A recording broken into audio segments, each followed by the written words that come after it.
apparently. I completely forgot something. Hang on a second.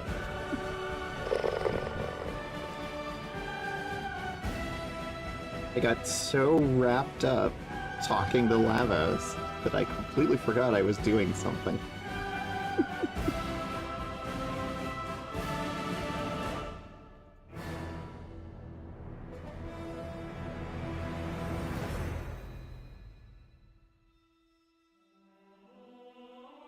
Got super distracted talking to Lavos.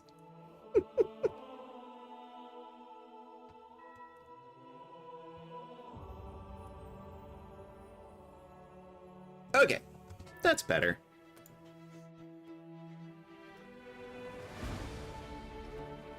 Thank you, Nexu, for redeeming your daily pedal. Welcome in. I hope everybody's having a good Thursday. So, last time on Pathfinder, Wrath of the Righteous, we finished the dungeon at the end of Act 3, the Midnight Fane. And we're now in Act 4. We are literally in hell. Specifically, we're in the Abyss. In the domain of the Demon Lord Nocticula, the Succubus Queen. The domain is called the Midnight Isles. There seem to be a bunch of islands on the sea. And we're here to stop the flow of some crystals. Getting to the demons from here. We're not sure what these crystals are, or where they're coming from, but they seem to be mined. And they seem to give things mythic powers. Kind of like us.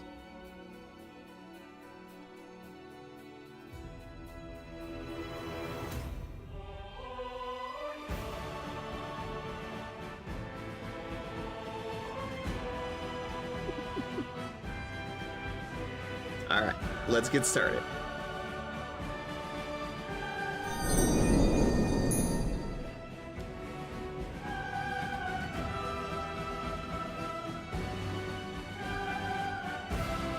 Ooh. I love this music, by the way.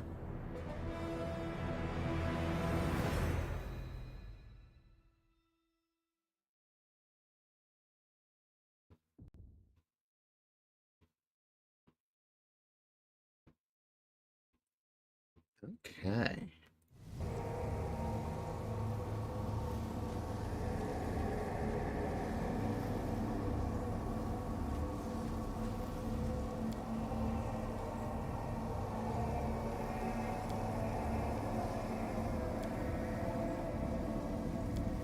I think we opened up a bit of the teleporter, didn't we, last time? So I seem to remember we went on a murder spree through the slave markets.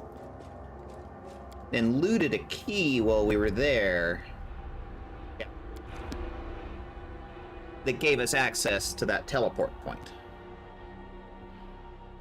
So we could just teleport in directly that way.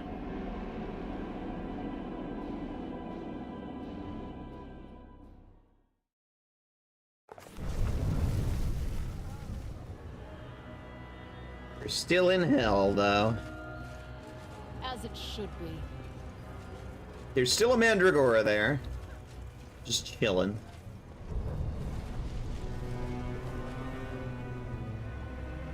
I like how we still get dialogue from slaves, but it's like, there's no slaves here. We cleaned this place out. I'm sure the Queen of Hell here will really love me for my, complete obliteration of the slave markets. But we kind of have a religious thing against slaves, so we are religiously opposed to slavery. All according to plan.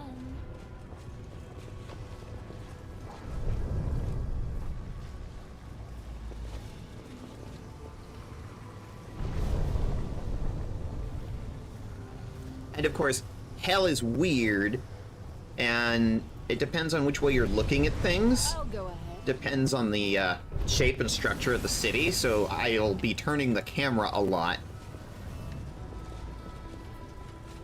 As the whole city moves and reshapes itself based on the way you're facing.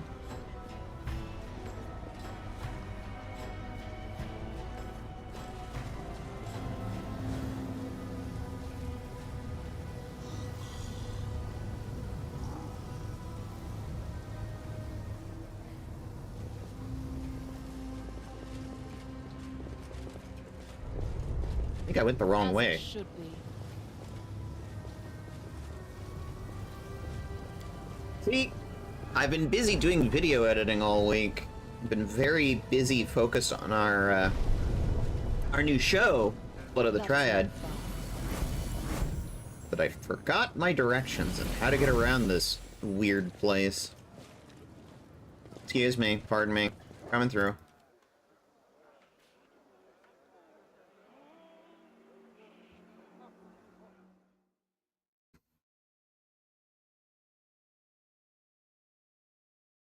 Going down to the lower city.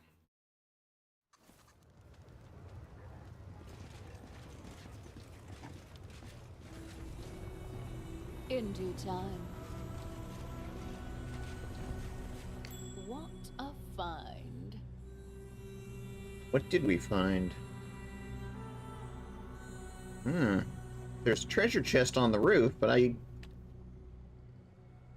I know how to get up there?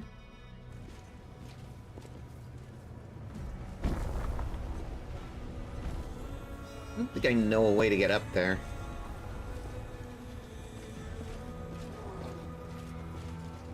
All according to plan. There's all kinds of, like, you can get around on the roofs and find just treasure chests.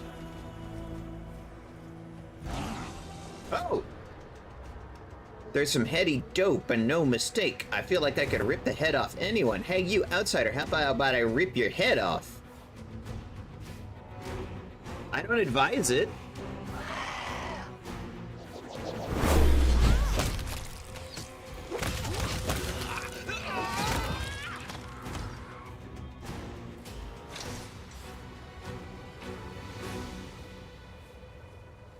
Intoxicated Demon's Leader.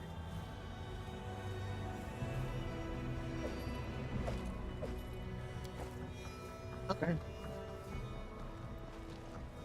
I'm happy to take loot off of random thugs that attack me in the street. Oh, that's funky.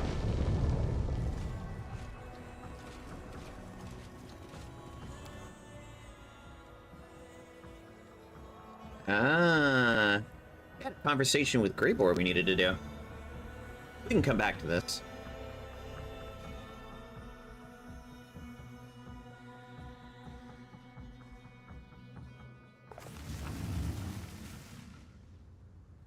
Where was Greybor?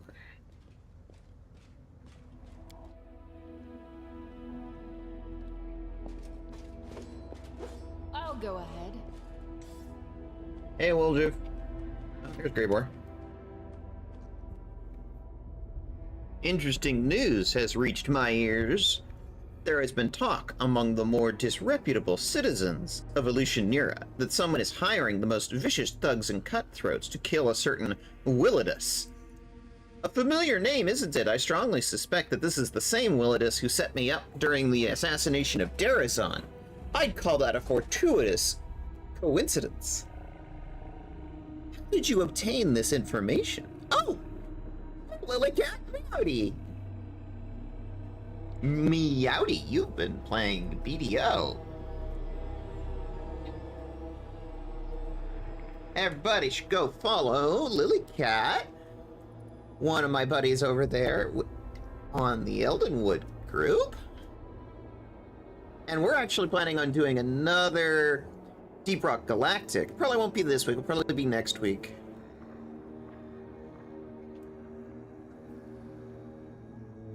They're playing Repo. Last streaming BDO or is it Repo? Make up your mind. Which one is it? Anyway. How did you obtain this information? I'm an assassin. If I didn't know how to obtain rumors, I'd be out of work. I visited a few taverns, including this place called Bad Luck. It's a real cesspool, and the information flows into it from all over the city. I was approached by someone looking for thugs to hire, and he was the one that told me everything. I would have found out more if I talked to him longer, but after he called me a bloody larva, he needed the dentist and a new mug of beer. Who wants Willadus dead? Ah. Yep. Lavos. Of course, of course.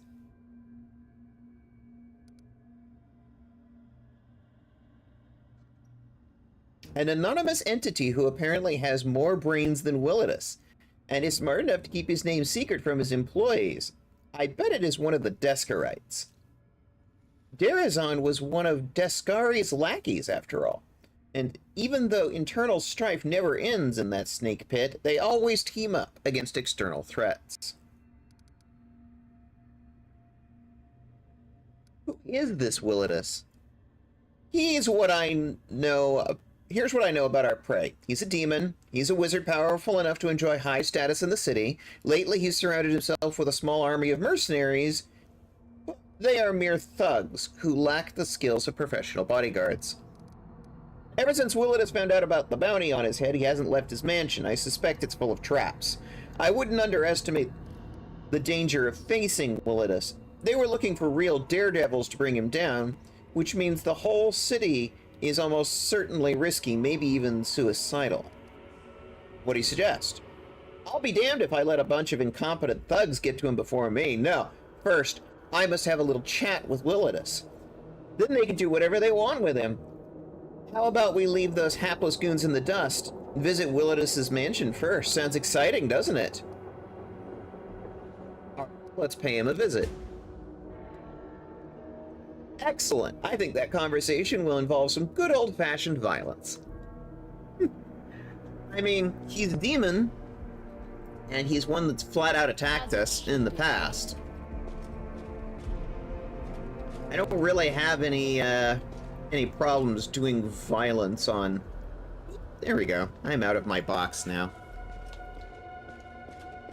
Back to your old tricks? Yeah, yeah. To be fair, I never took the tricks away. They were always there.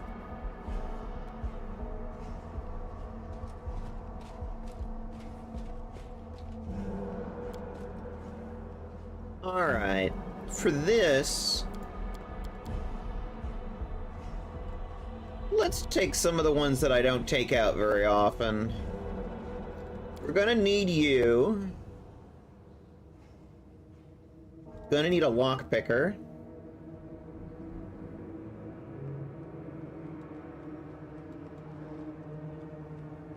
Something healy and something tanky.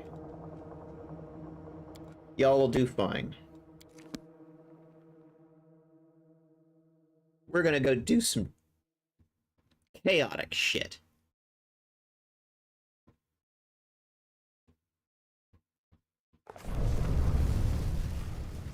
The other advantage is I haven't trained these guys in a while.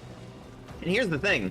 We are gonna need all hands on deck at some point. So we're gonna need everybody to have gear, to be leveled up. Even if they aren't our main party, we're gonna need them eventually, you know? So having more companions is better than less.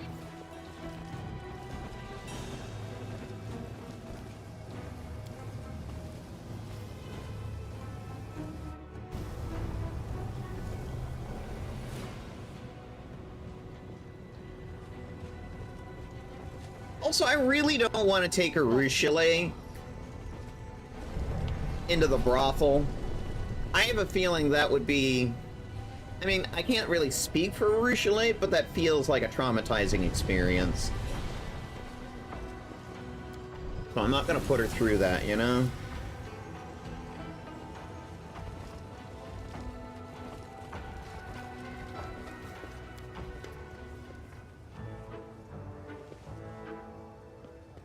You see a massive, beautifully decorated door. It appears impregnable.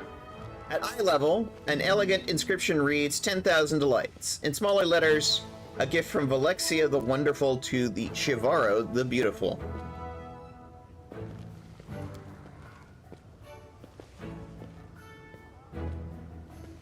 A deceptively simple lock is likely enchanted. It would be reckless of those who put the door here to not protect it with magic. Your door mocks you. You're probably wondering how to pick my lock. Well, don't bother. Many have tried it before you, but go on. I could do with a lack.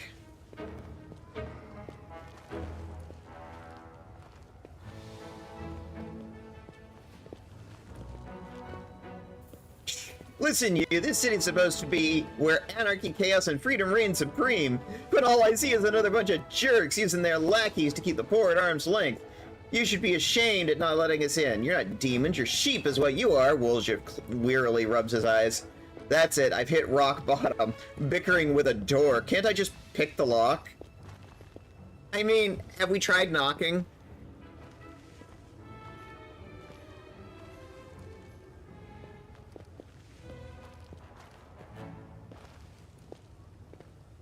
Go ahead, Wolja.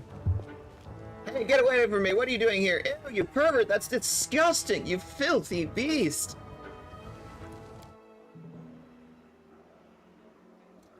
Gonna kink shame him?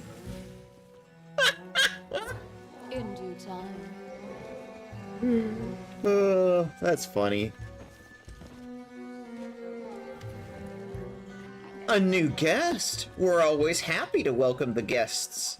Guests into the 10,000 delights. I am Shivaro, the ruler of this palace of pleasure. The only taboos here are brawling, moderation, and politics. Aside from that, anything goes. Yeah, I bet. As my guest, you can expect to receive a gentle caress, or if you prefer, wild and untamed ones. I have servants of every type to suit your every taste. Any of them could be yours for a night or forever if your pockets are deep enough. What are your preferences? Never mind, I'll find out for myself. The Lilitude tilts her head to one side as if studying you with her non-existent eyes. Fail the will check. Gentle hands seem to touch your subconscious. They neatly separate thoughts from memories, feelings from emotions. Occasionally images of long past or recent events drips through your mind. A Golarion! Ah, I see. The commander of the crusade, no less. What fascinating memories you have. Now that we've been properly introduced, you're not offended, are you?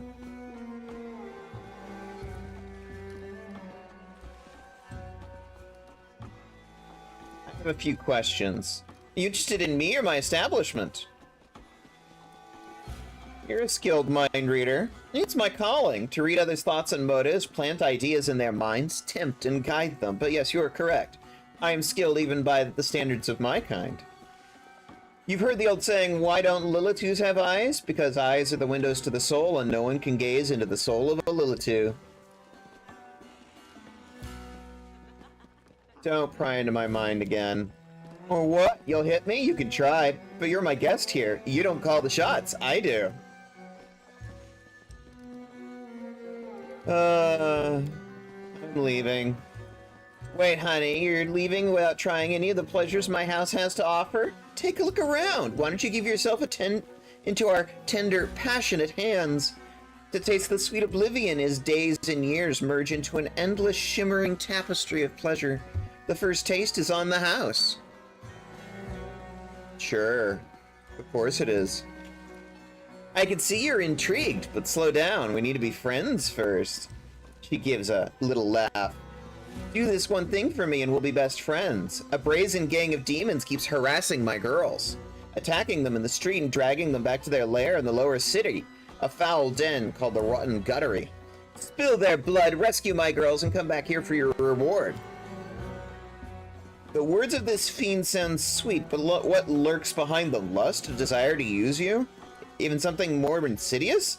I sense danger here, like the reek of decay near a crypt, faint but clear. Beware, this is a trap, champion. Oh yeah. I agree, my angelic friend. This is clearly a trap. Kinda want to spring it. Just to see where this goes. I'm leaving. Punish the demons who attacked the succubi.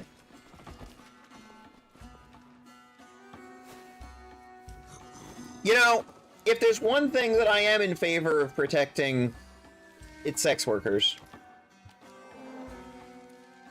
A large demon guard in a chain collar stands by an inconspicuous door, toying with a miniature magic wand. He addresses you with a frown, though his voice is polite.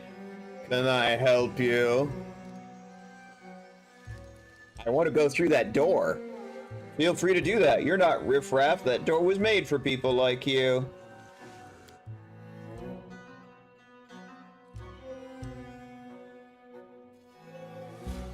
And we just got up to the upper part of the city. You know, you just go through the brothel. It's fine. And of course, because, you know, this is a classist society, you have all of the super wealthy and powerful living at the top. Welcome to hell. Sorry for coming back and forth, work picking up. I understand, Lilycat. You work first, it's fine. We'll be here when you have a minute.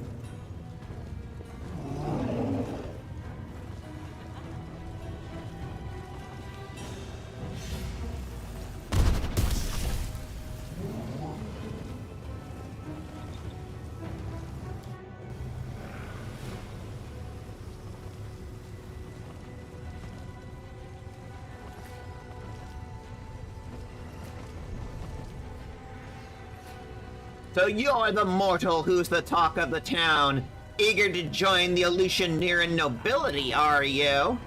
I will not tolerate material plane filth disgracing us with its presence.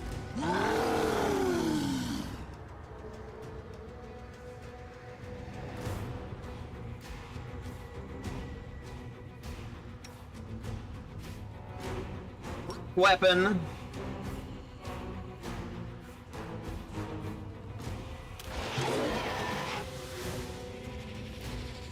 Alright, baby girl, little baby dragon, bread weapon, go. Yeah, that's my girl.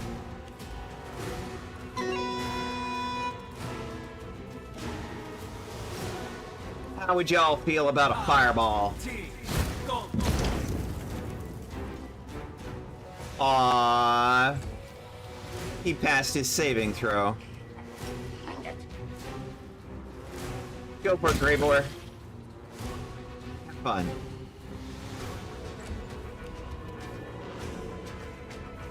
We haven't brought Woljif out in a while. Critical hit. Sneak attack bonus. First attack out of first attack in combat from the rogue. It's always it's sneak attack.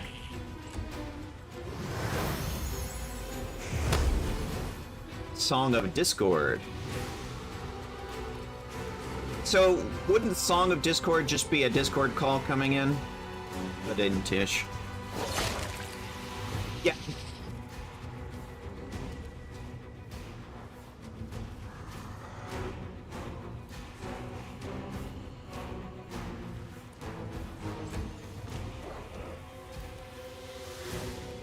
Alright, I want to get up closer.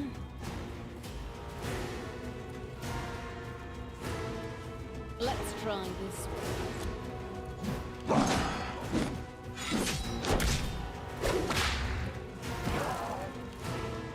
Wow, that was pathetic, honestly. I'm amazed how incredibly bad that attack was.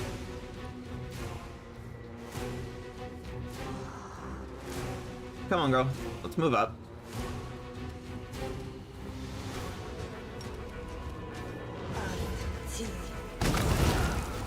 Hi.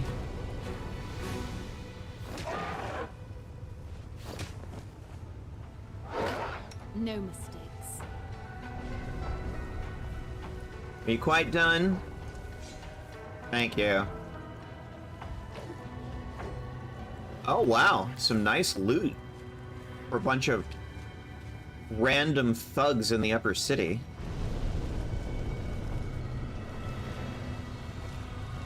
So we're looking for Willidus's place.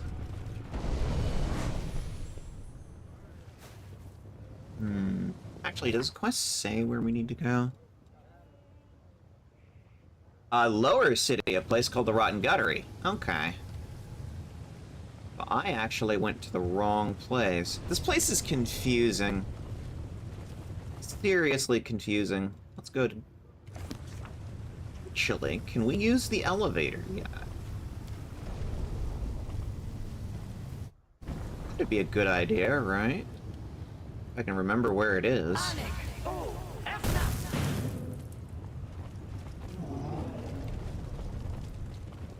It's been a while since I've played this. Oh, there it is. I was literally right there just a second ago.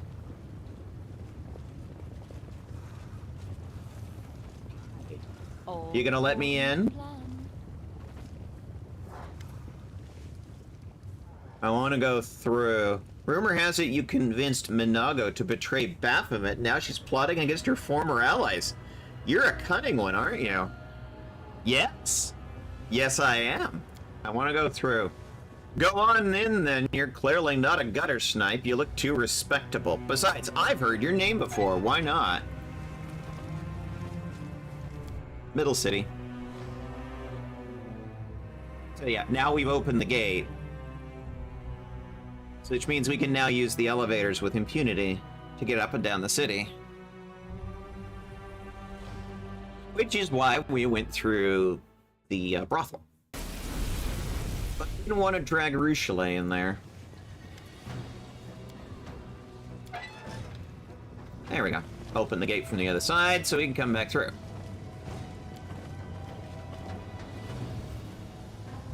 Which basically means at this point we've got full run of the city.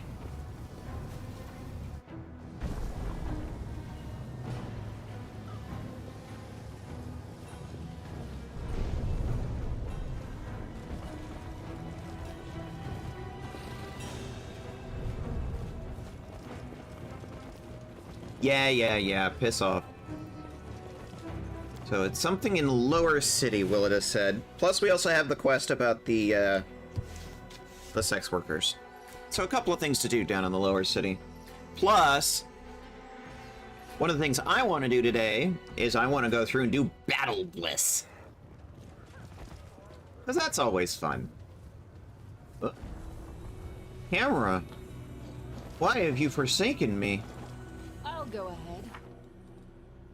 The Rotten Guttery.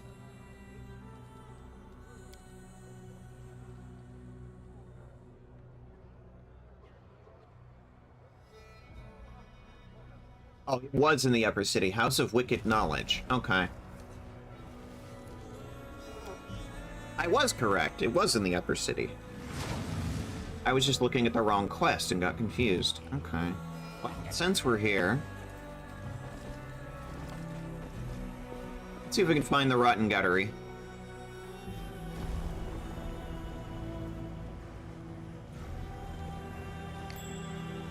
What a find! What? Oh, you found some traps. Well done. Ah, the Rotten Guttery. I remembered correctly. Amazing.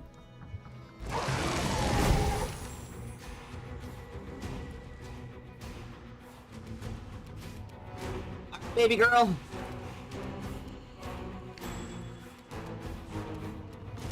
Dragon Breath Weapon, go!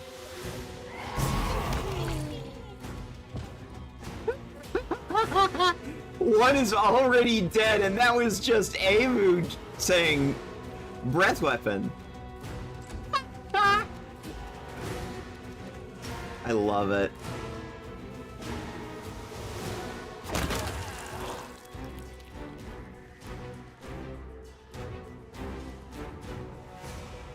And then Willidus stabs a bitch. Willidus, no, Wolfjiff.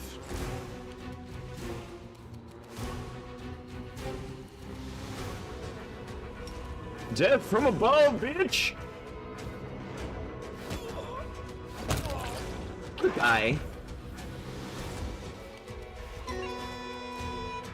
Let's try this way.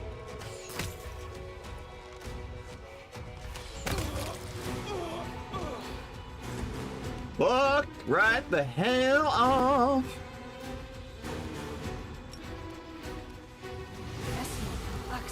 Yes. Alright. Hey, Wooljiff. Not Wooljiff. Raybor. Too far for one turn. Spend a turn moving. Full turn move. Go.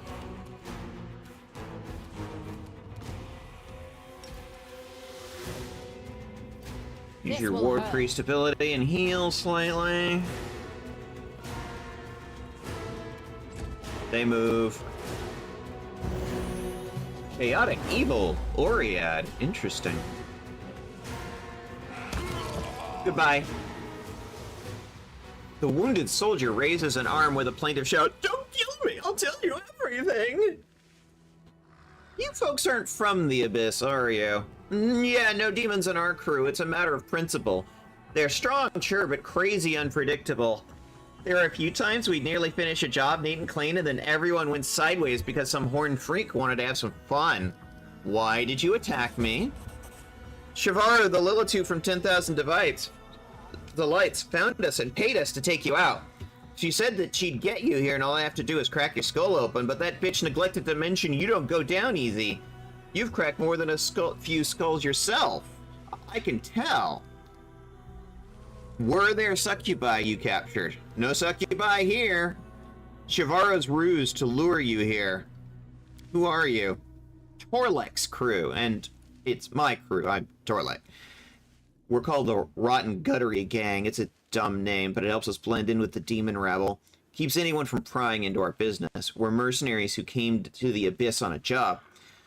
But when we realized what Illusionera was like, we couldn't bloody believe it. There's so much gold to be made here. Demons are loose cannons. You can't trust them with delicate or sensitive jobs. Even if they don't screw it up, they'll run their mouths about it. If someone needs a job done quickly, quietly, and without fail, they come to us. Our specialties are disappearances, setup, and abductions.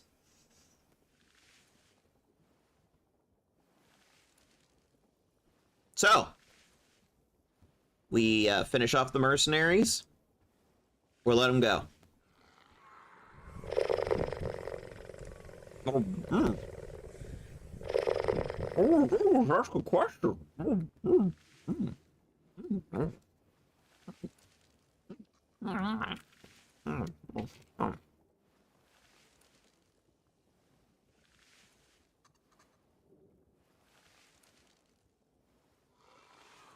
Fish. No. Separate redeems. Separate redeems. Means you have to redeem each.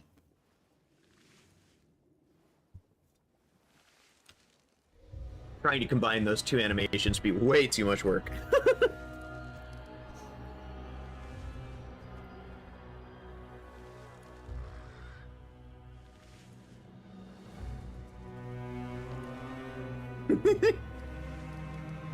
Hey, Lavos. We need like a dual redeem that's both feed and head pet and one to be extra cute. But yeah, but then I can't pet you and feed you at the same time because it'd be super cute. But yeah, but I'm sure it'd be tough because how streams work. Yeah, well, exactly. I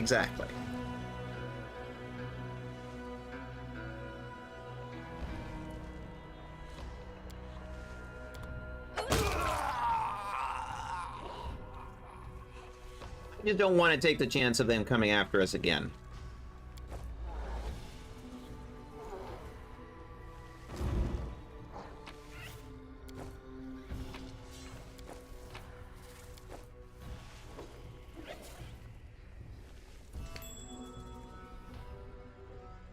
Oh. Hold up. Hey, Wolchif. Do your thing.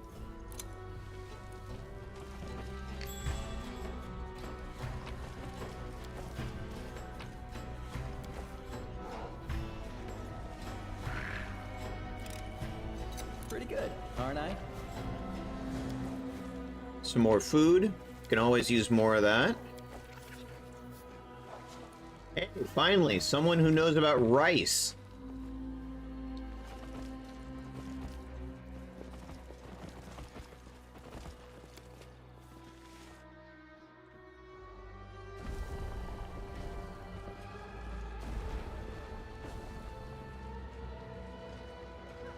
As it should be.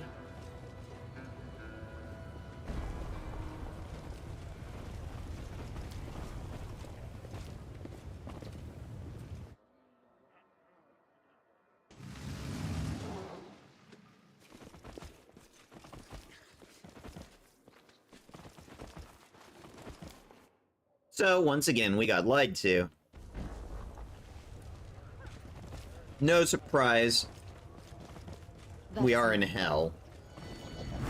Dealing with demons. It's one of those things where it's like, no, it must be Tuesday. Oh no, a demon lied. Must be Tuesday.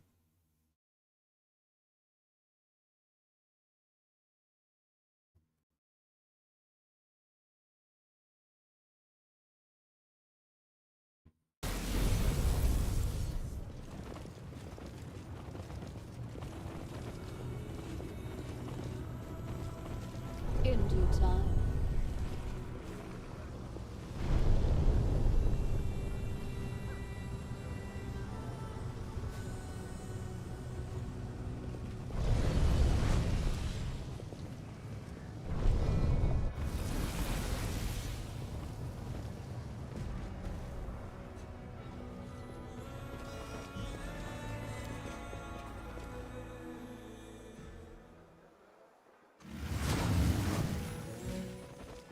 Alright, Shivaro.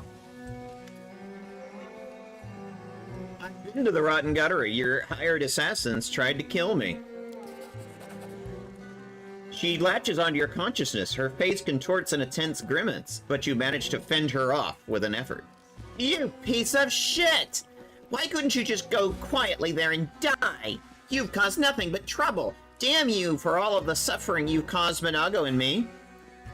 I let Minago go. I don't know where she is now, but she needs your help. You let her go? I thought Minago was dead. Why hasn't she come to me? Perhaps she didn't want me to see her at her most vulnerable? Or was she afraid she might draw Baphomet's wrath onto me after she failed at his task again? Oh, damn it! The Lilitu's voice sounds odd. As if she's about to burst into tears. I appreciate it. Minago needs my help. And I will find her, no matter what. Thank you for giving me a chance to see her again and ask her to forgive. I'm sorry for everything that happened between us. She chokes on words of gratitude. Words she is likely uttering for the first time in her life.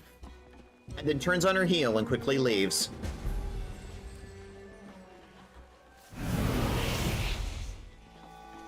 Looks like Shivaro's throne stands empty, and we're supposed to choose a new leader.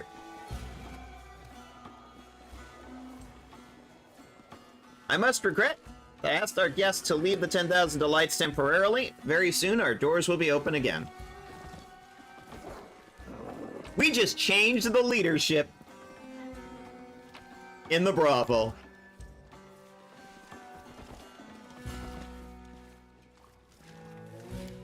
Here, Woljev, pick a lock.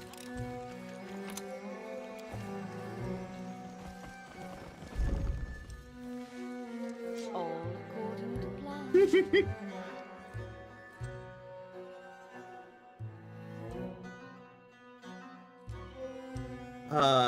The Hellevator transports you vertically between layers of hell. Yes, that is exactly what it is, the Hellevator.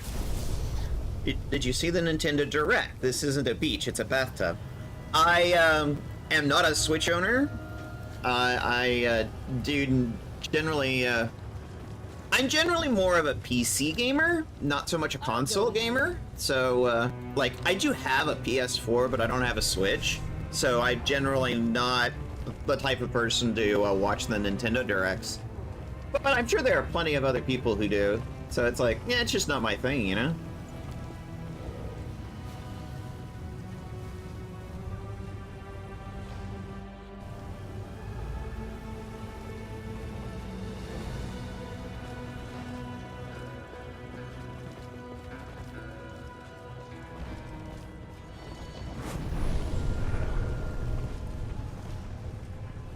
Mortal, your kind should kneel in our presence. Don't count on it, Betty. As it should be. Crystal flickers rhythmically like a heartbeat. If you look at it long enough, you start to feel like you are seeing the pulse of Elutionera itself.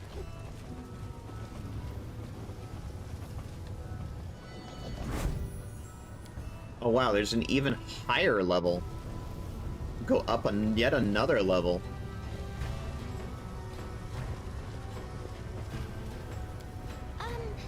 Incomprehensible scrawls have been inscribed on the wall, written in one of the countless dialects of the Abyss.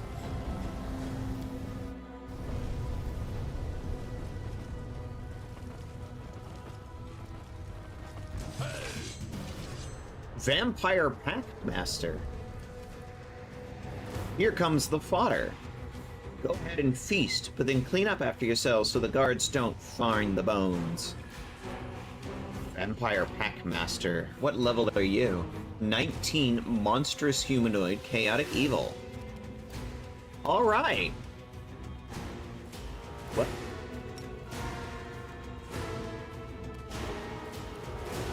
Cover me, all right?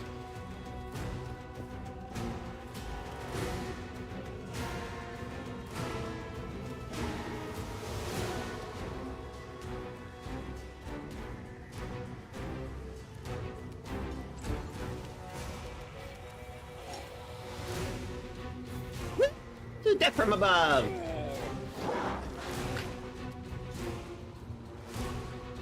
I love that ability. Vampire Sharpshooter.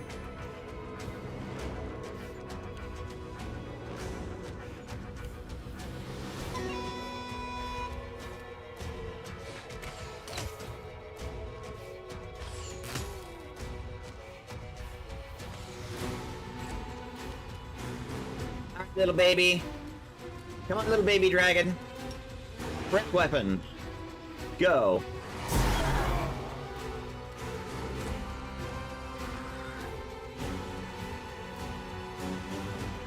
And now the adult dragon.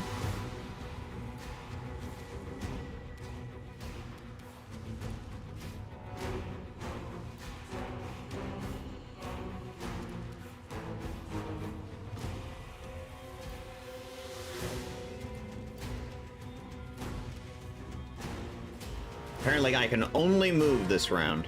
Okay.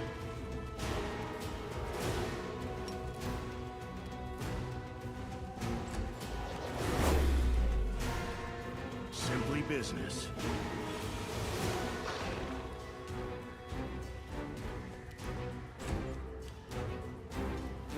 I'm eager to be out of hell so that I'm not getting attacked every damn second.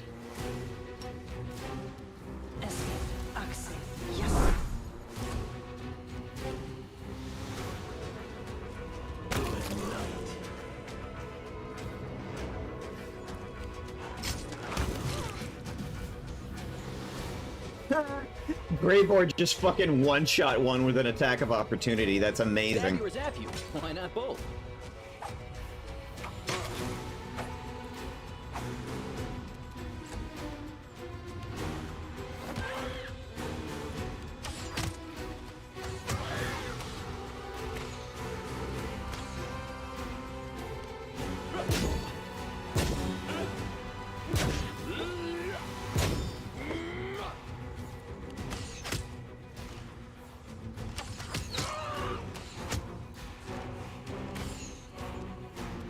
Leave my little baby alone. Or I'll throw a fireball at you. Nah, I was gonna do that anyway.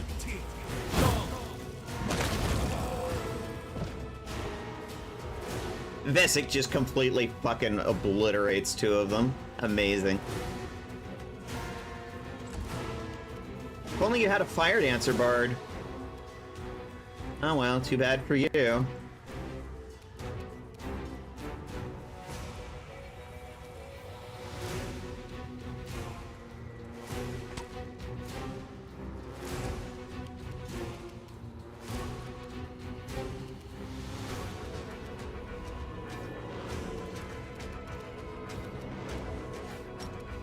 Weapon. Dragon breath weapon. Another one down. There's only one left in the turn order. And it's like no health left.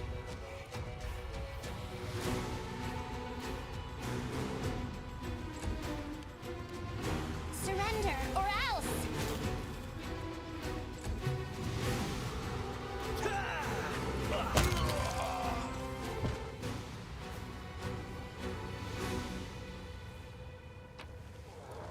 $500 gold.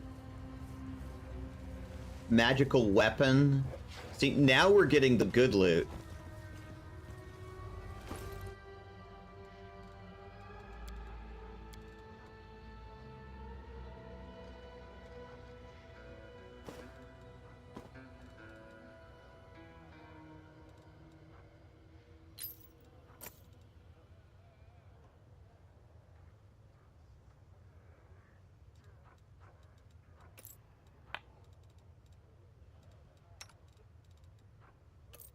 Slowly going through and upgrading everybody's gear.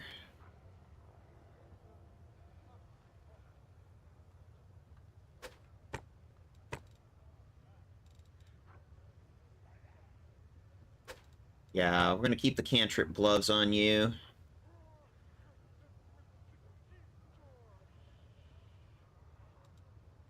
And a ring that lets you cast prismatic spray as if you were a 17th level wizard. Schnaz! Dex, strength, dex, strength.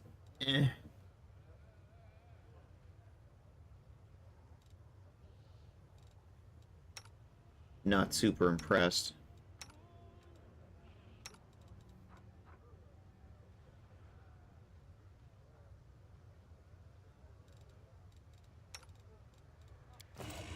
Well, nice loot.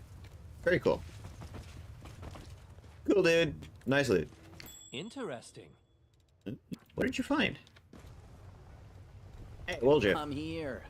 Where else Come would here. I be? Come here, bro. This is my kind of work. There we go. Hey, reagents. We like those.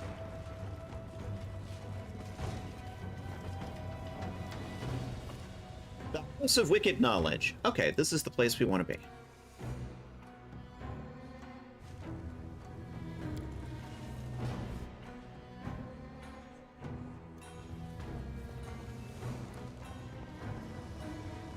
Locks familiar. These locks are often used by monster traders from Ketapesh who want to ensure their most powerful beasts stay in their cages. It can't be forced, but one delicate twist of the knife, and done. Alright, story time. Hunt is a clash between the hunter's cunning and the shrewdness of the prey. When the prey expects a trap, the hunter's acumen is put to the test, trying to subvert such expectations. Willidus has proven he understands this fundamental principle.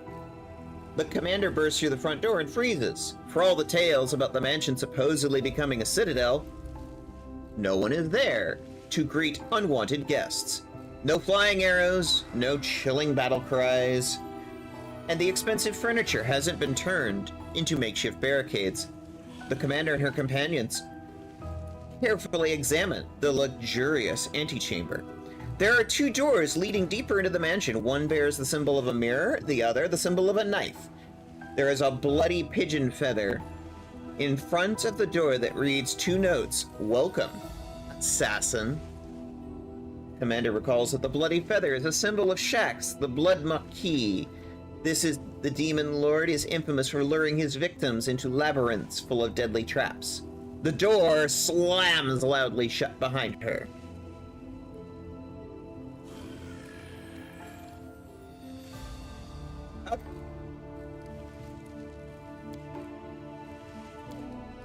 We can't leave, can we? Amazed to discover that there is a rock of monolith behind her. Yeah, you can't leave.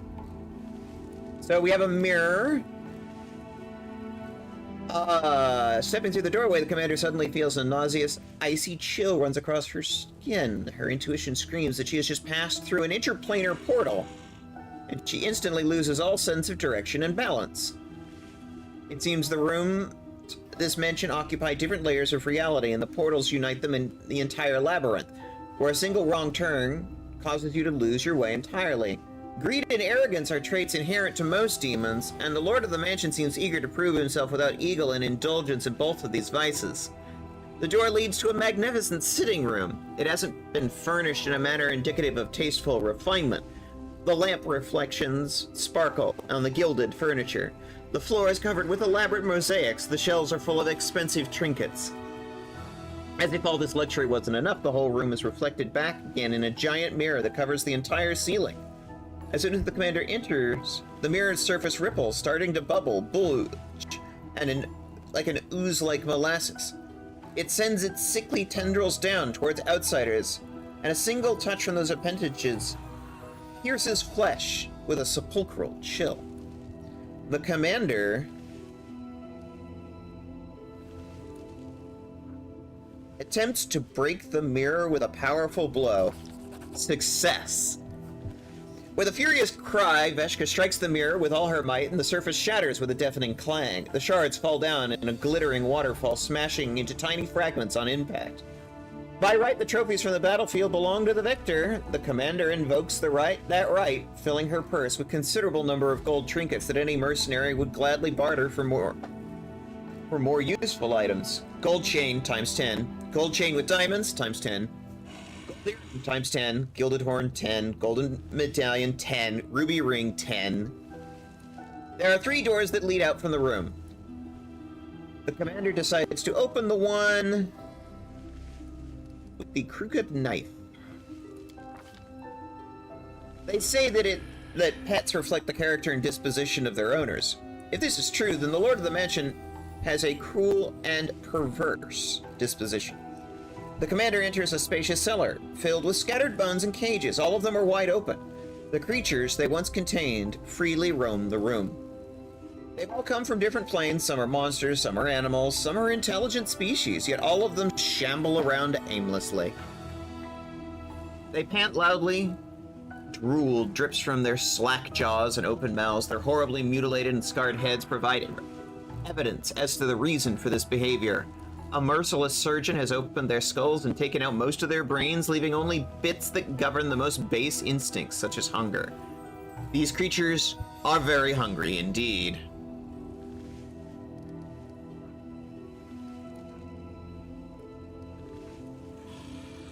We slip by. Monsters have lost most of their brains, so therefore most of their mental acuity. Sneaking through the shadows, hiding behind the massive cages, they quietly get past the roaming monsters without attracting their attention. 3 doors lead from this dark cellar and its oppressive stink of decay. We've been to the mirror. Tooth-filled maw? Everyone makes mistakes. The difference between an amateur and an expert is simply that the expert knows how to hide those mistakes in some deep, dark hole. It seems the commander has found the place where the Lord of the Mansion hides his mistakes. The walls of this room are splattered with blood. Up to the ceiling, the floor is shaped like a funnel. There is a stand for steel poles with bloody hooks. Such as the ones gravediggers use such tools to drag dead plague victims to their corpse carts. With a sudden click, the stone floor turns to ice, causing the commander to slip and slide towards a giant gap in the center of the room, where it is now possible to discern a giant maw. A giant round mouth with hundreds of long, sharp teeth, a massive throat. Oh! It's that monster from Tatooine in Star Wars. I forget its name. Does anyone remember the name of that thing?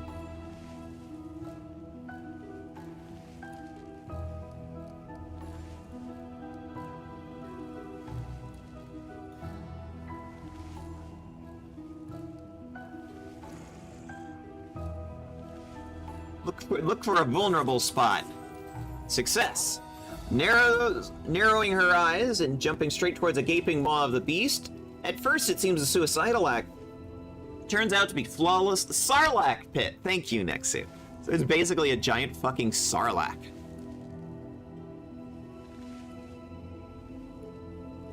Thank you, Nexu.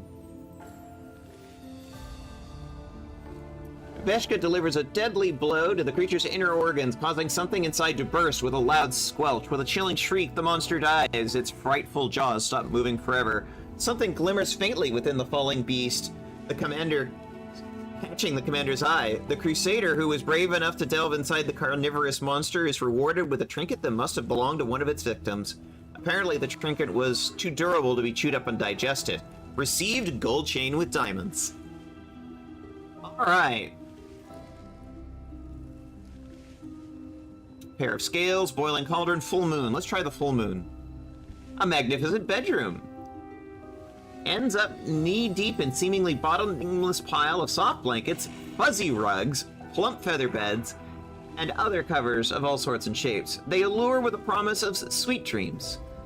If only Veshka would lie down and close her eyes. It's a dangerous temptation. Anyone who allows these fluffy killers to put them to sleep won't wake up ever again. They will crawl over their victim, piling up around them and suffocate them to death. Through the feather bed with her blade, the commander sees glistening flesh. Thick ichor oozes from the rend in the fabric. Yet no one ever mentions such strange, bizarre creatures. Mimics. They're mimics. Mimics. In the shape of pillows. Commander can only guess that this is a result of a strange experiment on predatory swarm organism that disguises itself as something harmless. Yeah, mimics.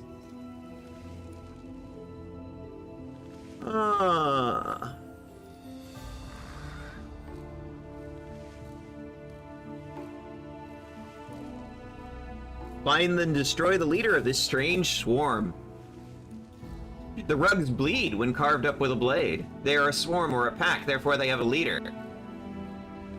Veshka surges forward, allowing the hungry mass to smother and bury her under its weight while she doggedly presses ahead. At last, they find a very large purple cluster of flesh that resembles a giant brain. When touched, it wobbles and quivers like a jelly. Veshka splits it open with a single decisive blow, and the wounded creature emits a barely audible high-pitched squeal. The rug swarm bulges and convulses in pain, dying in terrible agony.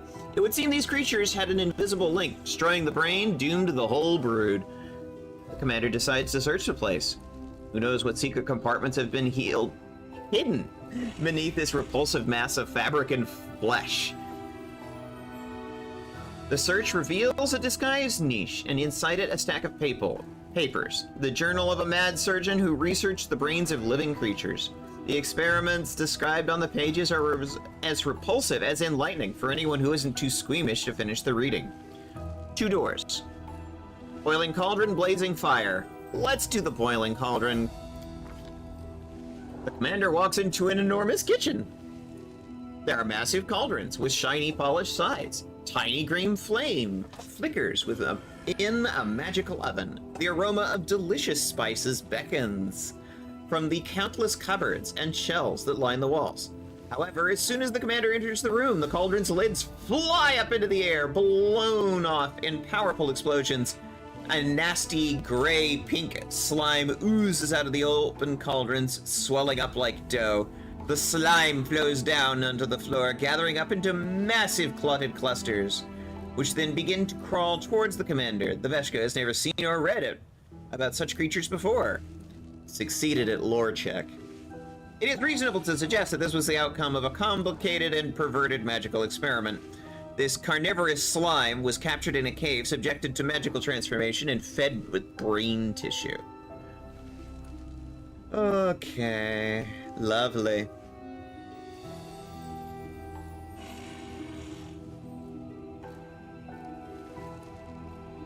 Search the kitchen for a poisonous concoction to use against the carnivorous slime. Avoiding the slime's attacks, Veshka rummages through a few drawers to find what she was looking for, a few copper flasks filled with caustic salt. She jumps on the table and generously spills the salt around herself. The moment a single grain of the salt lands on the slimy monster, the creature begins to bubble, darken, and shrivel. In a matter of moments, all that remains of the creature is a glistening oily film on the floor. After meticulously examining the food on the undisturbed shelves, the commander decides to rest and take the opportunity to recuperate and bandage its wounds. It is thinking ahead rather than rushing forward recklessly that separates able tacticians from those who rashly press on and perish. 2 doors lead from the kitchen. Full moon, we've done that one. Blazing fire. Long stone passage. No traps are triggered by her careful steps, yet at the end of the passage her vision grows blurry. The illusion of safety falls apart like the house of cards, revealing an endless fiery field, ashen mountains, rivers of lava, and magmatic volcanoes. Hot wind scorches her face. It is not difficult to conclude that this deadly place is the elemental plane of fire. Ash and volcanic rock tremble beneath the commander's feet, but walking on it seems safe enough for now. The only escape route is a distant 3-way arch of rough-hewn stone containing 3 familiar doors. However, in order to reach it, the commander must find a way past the river of fire, in which tiny inlets of porous stone are just barely visible. The river spews out tongues of roaring flame that land on the banks, crystallizing into dark glass. As a result, both banks of the river have become steep, jagged cliffs of obsidian. Alright, time for more checks. 26, 34, 14.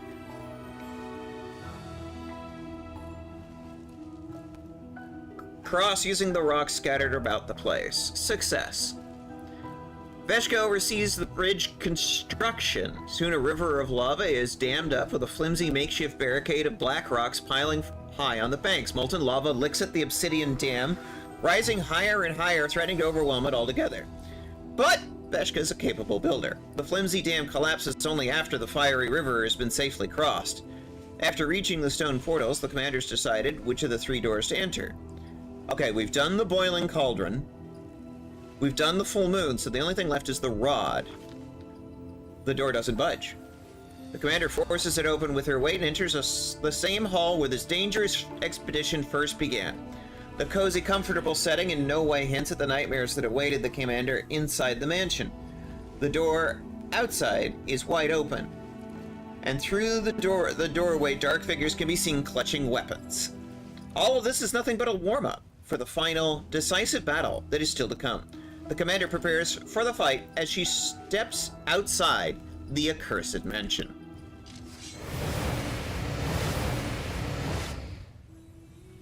Willidus. The leader of the gang of demons is grotesquely disfigured, even by the standards of the Abyss. A disproportionately large and bloated head rests on a tiny, disformed body covered in bumps and furrows, like a shriveled walnut. What seems at first to be a mane of hair standing on end is revealed upon closer inspection to be bone needles sticking out of his pale, blistering skin. Where the mouth should be, there is instead a bony plate, formed from yellowing teeth that have grown together. It protrudes from his torn, lacerated lips. His voice appears to come from a slobbering, undulating hole in his neck just beneath his chin. More bloody larvae showing up at my palace? I'm getting very tired of this. What a freak. Even I feel somewhat conflicted. Would killing this creature be an act of cruelty or mercy? I do not wish to show mercy to the scum that set me up. Don't worry. I'm the last guest you'll ever have. Soon we shall find out what your tiny, ridiculous, worm-eaten brain smells like. Killer! I won't lie. I've been waiting for this moment. Tomorrow morning, my reputation will be spotless again. Sweet dreams! Our victory is certain.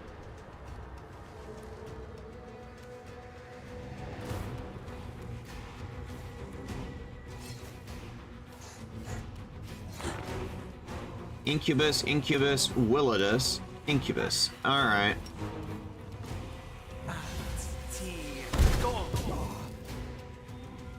Magic missile!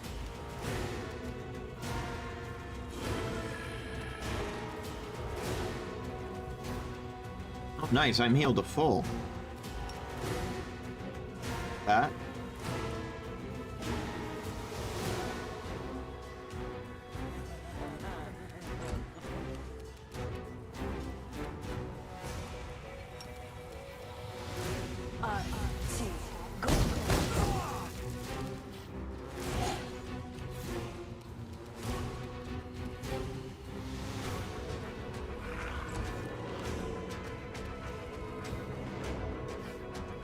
Alright, Greybor.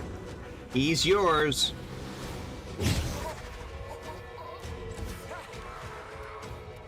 Alright, baby girl. Let's do this.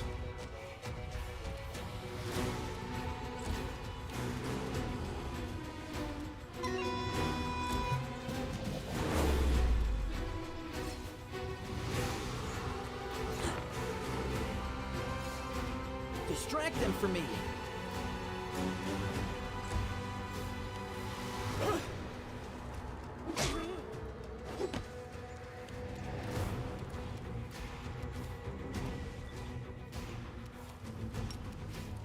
Dragon breath weapon, go.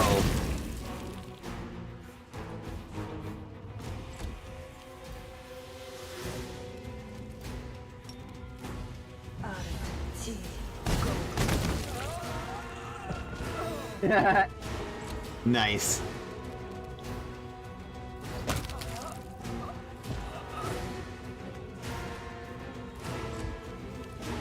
All your guards are dead. Cease to exist. A projection is that of a tall female demon.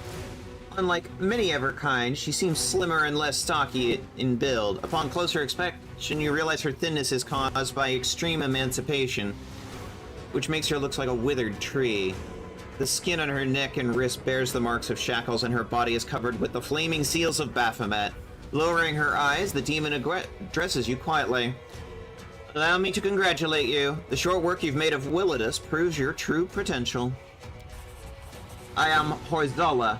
On behalf of the Assassin's Guild, I congratulate Greybor on completing his contract.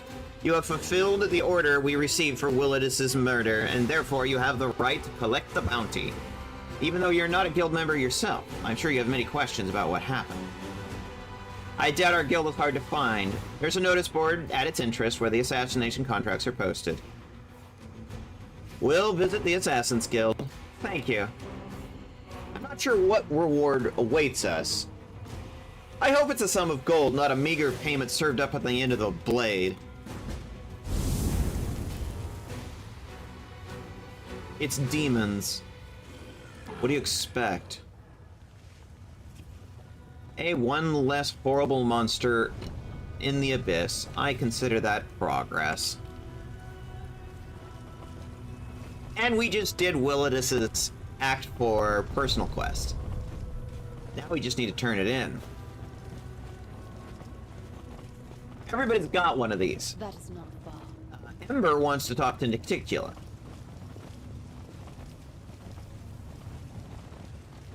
Pretty sure everybody's gonna have one. Not sure what they're gonna all entail, though. But I believe the Assassin's Guild is down on the second deck. So let's go down this way.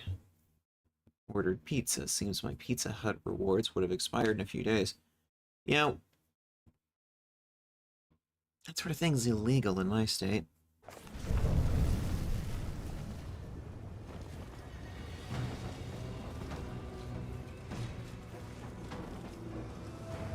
Coupons and stuff like that are not allowed to have expiration dates here.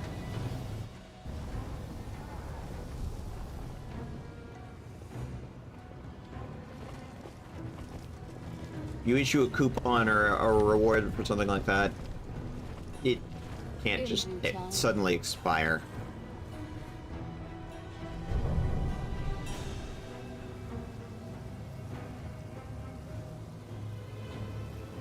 The Assassin's Guild.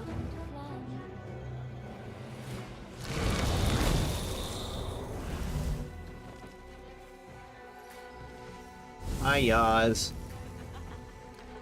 Tiger of Sin. Horzala. The demon standing before you clearly has a penchant for jewelry. His fingers are covered in rings. 3 gold chains encircle his entire neck. 4 bejeweled earrings sparkle in each of his ears. However, such exquisite adornments are not enough to hide the fact that he's a hardened warrior and a ruthless killer. Ooh, hi, Nox. Thank you for picking up your daily pedal. Welcome in. Nox is here to let me know. Oh, it's time to run an ad break. I see, I see. Okay. Thank you for the reminder.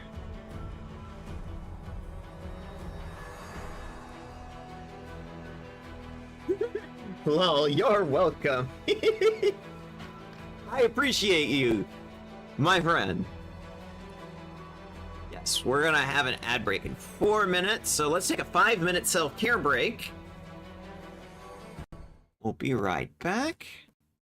Let Twitch get its ounce of blood.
There we go.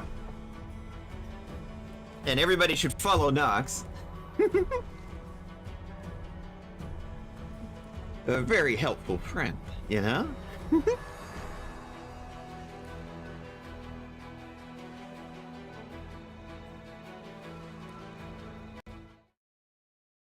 we go. The demon's lips curl into a satisfied sneer as he greets you loudly. Look who's here. It's the arrogant Golarion who disposed of poor Willidus. You aren't about to do something really stupid and start a massacre here, right? Can we just talk?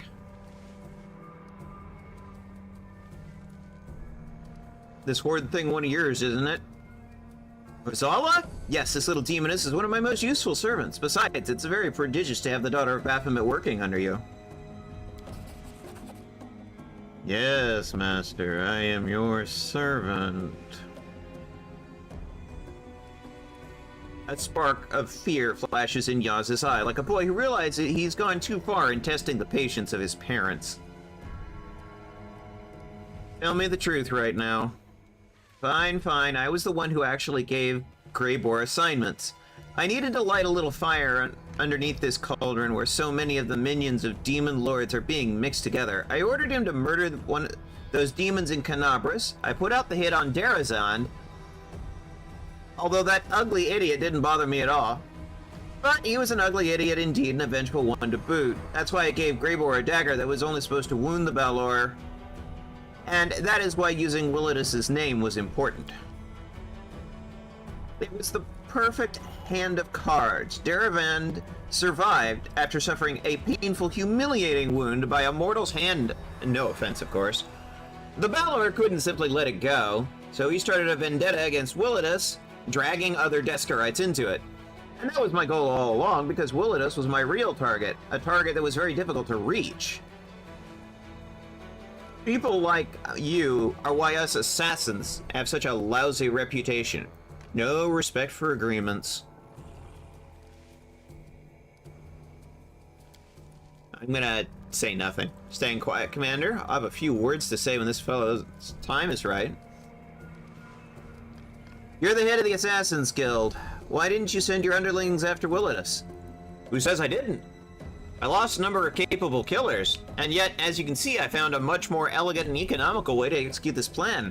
I won't lie to you. This is the kind of plotting that makes me very proud of my own guile. My assistants made every larva in this city know about the bounty on Willidus's head. I knew that Greybor returned to Lucianera and decided to use him once more, just like poor Darazand. He had no idea it was merely a pawn of mine. Just as I envisioned, you didn't linger and paid Willidus a visit.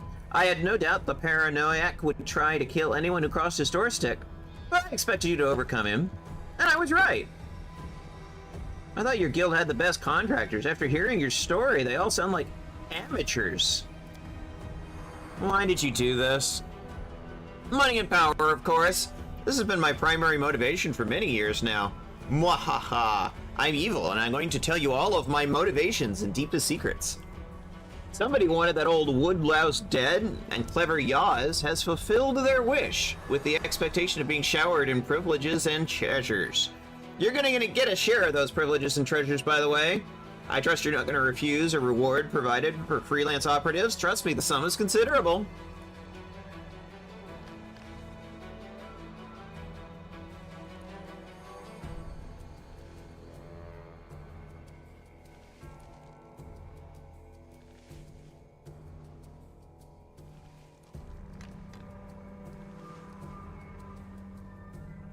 I mean, pay Greybor, don't pay me. I haven't forgot about you either, he says to Greybor. You'll be rewarded in proportion to your astonishing lethality. I don't need your blood money. You'll never become truly rich if you keep refusing money you're offered, Golarion. Bad decision, we earned that gold. As for you, Greybor, you've proven your competence. As a token of apology, allow me to offer you membership in the Assassin's Guild. Veshka, we're bound by an active agreement, therefore I must consult your opinion. It's your decision to make. This is up to you, Greybor. Such words make me respect you even more. Believe me, I appreciate your willingness to let this decision be entirely my own. Where do I sign? What are you talking about? We're not devils, after all. Splendid. You have a bright future here, my diminutive, deadly friend. Well, this has been a very enlightening conversation. I see no reason why we should continue. You've received your answers and probably be on your way. Meanwhile, I should get back to plotting another bloody and violent murder. Have a nice day. Indeed, this was an unexpected meeting. If you want to discuss what happened privately, I'm at your service, Commander. I mean, you're an assassin. You got a contract. It's... whatever makes you happy, dude. I'm not here to... I ain't your mom. I'll go ahead.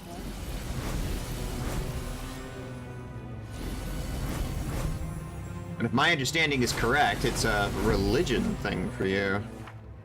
Alright.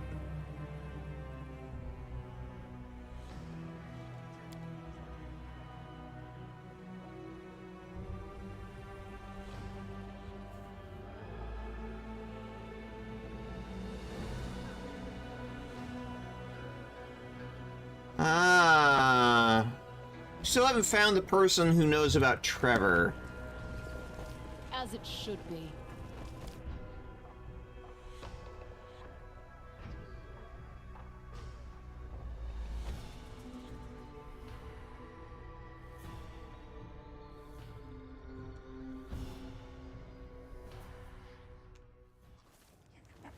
All right.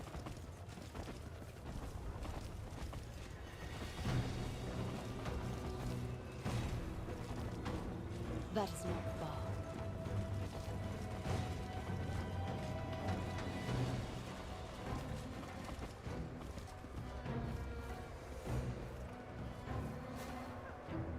How do I get through here? There we go. You have to turn your camera the right way.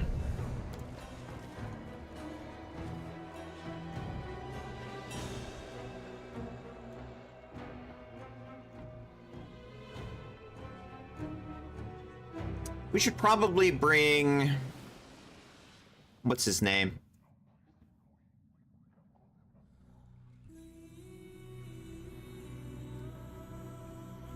We finished Greyboar's mission, so let's go ahead and swap the party out. Veshka's boyfriend.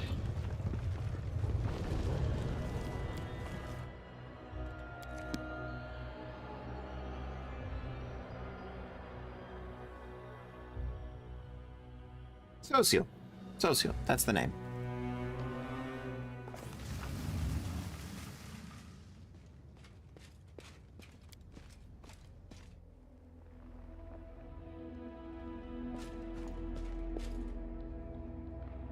Hey, Greybor. Perhaps I should thank you for your help. You assisted me in dealing with all of Yaz's schemes, even though you didn't need to do so. I'm grateful for that. Can you explain to me what kind of mess we've involved ourselves in? Anonymous client ordered Yaz, the head of the Assassin's Guild of Elutioneer, to kill Willidus. He tried to take him down several times, but Willidus turned out to be quite a tough nut to crack. Then Yaz gave me a new anonymous assignment. Kill Darazan and tell him Willidus sent his best regards. However, Yaz gave me a weapon that would only wound Darazan, not kill him. He hoped it would provoke Darazan enough to make him angry enough to go kill Willidus himself. Of course, you killed Darazan before he had a chance to do anything else.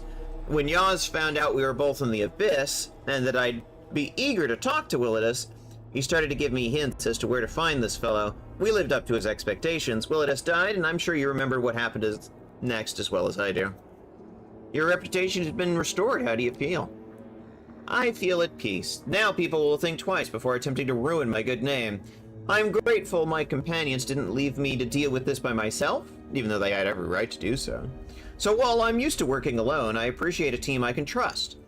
It's good to have someone who's got my back.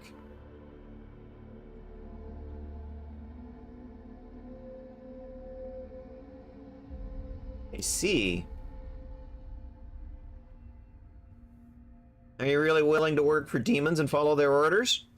Is there really much of a difference between them and me? They're a product of the worst part of mortal souls. They are sin incarnate. Many say the same thing about me. I was never a coward.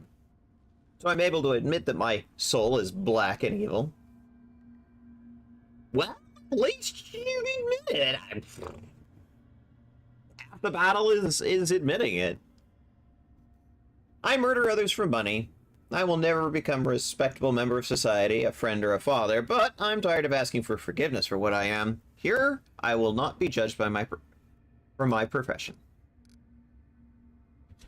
I'm not the freak or monster they think of me back on Golarion. How dare they hire me to murder their enemies and despise me for my profession? They'll treat me differently here in the Abyss. The demons will respect my skills. They'll treat me as a professional, not a criminal or a blackguard.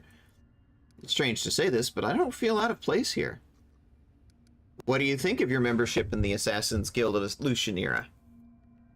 I think this position rightfully belongs to me. This is not the infamous Red Mantis, the legendary fanatic assassins who perceive their victims as offerings to the god Akachek, or the silent monks of Anaphexia who guard some kind of secret knowledge and murder anyone who dares touch it. But its name still means something to the discerning client. Lucianera is a crossroads between several planes. Yaz's assassins work not only in the Abyss, but on Golarion and other interesting places. The fact that I was accepted into this society is undeniable proof of my professionalism. I'm grateful that you did not insist on the exclusivity of our contract, but allow me to reap the benefits of my hard work. It's all up to you, my dear. You've been a good employer, Commander. I'm glad I made this contract with you.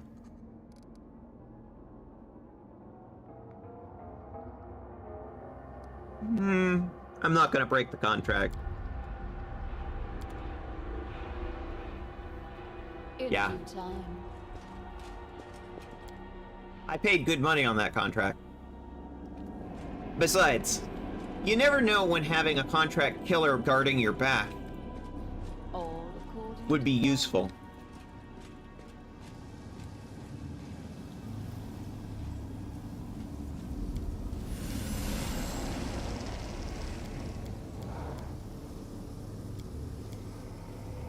Let's bring the A team for this.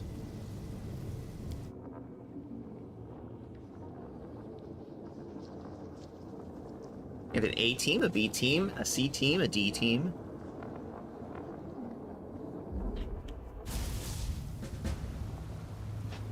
A conversation with Woljif. Yeah. As you see, the longer we're here, more companions will have personal missions pop up. I'll go ahead. We finished Greyboars, and now Woljif has one.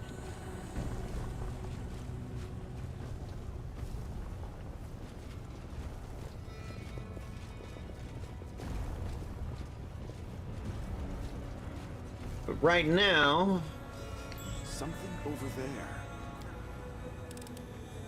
I'm glad I was useful to you. Cool.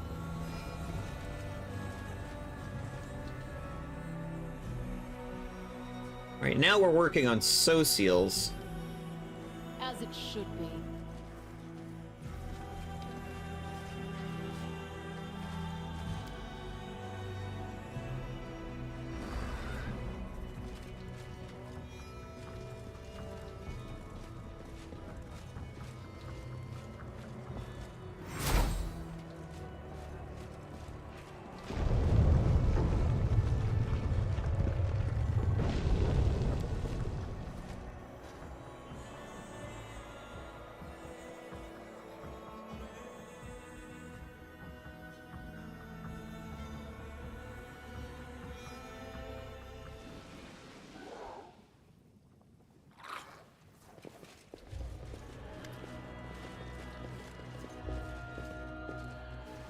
Yokot. Oh, master of stitches, the artist of the scalpel, the genius of surgical profession. Tell me, is your heart free? An hour of free time tonight? A romantic dinner? Watch in silence. No, I would not say my heart is free. Right now it contains 3 copper rods, 200 grams of enchanted quicksilver, a fair dose of Lamia liver extract. Give me an hour or 2 of my time for something other than dinner. Has anyone ever told you you have beautiful smooth skin? I happen to be in need of some. Excellent source material. I'll go have a drink at the tavern. Get to work. fearless flirt. Why is this young man recklessly seeking out dates with the ugliest of Elutioneer's denizens? Okay. It's like the third time we've run across him. That is not far. Zeklek. A stern but tired-looking tiefling observes you politely. His clothes look expensive but tasteful. He's carrying a large bag, and every once in a while it moves and twitches as if someone or something is inside of it. Welcome to the Battle Bliss Arena. My name is Zeklek. I'm the arena steward. Irmingolith is the master of the arena, but I help him manage its affairs. You look like you're new here. Did you come to spectate the fights or participate in them? The tiefling has a surprisingly open and honest face. After all these demons, he looks strangely normal. The tiefling looks you up and down with a calm professionalism of a person doing an unpleasant job with diligence. You wield both blade and magic, a classic approach for the arena. Most of our gladiators do the same to a greater or lesser extent. The broader your arsenal, the lower chance you'll face an insurmountable opponent. Irmingolith. I remember a demon called Irmingolith. He was a vile, cunning murderer and had a way with words that was just as deadly as his skill in battle.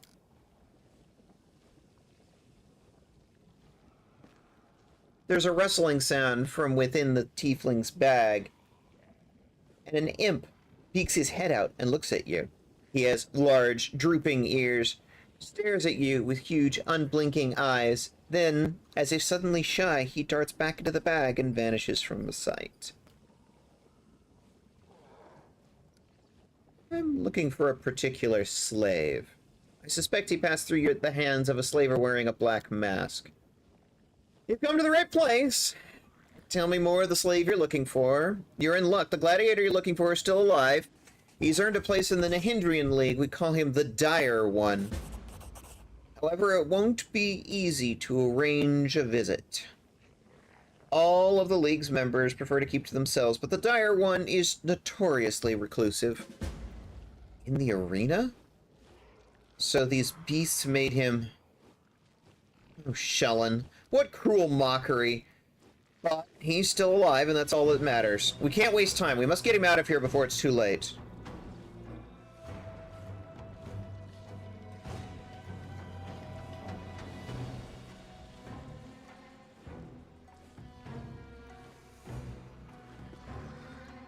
I want all of Elutionera to know my name. I want you to arrange a match for me against your strongest gladiator. If that's truly your goal, you'll have to defeat the current champion. If you kill Gilderfang, your name will be on everybody's lips, but you'll have to prove yourself if you want to face the champion. A fight with Gilderfang is a big deal here in the Elutionera, and only members of the Nahindrian League, the elite gladiators of the Battle Bliss, are considered worthy opponents. Killing to entertain spectators? These creatures of the abyss sow death and destruction in such a careless, casual manner.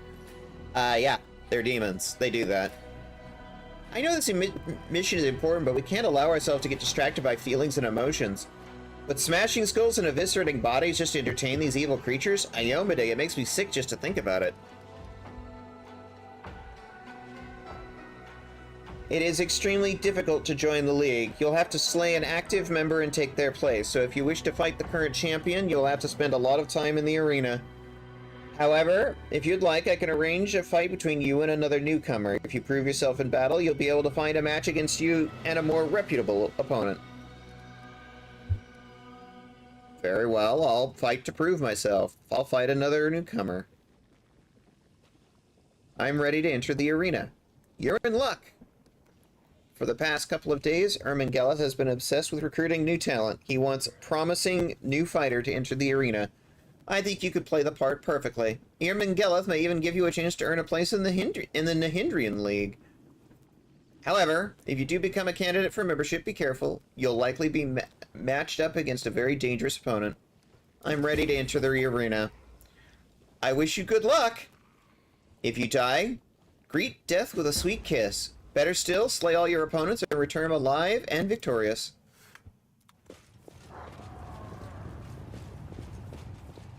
Arena fights!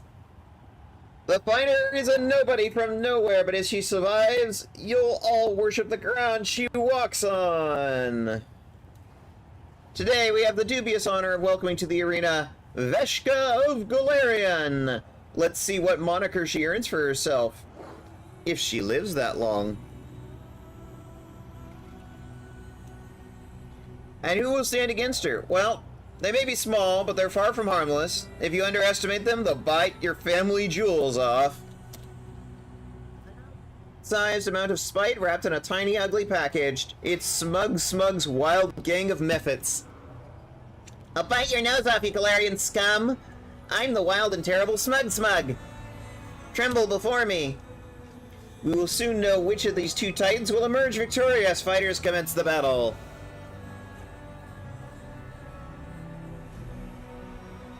In due time. Begone, fiend! Enemy approaching!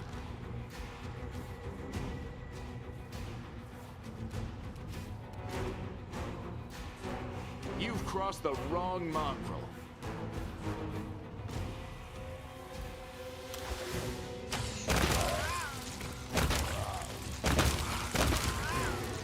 It's entirely too easy. We have a winner! All hail our glorious fighter. She emerges triumphant in this dangerous, violent conflict. She decorated the arena with mephit guts. Give it up for Veshka, Mephit Slayer. Hey, who knows? Maybe someday she'll get a chance to fight against a member of the Nahindrian League once they start accepting mephits into their ranks.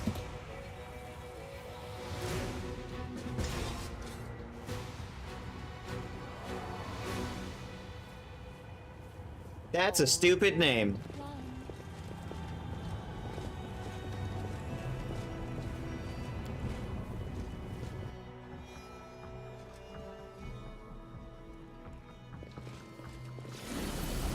I'll go ahead.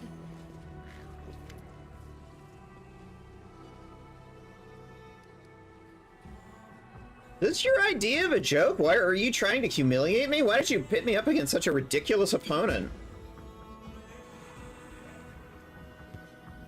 Ah, look at that, the Mephit Slayer. Train hard, girl. Maybe someday you'll be strong enough to fight a real dretch.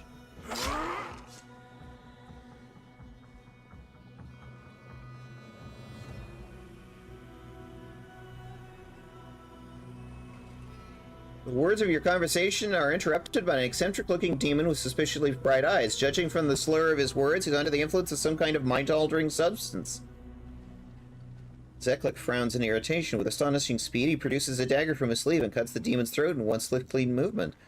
The insolent demon gurgles, and staring at the tiefling in surprise, he slowly sinks to the floor beneath the contemptuous gaze of his killer. What a brute. Please listen to me before you draw your weapon. This was an outrage, yes, but it wasn't my idea. It was done on Irmigalit's orders. He came up with this brilliant idea to match you up against the Mephit. He thought the crowds would find it funny. I couldn't stop him. But I assure you, this will never happen again. Here, this is for you. From now on, you can freely use the transportation arc located near the Battle Bliss. This is one of the privileges afforded to our arena's gladiators. Gold coin from the Battle Bliss. I demand a proper fight. I promise I'll arrange a proper fight for you. I'll put you up against the Player Twins. They were supposed to fight someone else, but I can rearrange a few matches. They'll be in your next appointment. Just let me know when you're ready. I'd like to enter the arena.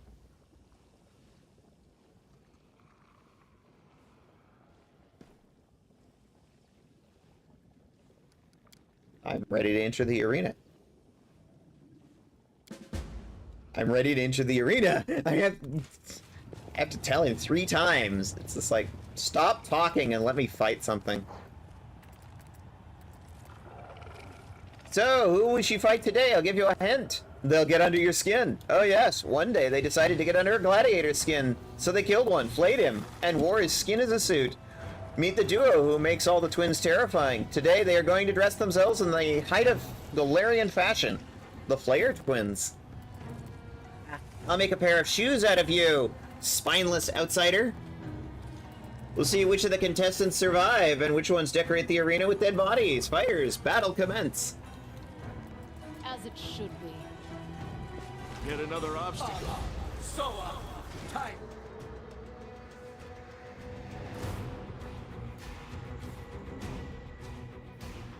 Ah, he teleported us all around the place. Did you see that?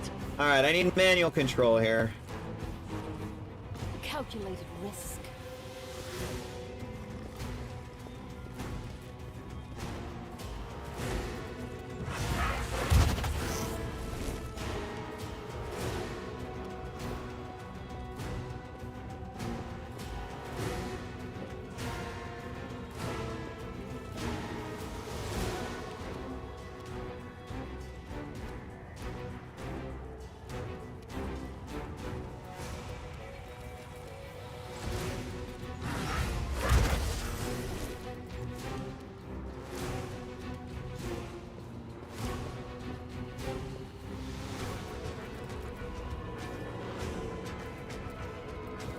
Let's get everybody into position.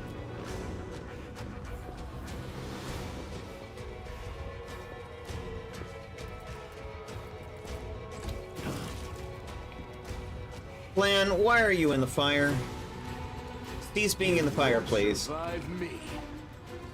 So you move back into the fire. Good job, bro.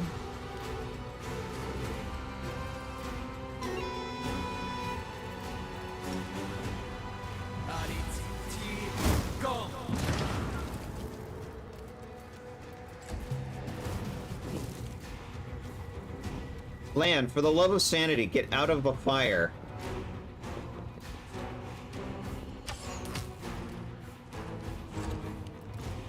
This should do it.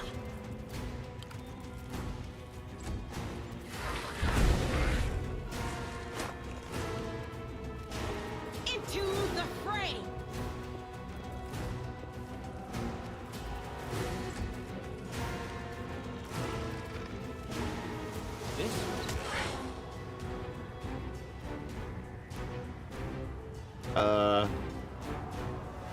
Camera? The Flair twins are a duo no longer. It's time to think of a new nickname.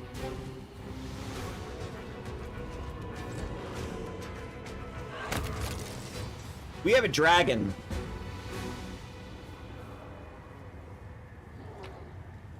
We have a Hulk.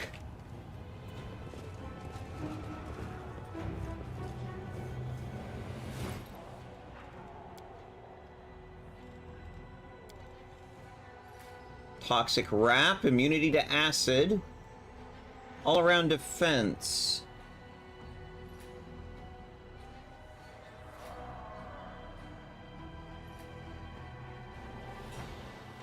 Oh, they both came to the back-to-back feat. Interesting. It's too bad little baby can't use rings.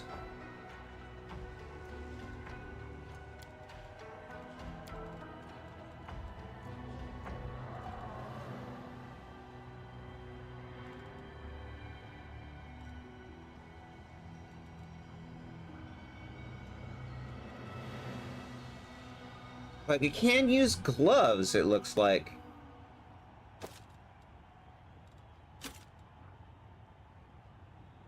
That's a bow user. Racers of armor, competence on device skill checks. And you're using +1s. Here, have a +3. My baby girl! My baby girl!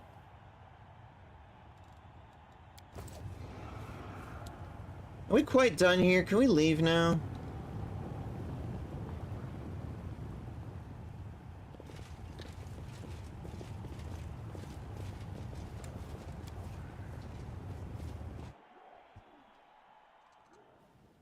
Well, we won another round.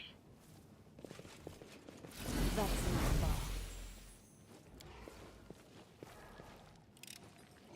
I finished here. Is there more? Oh, look! Another cooking recipe. We like those. We take those.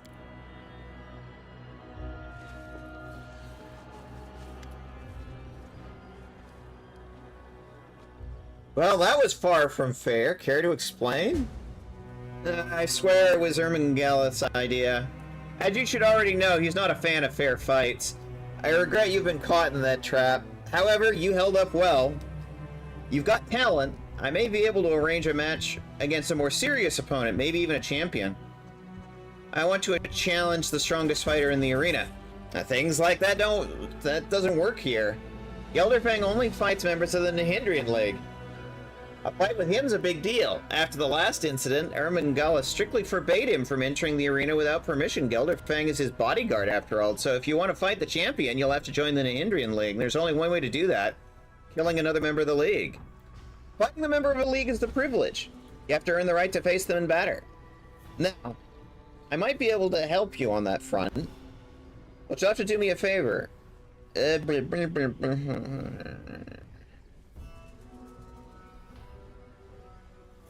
You want me to buy horrors for Gelderfang's amusement? Do it yourself. Really? That's a shame. However, I won't insist. I'll go ahead and start making arrangements for your fight. I'm ready to enter the arena. I hope you came prepared. Members of the Nihindrian League are formidable opponents. I'm ready to enter the league. In the ring.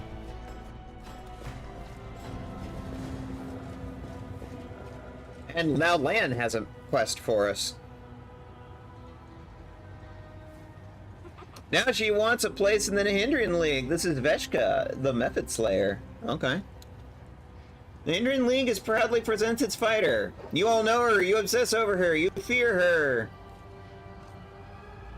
You've enjoyed hundreds of victories in the arena, and 3 times you've enjoyed her defeat and painful death, but every time she's come back from the dead. The artist of suffering. That's some thrice killed.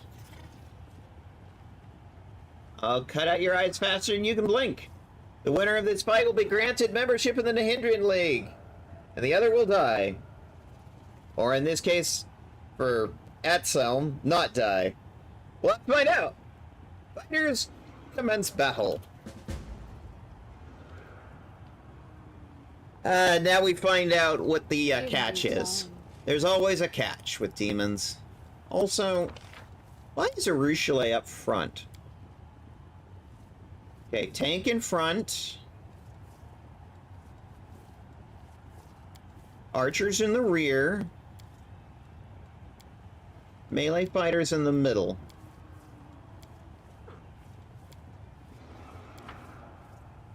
All according to plan. There we go. Much better. The inheritor. We are the light. All right, let's find out what the catch is. Darkness. Endure this! I will resist.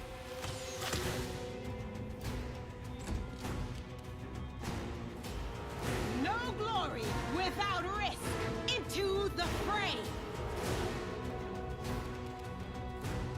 Okay. Nice charge, I guess.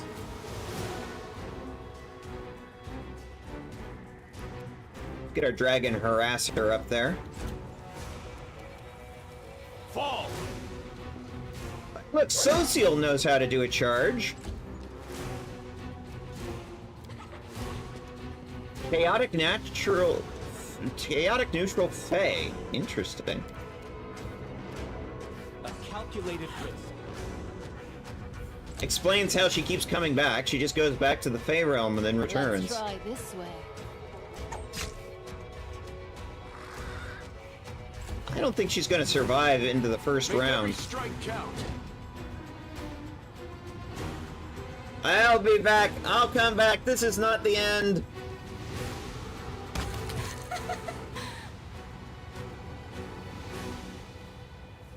This can't be happening. The Nihindrian League's fighter is down. The fiercest Atsem has fallen. Long live the newest member of the Nihindrian League. Ermengarda. Behold the newest member of the Nihindrian League. She's invincible, bloodthirsty, violent, and cunning. Veshka the Method Slayer, glory and death.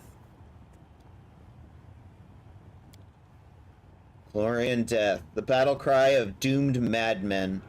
How many times have I heard it? How many times have I shouted it while standing in this arena? I run from what I have done. I run as fast as I can, but even the smallest thing can remind me of my past, and then it all comes flooding back, and I remember all the terrible things that I've done.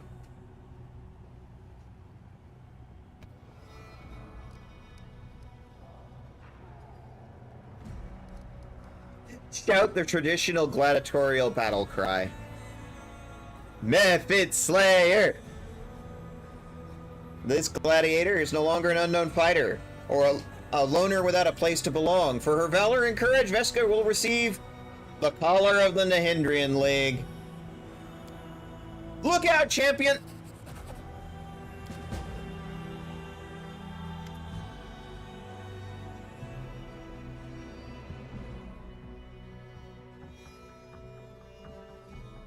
That's enough fooling around. You have more Mephits to defeat. Ermengalith looms over you. The arena's master's massive bloated torso wriggles wildly as he bursts into a fit of maniacal laughter. As the Cambion howls in amusement, you realize your neck feels stiff. You reach up a hand and discover you're wearing a metal slave collar.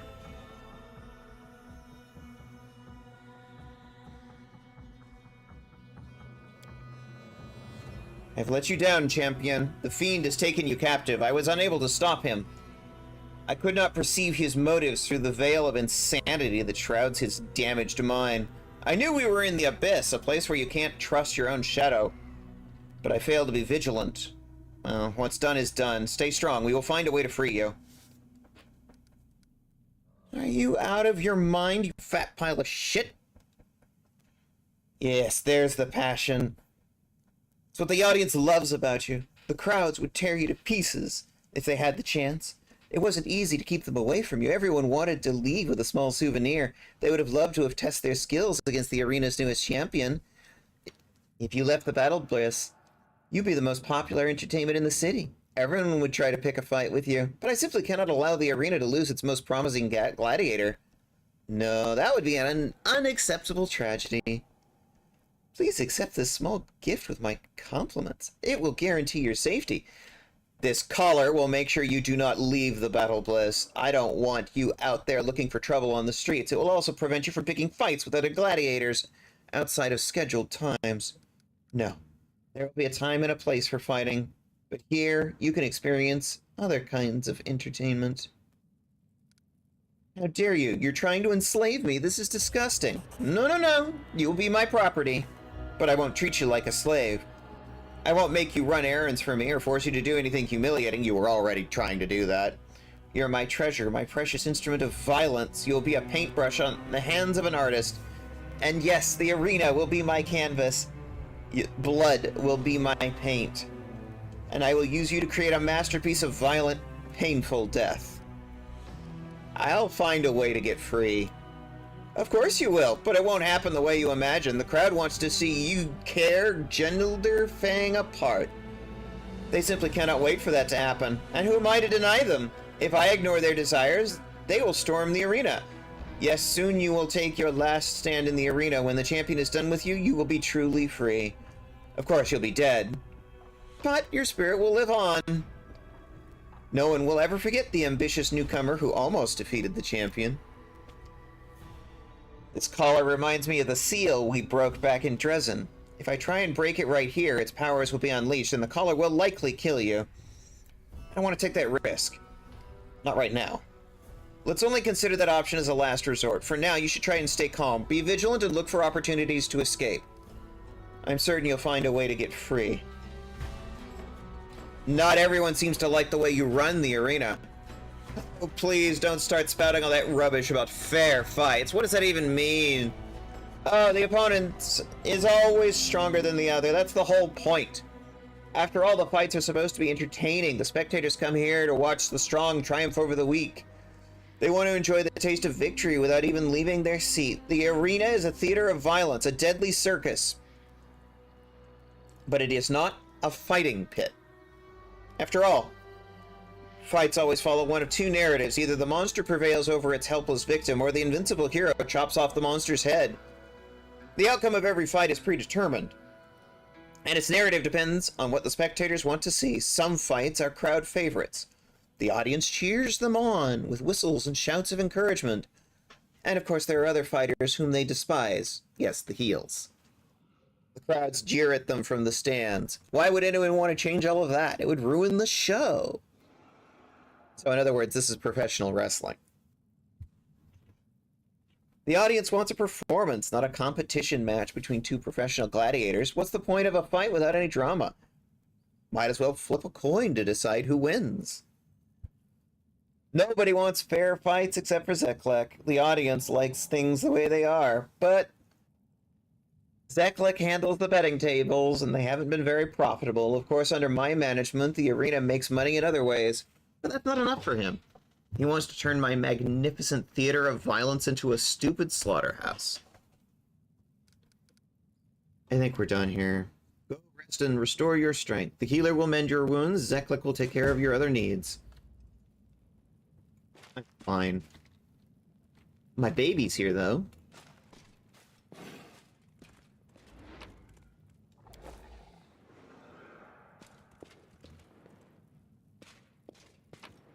Let's see what we can loot while we're here.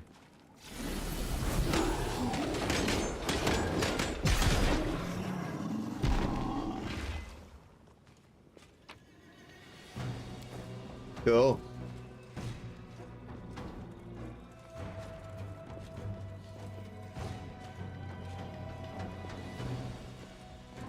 Ah, Gilderfang. And to the Sinner.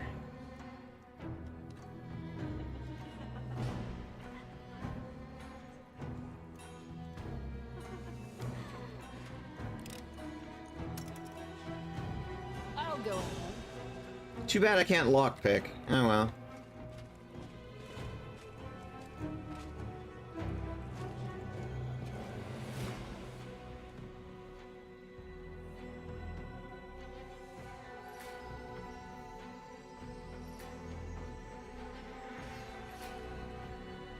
There's always a catch.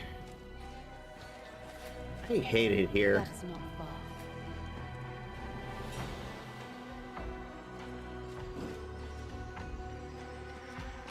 Ah, look. Old Atselm. Atselm. Young Atselm. In due time.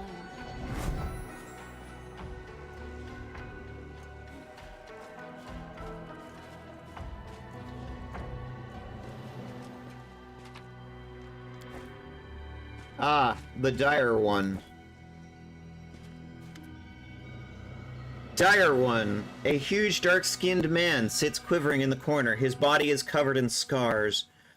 Many of his injuries look like they should have been fatal, yet somehow he is still alive. Some of his wounds are fresh, but no one has bandaged them up or tried to heal him. This man's skin is in tatters. Blood oozes from his broken body. He is clearly in a lot of pain, and it is hard to believe that someone so badly injured could maintain consciousness. He casts a wary gaze in your direction and grunts something unintelligible. You can't make out his words, but his tone is an unmistakable warning not to come any closer. Examine. As you reach for the items, he snatches them away. Not yours. Go away. Can you understand me? Who are you? The dire one. Perception check passed. Trevor? Trevor Vanek? Social's brother? The gladiator goes still. He gazes at you, lips trembling. He seems to be trying to speak, but the only sound that comes from his parched, dry throat is a wheezing croak. Finally, he nods and manages to choke out, Social. Yes, he is my brother. Are you his friend? My friend too, then. We found him. But now we need to get both of us out of here.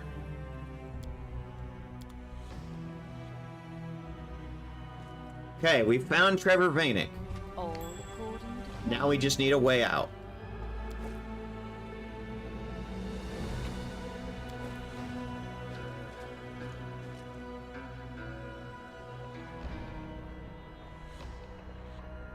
Ah, that's the front room. The door is closed, we can't get in there. Because of course it is. That'd be too easy. I'll go ahead.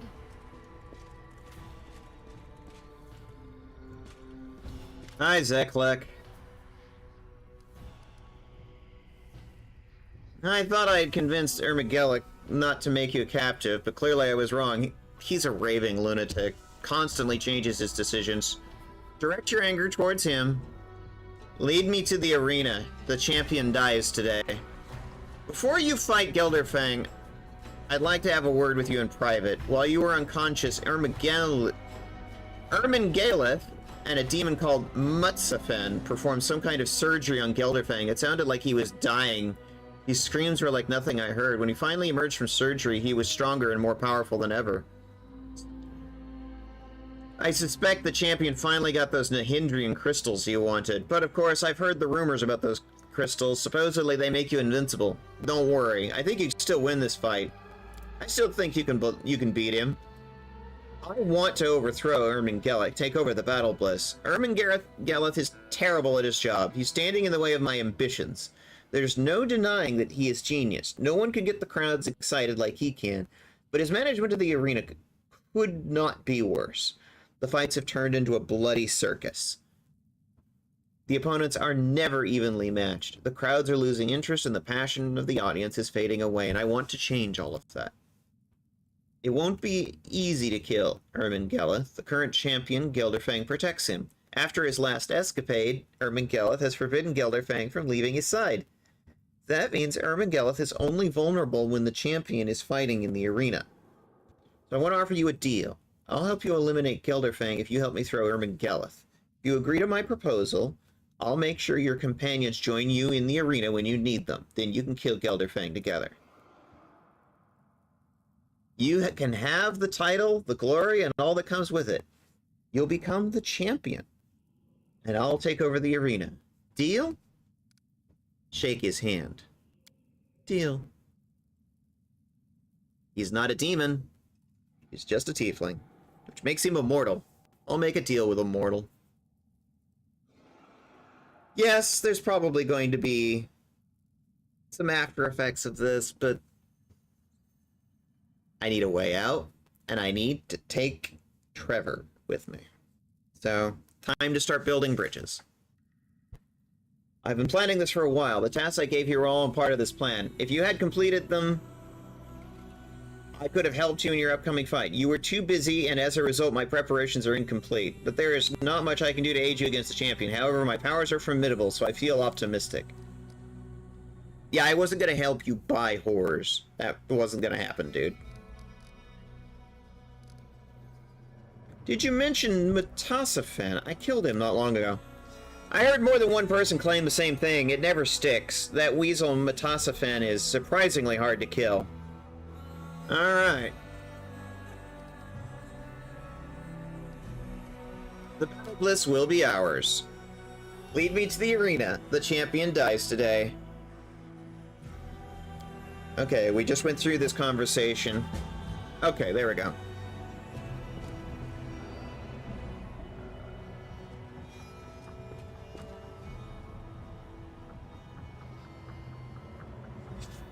Time for a glorious fight. This ambitious Golarion wants to fight the champion of the Battle Bliss himself, the deadly Gelderfang. How exciting. Who will emerge victorious? My bet is on the Golarion. No one can defeat Gelderfang, especially not a soft and squishy mortal. This isn't entertainment, it's just boring. I'm sure the Battle Bliss Arena will be able to entertain you, my dear Hepsamira. Ah, we know her name. Today, the Mepet Slayer will fight Gelderfang himself. Norma! Let's hear it for the Mepet Slayer! We'll tear them to pieces! Let's do that! Whoever kills the Golarion gets double ration for dinner.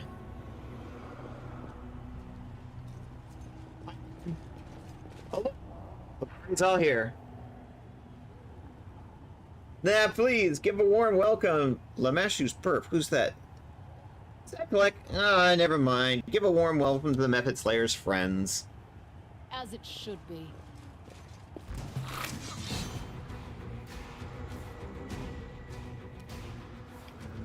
Alright, where's my baby girl? Oh, here she is. Okay, cool. Land, do your thing. Crushed the wrong mongrel.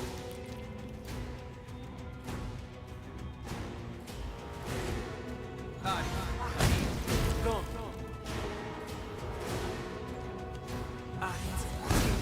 Go. Prepare yourselves. Okay. They just explode. Somebody crit. Nice.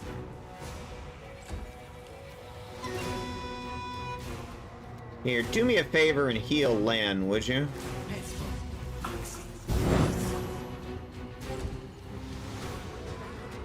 Come here, baby.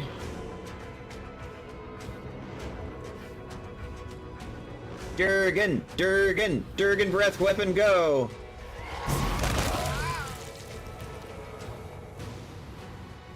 Beautiful. Time has come for some serious bloodshed. Give a warm welcome to our best fighters, the seasoned and merciless, and behold the gruesome skills of our contestant. Let's take down this Golarion upstart and get our gold. Let's go.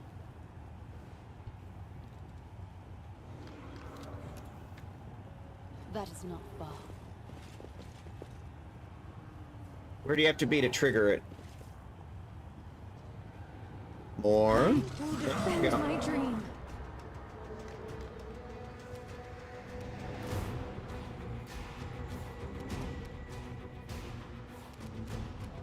We have bless up. No, let's get a bless up.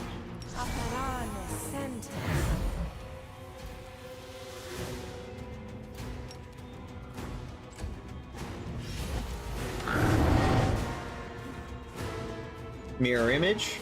Very good. This should do it.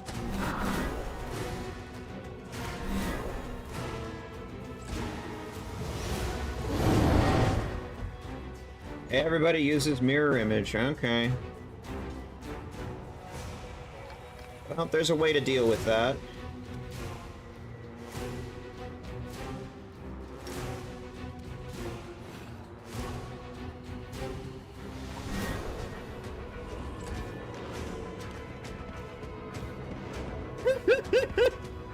One of the demons is running away.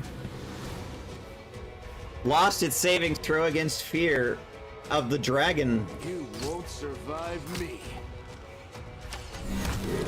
Nice. Archers, do your Guide thing. my hand.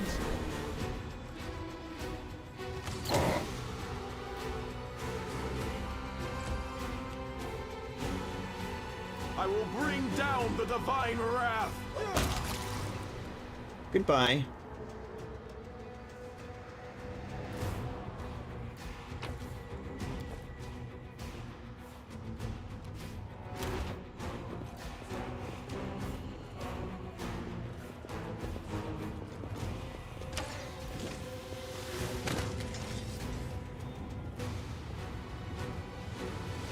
He was too busy running away. Who will bring an end to the contestants' string of victories? Behold, fighters from the Nihindrian League. Give it up for Atselm and Ruska. Yeah, we saw you fighting earlier. You struck me down once, now I'll get my revenge. You'll just pop back up in the Feywild. I am Ruska. I will rule this place. Kneel before me, you pathetic maggots.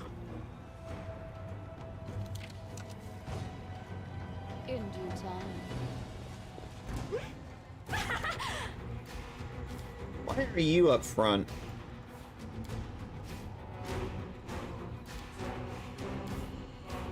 Once again, I have to reset my entire party. Eternal Rose, I call upon you. Now, Orla. The light, take you. You must get tired of that, Edsel. And now the moment you've all been waiting for, the event! To have everyone on the edge of their seats, welcome to the arena, the invincible champion Gelderfang! Hi. Nothing personal, kid. But you're in the way of me getting Trevor out of here.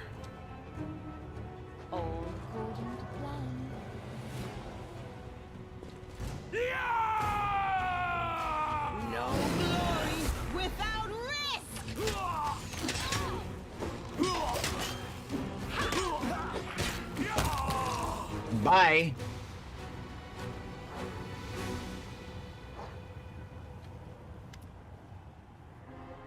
Zeklek has Earman Geleth by the throat. We won, now I just need to finish him off. I'll let you do the honors. Am I even supposed to plead for my life now? Is this the moment where I try to soften the hard hearts on my cunning killers? Well, why not? What are you doing? I'll make a deal. Zeklek, I gave you everything you wanted. And you, champion, our newest champion, I always believed you would win. I'm your biggest fan. Spare me.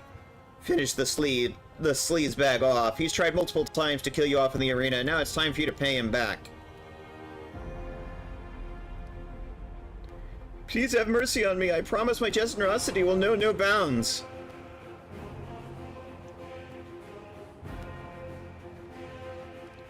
I'll give you anything you want. Shamira, save me. Ermengeleth, you're a liar and a filthy asshole. Don't be angry at me. Zeklek's the one who came up with the nasty ideas. You're a liar. Zeklek clutches a dagger and hisses his teeth. Liar! I am so tired of your lies!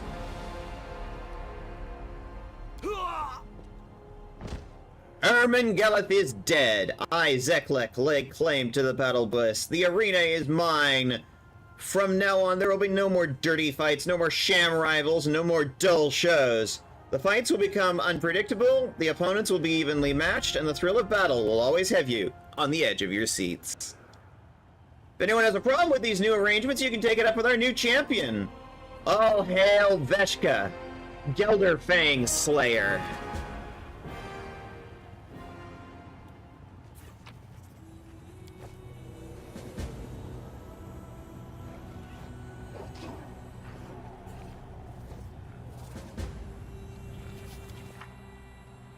Many denizens of the city now know the commander's name and recognize her on sight.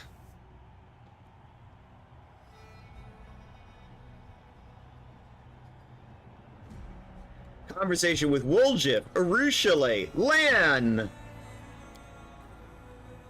Alright.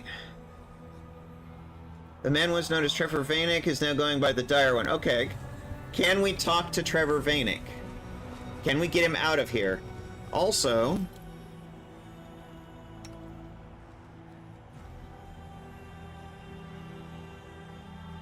take off. There. Take off that damn collar. Now, where's the necklace I had been using?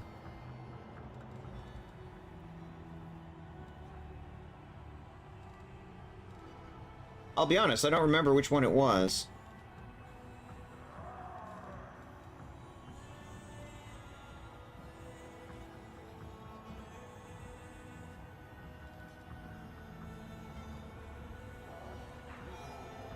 Ooh, a +4 deflection bonus to AC. Nice.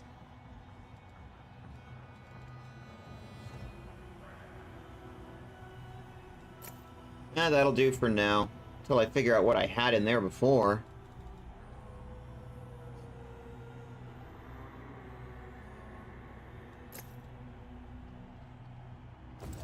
Works for me. Now, can we find Trevor Vanek? The Battle Bliss has a new champion. The demons sing your praises. You have won their respect. Tell me, champion, do you enjoy the attention? Are you basking in your newfound glory? It's disgusting to kill living creatures for the entertainment of a crowd. I am filled with sorrow that you had to participate in such bloody entertainment. You received honor and glory in the arena, and they praised you for putting others to death. However, I rejoice to know that all these accolades have failed to lead you astray. You've resisted temptation. You have not left the path of righteousness. Alright, Zeklek. There is a wounded fighter called the Dire One among your gladiators. I want you to set him free. Why would I do that? He's property of the Battle Bliss. He generates substantial income.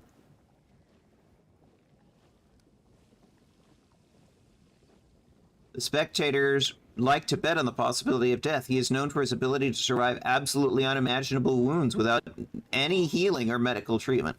Oh. You people are horrible.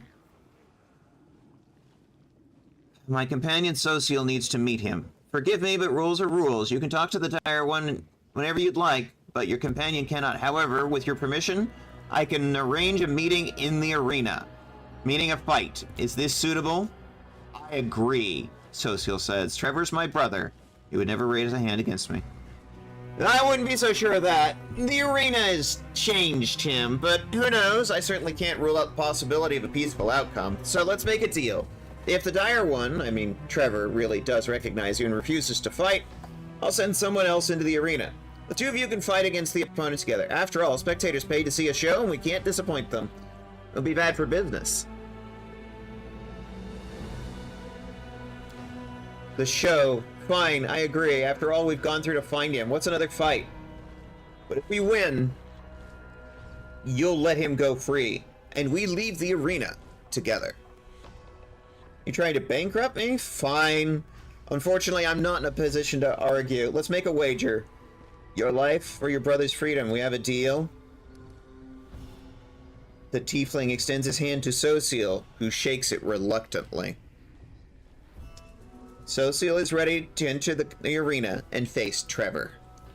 Very good. Follow me, please. Now, this is the real reason we're here.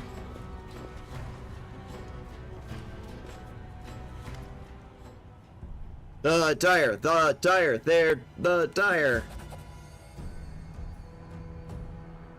The dark-skinned warrior in an enclosed helmet approaches Social. His body is covered with scars, old and new, intertwining in web-like layers. Even the fingers of the veteran gladiator are marred and disfigured. The same hands that once produced delicate wood designs, the source of joy for the whole village, now grip a weapon pointed at the young cleric. Trevor, brother, is that you? The warrior breaks into a sprint and lunges.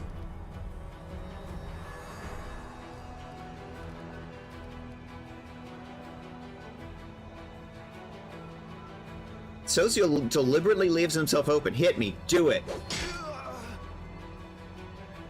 The man in the helmet knocks Social down with a brutal strike. However, he hovers over the cleric, raising his weapon for a killing blow, but suddenly freezes motionless and looks his victim in the eye.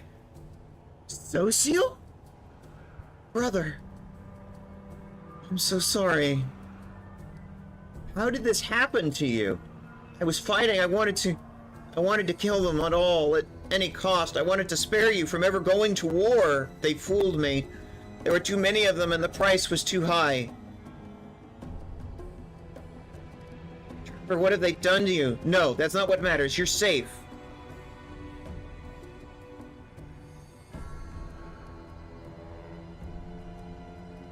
You don't have to apologize. You chose this path and you've been following it heroically. I'm proud of you.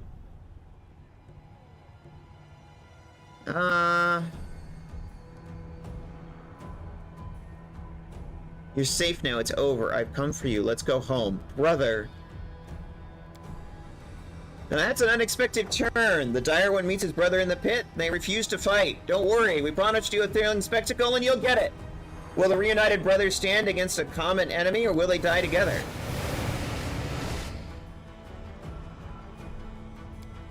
Trevor, take this. Social holds his shield out to Trevor. He hesitates for a moment, not sure if he's allowed to touch the shiny metal, but there's no time left to think. He resolutely takes it. His brother puts his hands together in a prayer behind the gladiator's back. The goddess seems to have heard his plea in the depths of the abyss. An iridescent glow begins to emanate from the shield.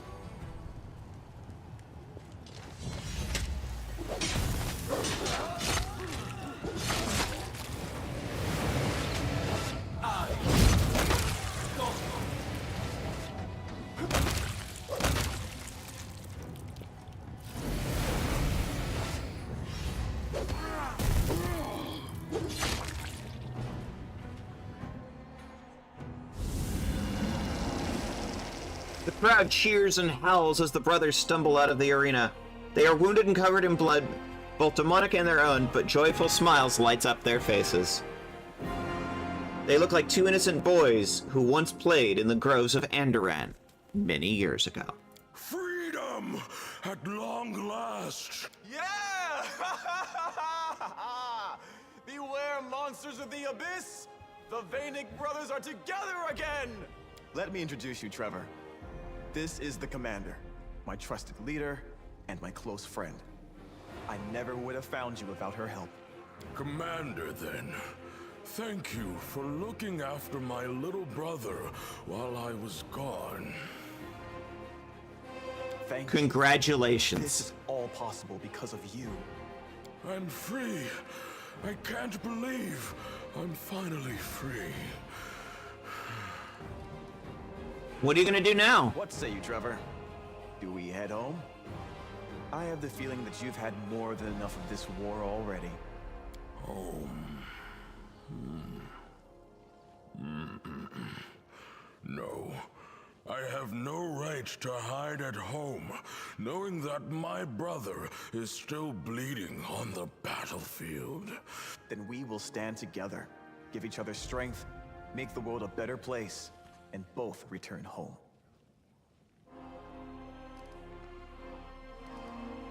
Welcome to the Crusade, Trevor Vainic. Thank you, Commander. He gives you a salute, his tilted hand movement indicating it has been a long time since he had a cause to offer one. Yes, brother. We will win this war and then finally go home.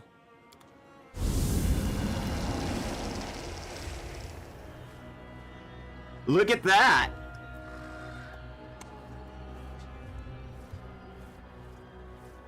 We have a new party member.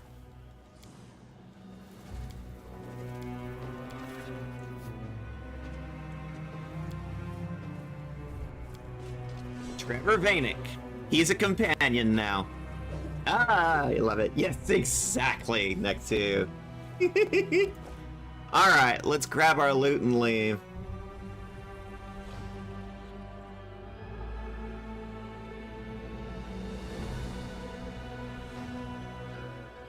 Let's go back to base camp.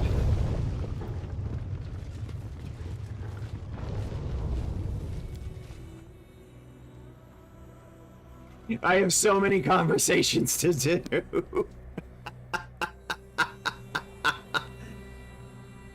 Hey, we have now finished Social's personal quest. We got his brother back. And he's now a companion. Woljev, what's up? Chief, I went someplace, you see, to an abandoned mansion in the upper city, not far from Nocticula's palace. You can't miss it.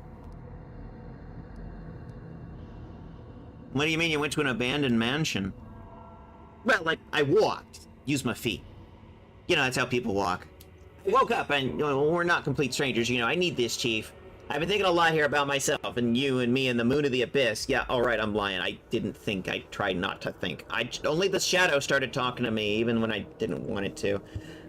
It told me where to go. Said I needed to come to terms with who I am, but maybe I don't want to understand. Maybe I'm better off being kept in the dark. I already know who I am. I'm a poor thief and a loser.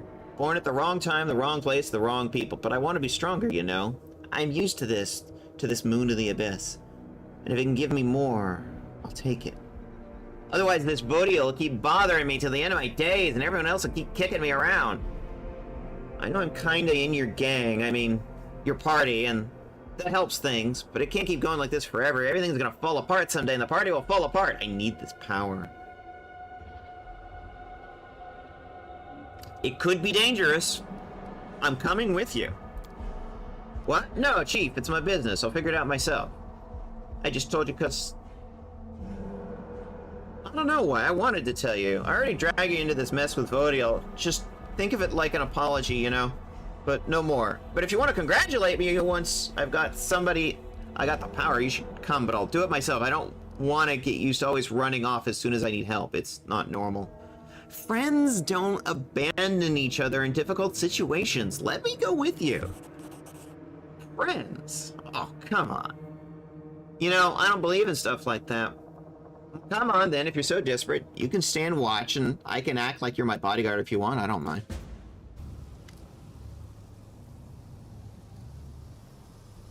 Go to the abandoned mansion in the upper city. Lan! Life's a funny thing, isn't it? You find yourself in a new city and you bump into an old acquaintance. Davimelech is here. In Illusionera. Where should we look for him? Now that I don't know, but the thing is, it seems to grow weaker and stronger as we move around, so if you put me on the scent, I'll lead you to him like a hound. Alright, we'll fight Davimelech's lair together, Lan. Right thing to do would just be to raise this whole city to the ground, but one demon's lair will do to start with.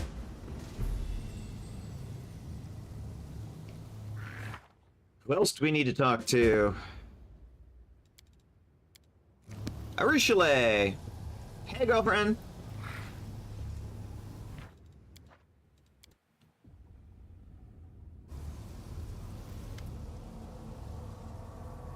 Arishale's shoulders are stooped. Staring at the floor, she hands you a scented letter and whispers, "Take a look." The one who sent me this letter, I hope to never hear from him again, but it was inevitable. He found out I was in the city. Of course he did. Desna helped me. The thought of seeing him again terrifies me. But this is simply part of my journey, isn't it? I can't just run away from my sins and my past. I have to try and make an amends. If I can't, then I must ask for forgiveness.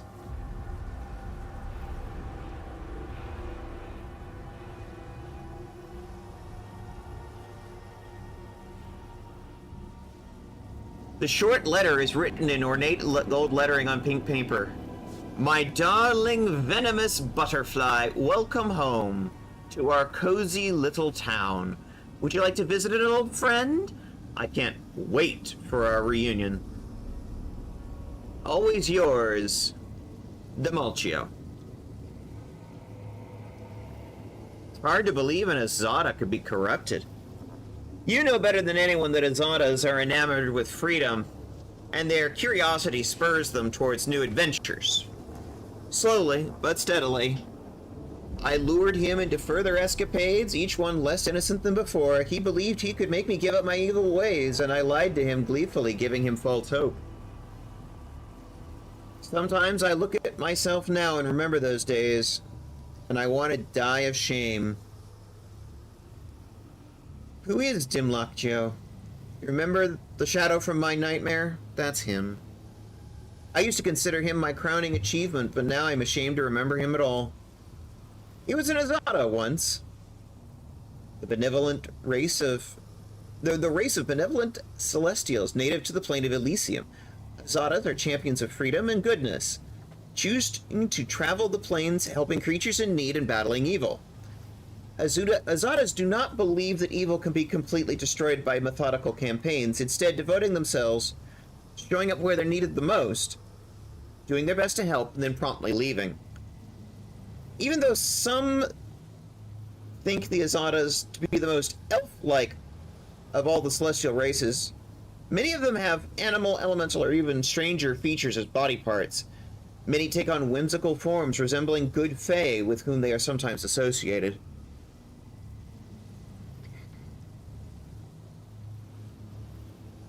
A true hero, a knight, and a poet, he was a defender of the weak, the pride of Elysium, and I corrupted him. Made him fall in love with me, broke his heart, made him commit foul crimes I cannot even describe. And when he became indistinguishable from a demon, I left him in the abyss. Now he wants to see me again. I'm frightened and ashamed. Ah, venomous butterfly. I heard those words before in your dream. That is what my nightmare calls me, my most horrific disgrace. There was a time when that name suited me perfectly.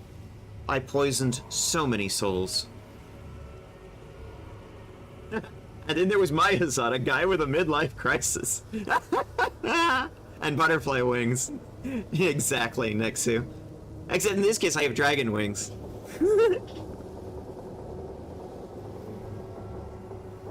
I've ruined so many beautiful creatures, both mortal and not. Almost all of them are dead now, but this nightmare of mine is still alive.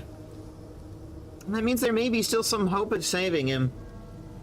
Are you going to accept the invitation? I don't want to. You have no idea how afraid I am. What will I say? How will I look him in the eye? After everything I've done to him. But I feel I must do this. I must see him. I must tell him that a fall like his is not a death sentence, and there is a way back. And if he won't listen to me, then I simply must ask for his forgiveness. What can I do to help? Please, let's go there together. I must see him face to face. I must try to save him from the abyss. I doubt that's possible. I know how much I've corrupted him. But I must try, nevertheless. I must... Yet I can't do it on my own. The succubus sobs and buries her face in their hands.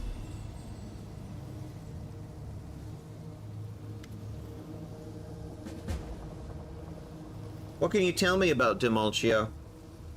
He was a poet and a knight once, a brave servant of Desna, a kind defender of the weak. I broke him. I seduced him, sent him away, beckoned him back with a false hope of reunion, and I made him go and do things I'm too ashamed to recall now. I left him somewhere in Lucianera, thinking that he was going to die in the nearest ditch, yet somehow he survived. And now this wretched creature has spent so many years in the abyss, I'm not sure if there's anything still left of the person I knew.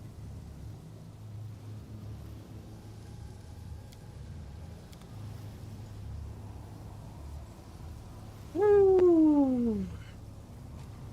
Okay. There's gonna be a lot of this today. A lot of, like, companion missions. That's sort of the goal here. See how many of these companion missions we can do.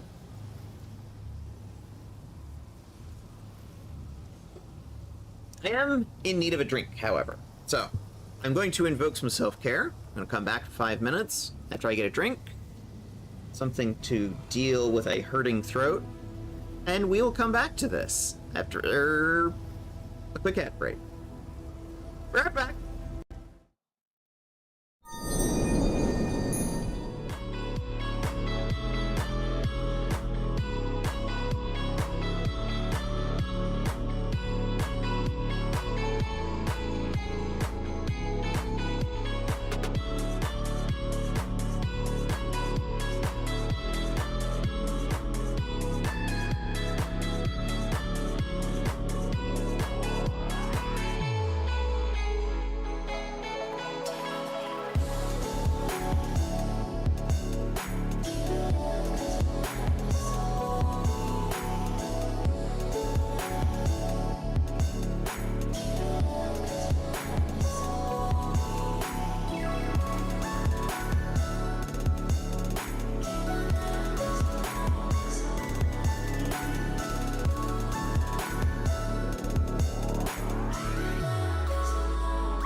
Okay.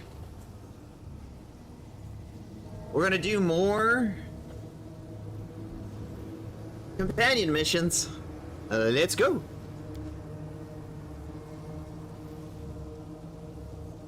Honestly, I sort of feel like I'm gonna let the Vainics sort of stay at home for a little bit.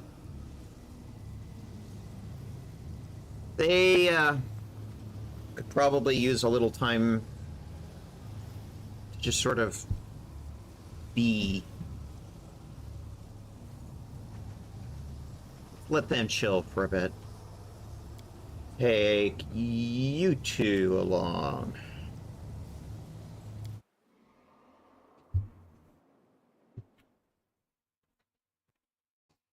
Basically, as we finish their side quests, or their companion quests, we'll leave them back at camp and bring in others that we need to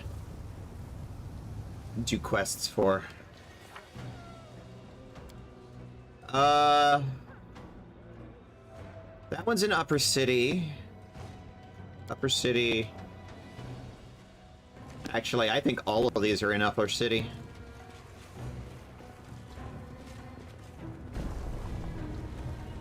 I'll go ahead. And it makes sense that they'd all be in Upper City, because of course they are.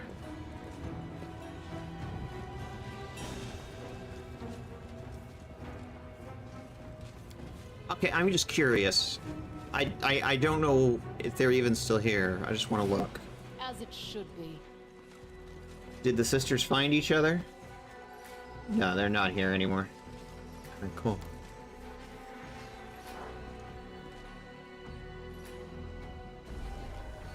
I feel kind of sorry for Minago at this point. The mongrel did it. That's not far. Up to Middle City.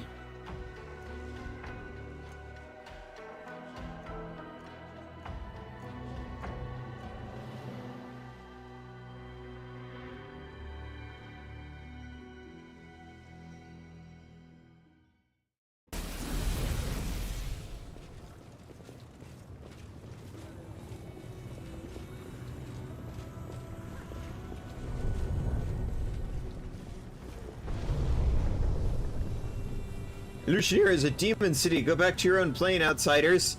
You say as I literally have In due time. 2 tieflings. No, 3 tieflings. And an actual demon in my party.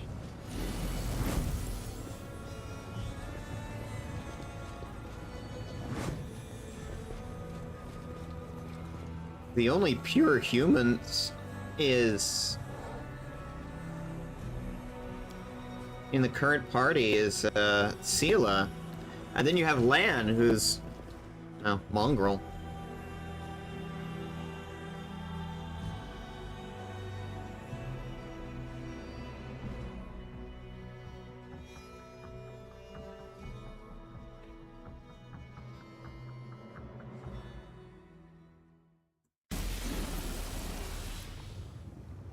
I guess Savimelik is closer than I thought.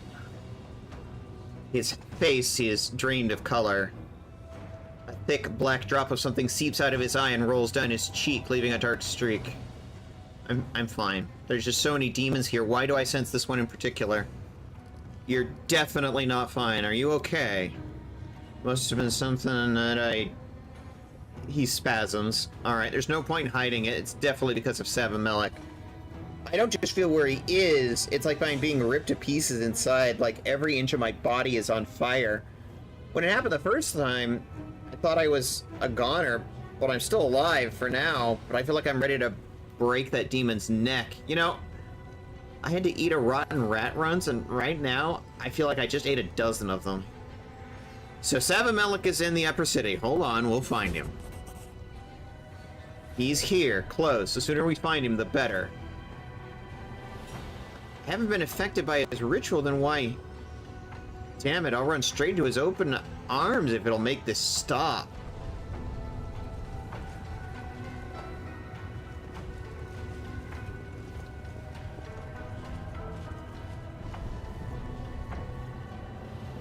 Land is shaken and sickened.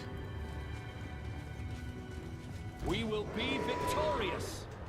Oh. Alright. Baphomet followers. Yeah, Neathers. Let's try this way. Exactly, Nexu.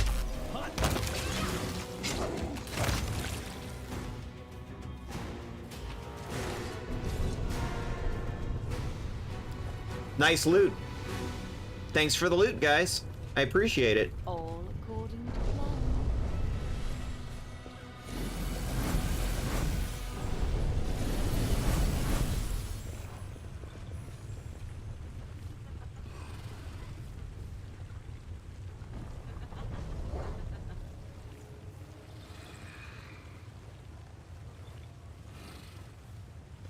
Can we retreat already? This will hurt. Fine.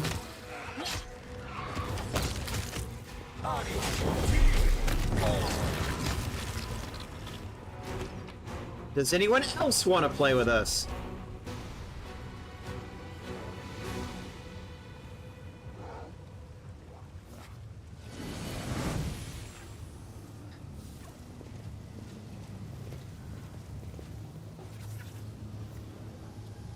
We now have so much crap, we are now overloaded.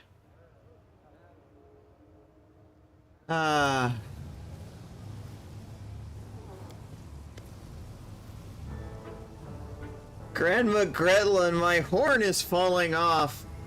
Calm down, let me fix it. Alright, whose foot did I just step on? Whose chest spike keeps catching me in my fake tail? Grandma Gretlin. Grandma, don't push me. Just let me glue the horn back myself. Listen in silence. Tina, my girl, your body paint is smudging. Why is it pink? Didn't we decide the demoness would be purple? This was a terrible decision. Makeup is not a disguise. And it need not faithfully reproduce reality. There has to be some room for creativity. Disguises like that, who do they really think they'll be able to pull the wool over the demon's eyes? Speaking of which, why wool? Is it the best material for subterfuge? Are sheep considered innately underhanded among mortals? Actually, Makia and I mix the paints in dark.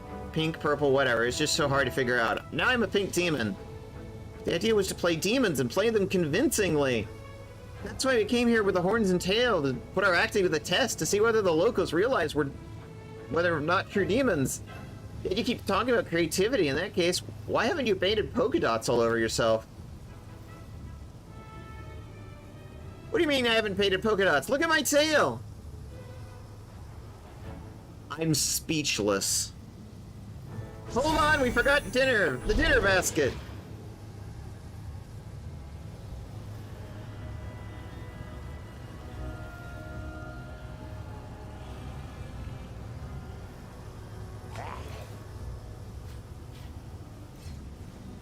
I have no words.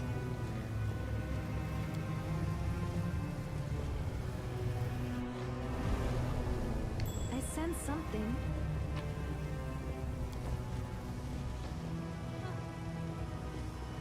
We should probably sell. We're overloaded.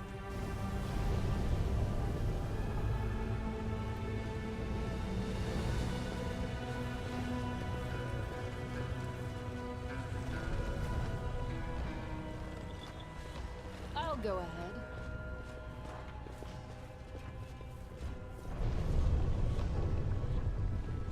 Ah, well.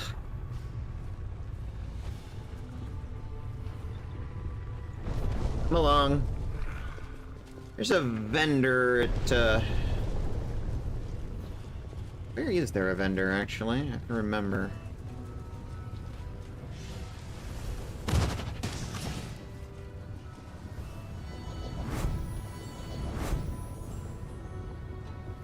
Remember where the vendors are.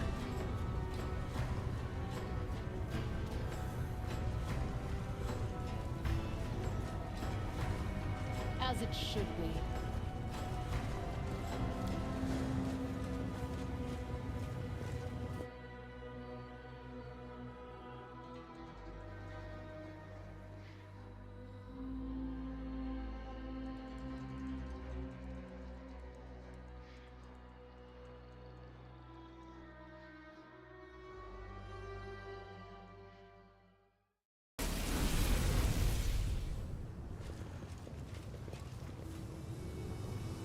That is not far.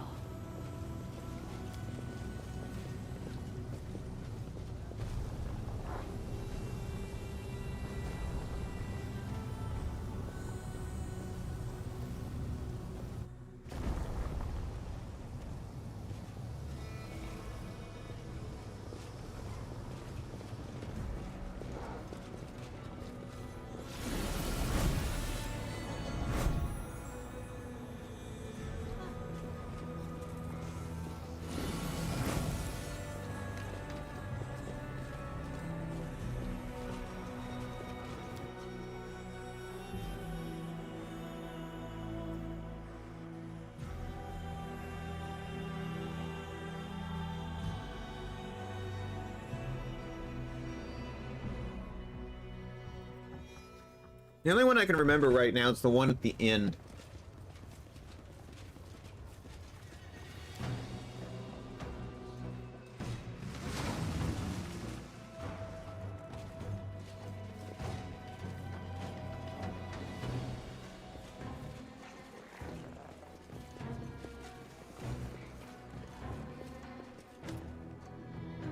Bad boozer bargain.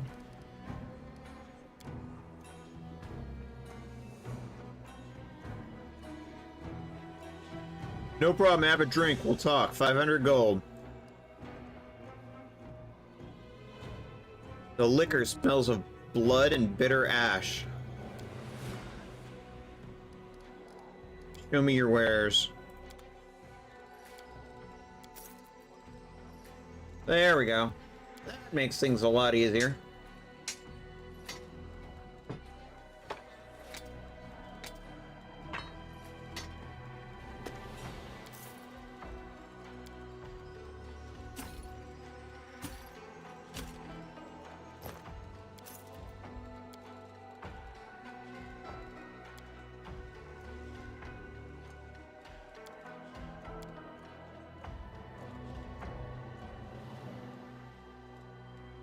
We have so many Demon Slayer soup recipes.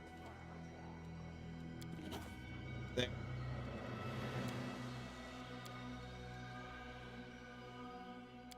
Almost level 16.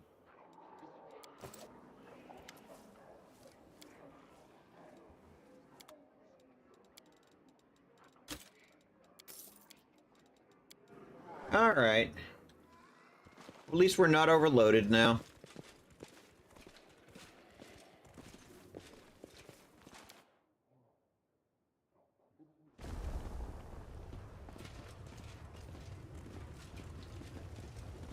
Do we have a teleport point in the upper city yet?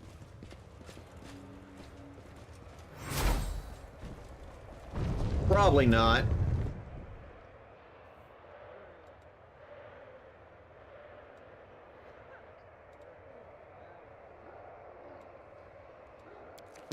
Nah, just middle city.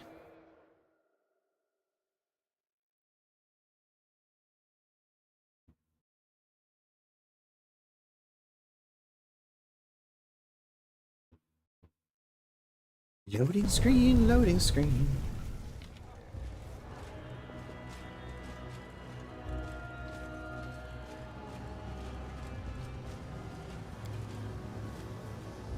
This place is so much nicer without the slave trade. Being alive, and all the slaves are free.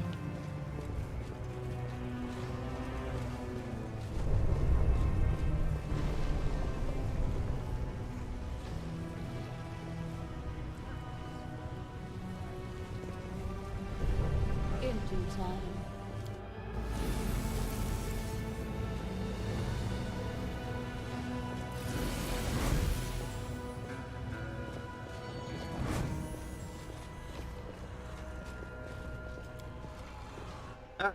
Attempt number 2.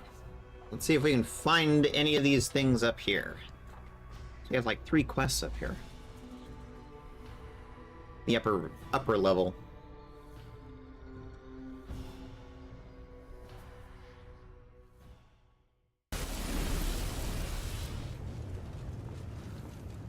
All according to plan. Interesting.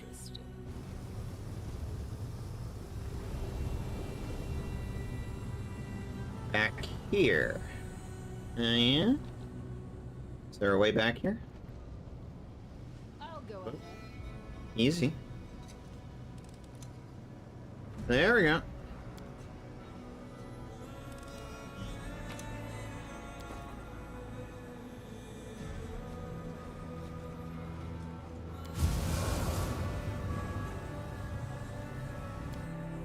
Where does this go?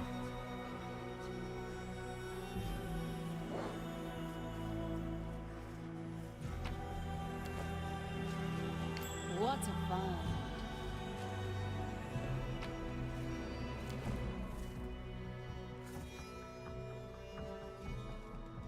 I will prove my worth. I'm trusting you.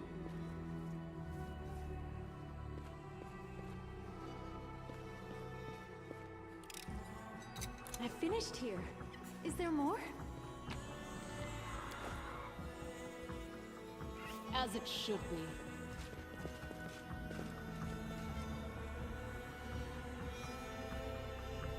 Cool, but doesn't seem to go anywhere.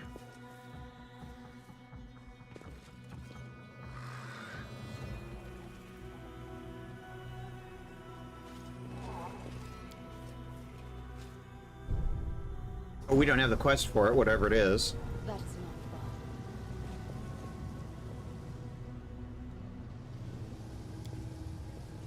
This is my kind of work. Oh. Hi. You asked me. Okay. Where are we now?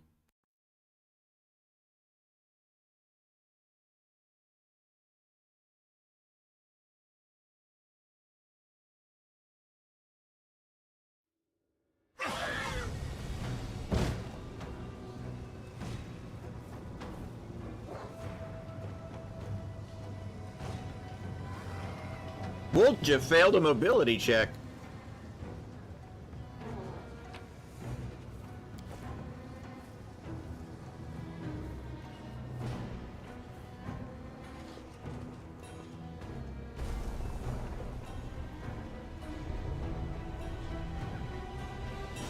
Pretty good, aren't I?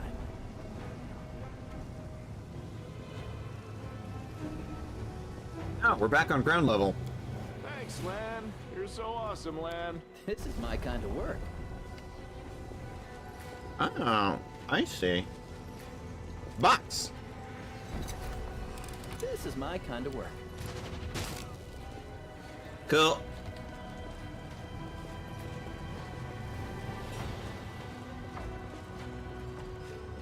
There's another way up and down. Good to know.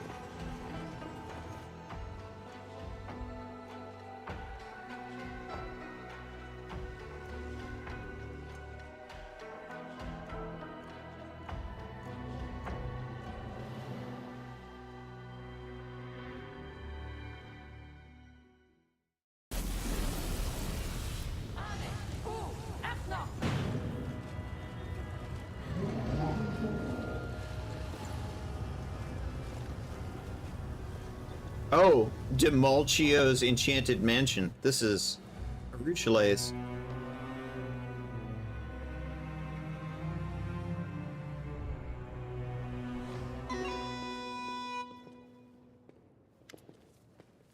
A handsome young man in a snow-white toga reclines in a plush armchair next to a table heaving with sumptuous food. Flowers are nestled in his blonde curls, while gems sparkle in the on his half-bared chest. A boy sits on the floor before him, rubbing the soles of the man's feet with scented oil. The master of the house greets Arushale with a wave of his hand.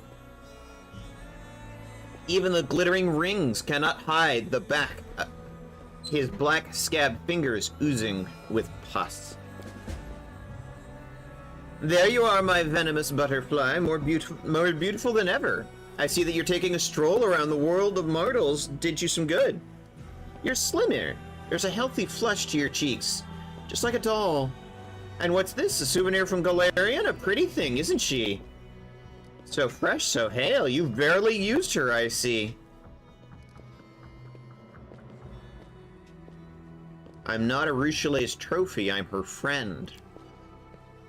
Order your slave to keep quiet, my butterfly, and I'll order mine to serve her, or I'll order mine to serve up her tongue as my next meal. Speaking of meals, please sit, eat.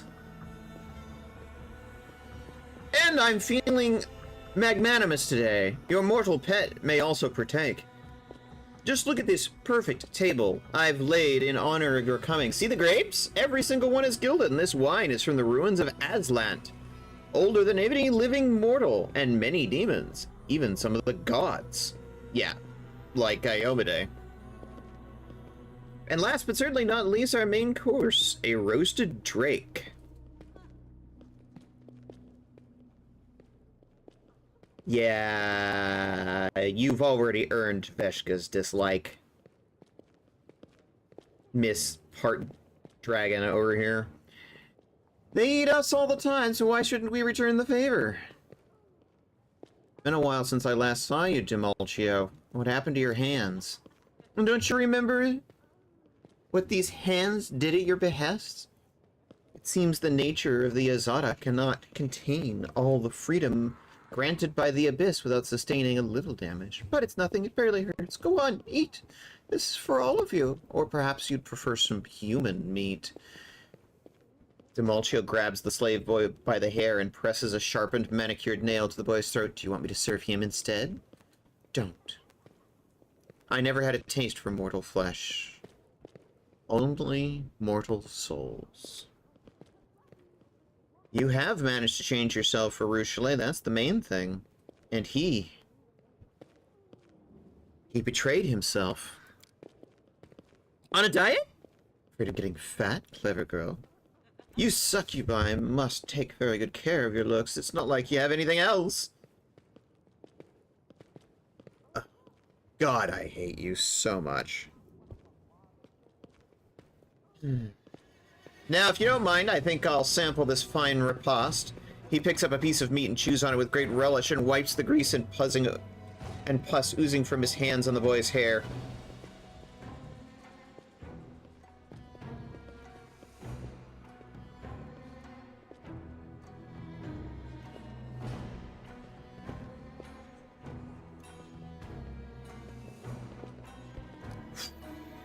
Wow.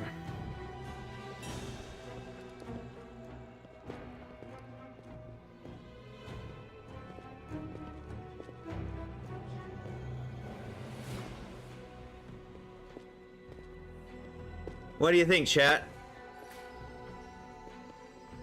They really asked how hateable a minor character can be made. Yeah, exactly, Nexu.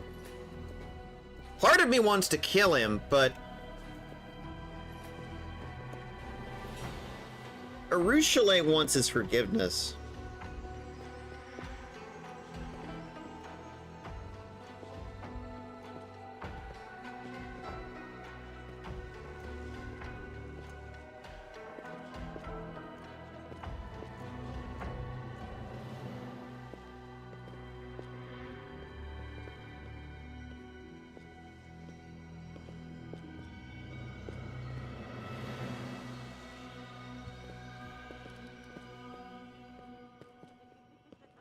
I'm kind of leaning towards say nothing.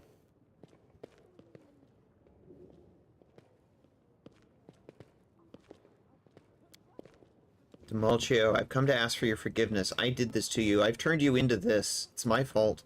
Fault? What are you on about, darling? I'm happy now, thanks to you. Who was I back in Elysium? A destitute good-for-nothing. All I did was flutter around singing ditties, and now he gestures to the rich interior with his disfigured hand. I've got everything I could dream of. Treasures, slaves, and the very best grub. I sleep in comfort with whomever I want. They respect me in the city. I open my purse and they prostrate themselves before me. All my enemies are gone now. What else is there to want? I'm happy. This isn't happiness. Is it not? Well, it's news to me. If you're having all your dreams come true, isn't happiness? Isn't happiness, then what is? Fine, let your mortal pet be the arbiter. Oh, there, tiefling. What do you say? Am I happy or not? I feel sorry for you. Ah, that's a good one. This morsel of immortal meat takes pity on me. I buy and sell dozens of you every day.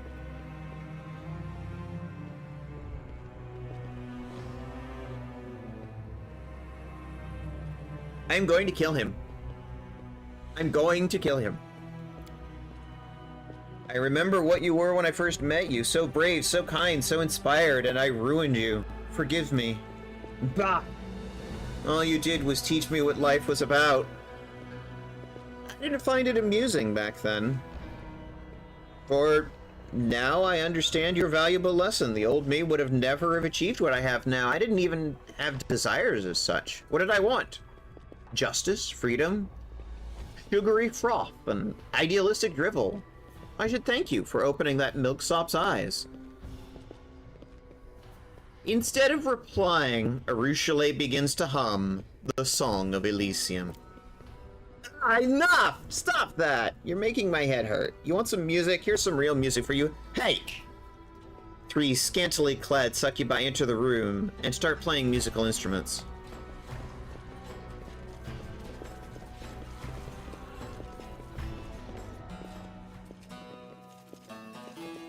Recognize these dresses? You wore the same one the night that you dumped me for the first time.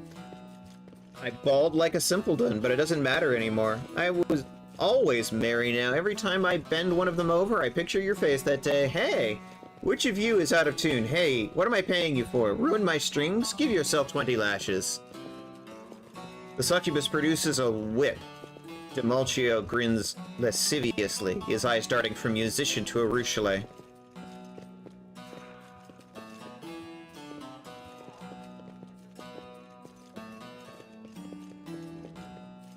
Arushale, you have no idea how much I want to behead him right now. I understand. But this is my fault. I made him like this. I tried to apologize, but you clearly don't need apologies. Let's have it your way, then. I just want you to know I wholeheartedly regret what I've done to you. Goodbye, Demulcio. I'm leaving. This time for good.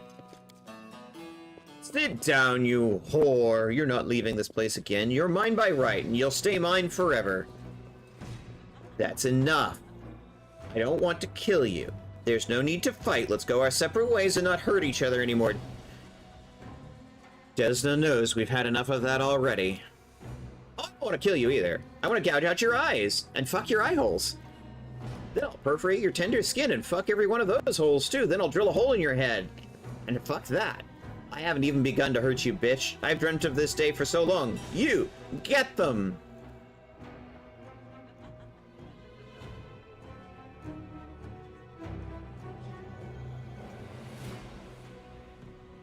Make flowers of Elysium bloom. Let me remind you of what you've lost.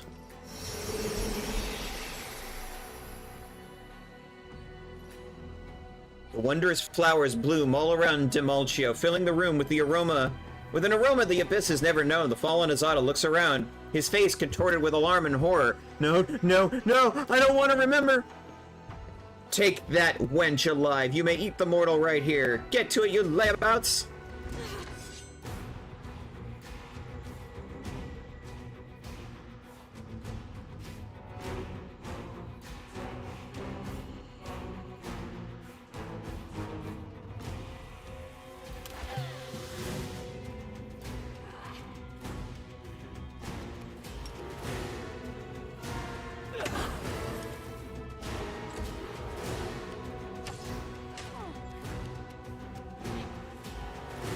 Sharpshooter, huh?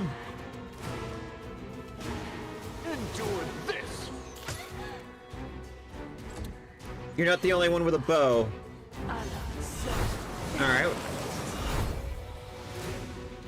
Who is immune to confusion?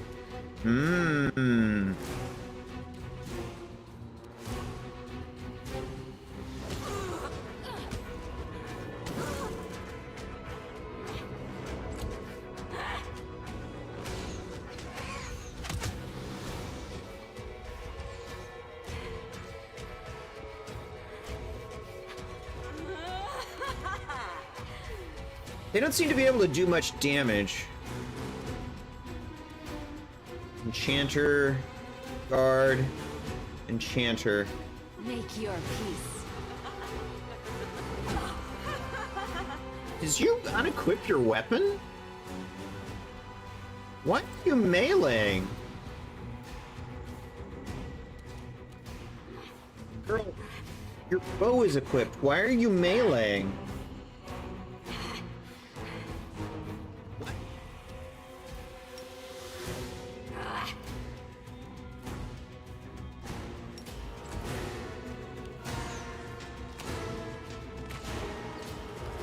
Scripting Bork.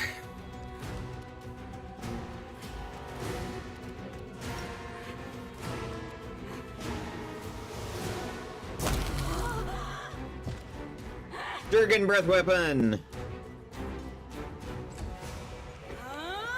Can't you just die already?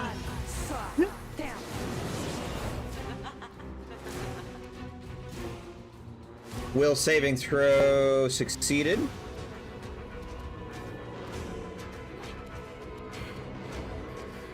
Main hand is disarmed. She's disarmed. That's what's it. Okay, got it. The inheritor, guide my blade.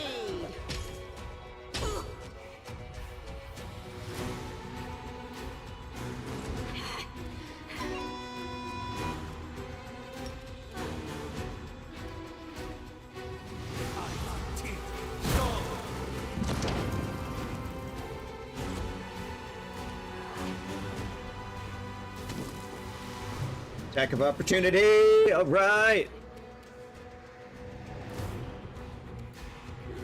Get behind her and stab. Time to share your treasures. What Woljif said.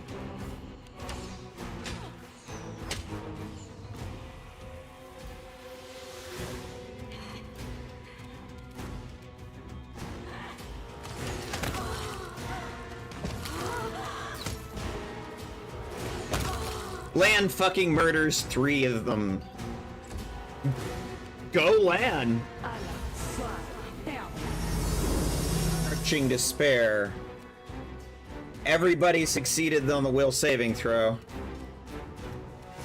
A calculated risk. Go away.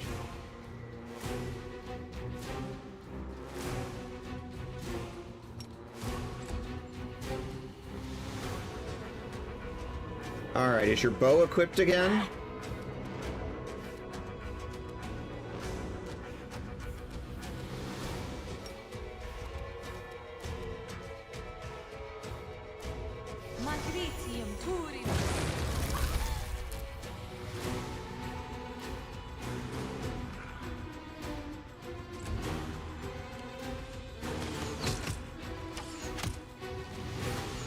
Is your weapon on the floor?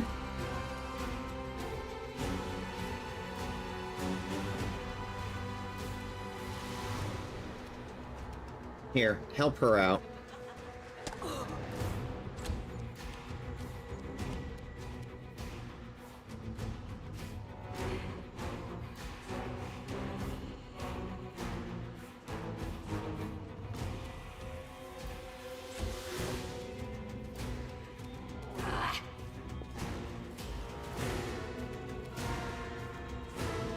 You're also main hand disarmed. Everybody's main hand is disarmed.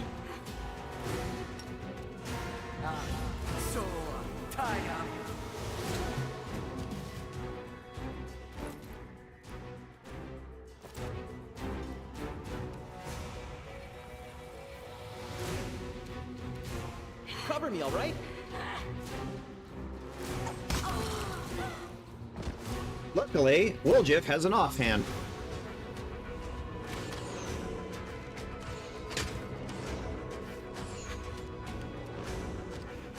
Lan has his weapon for whatever reason.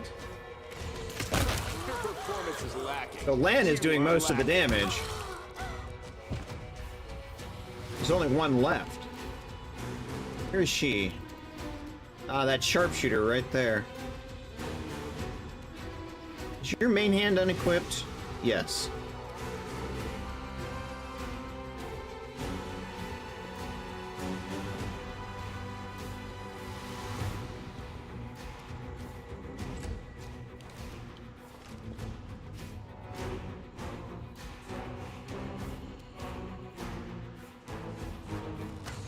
Ah, Ruchelet's got her weapon back now.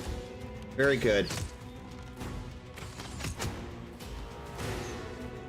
Miss, miss. You can't disarm the dragon.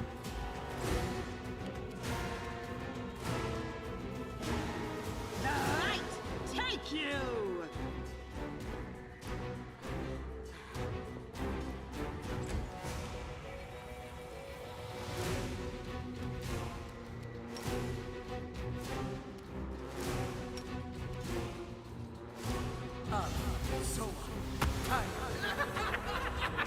Ha ha ha!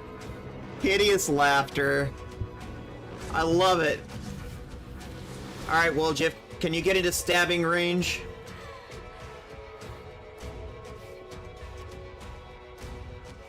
Not in one turn, apparently. Hey, Lan! What about you? You've crossed the Range wrong stab. line. Boom! You're going nowhere, bitch! Nowhere! You're mine! Demalchio. I've renounced evil. Now I serve Desna, your former mistress. If she gave a succubi like me a chance, surely she can forgive you too. The path of ascension is difficult, but... Am I a toy to you? You send me to the abyss on a whim, then you change your mind and call me back to Elysium. Stuff your ascension up your... Arushale, my girl, my butterfly, enough of this nonsense. Do you want me to apologize? I'm sorry. I'm so sorry. I didn't mean to say any of that. I've missed you so much. I need you so much. You're my only desire, my only dream. You alone. Demochiel falls to his knees and reaches for Arushale, who recoils in disgust. Everything I've hoarded, the treasures, the slaves, it's all for you. Stay, I beg you. I'll give you anything. It will all be yours. Just please don't leave me.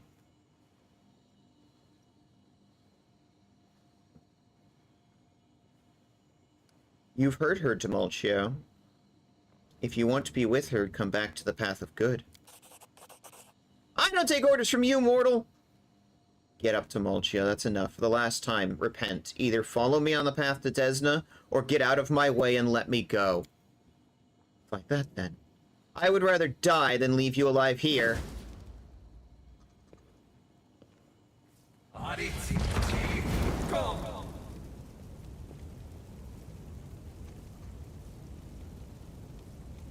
It's either us or them.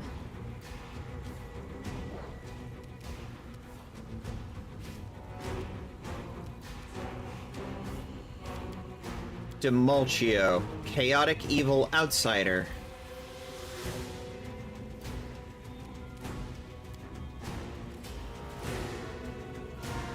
Level 26. That's a boss fight. Alright. 2 level 16 mythic succubi, which means they'll get up. Alright.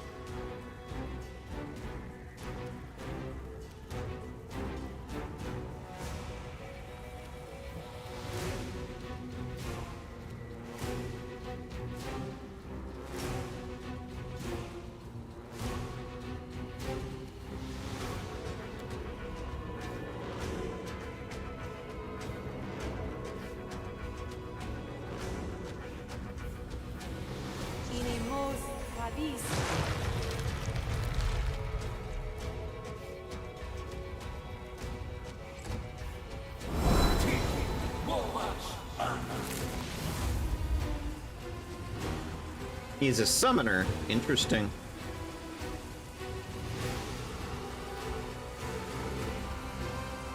Which usually means if you take him out, you take out his ads.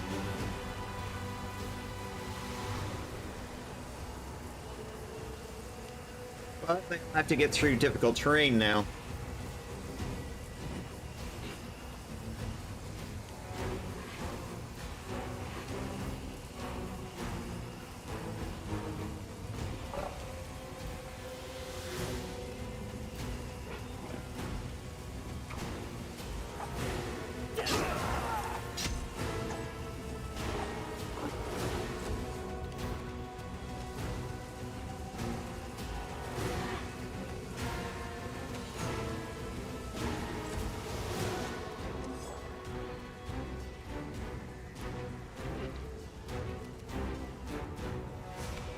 This is gonna be a long walk.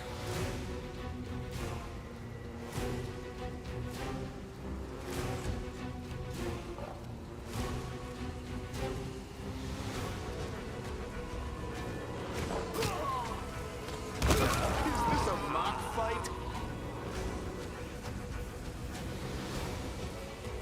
On the one hand, good job, Lan. Critical hit for 60 damage. And yes, that takes out all of the ads. On the other hand, maybe stop standing in the fire. Alright, Avu. Go, little girl, go!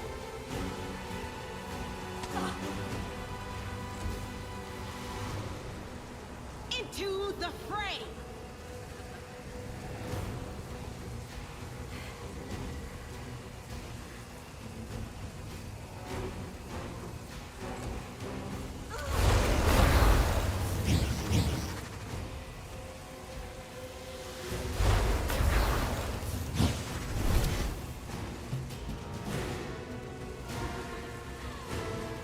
I will resist.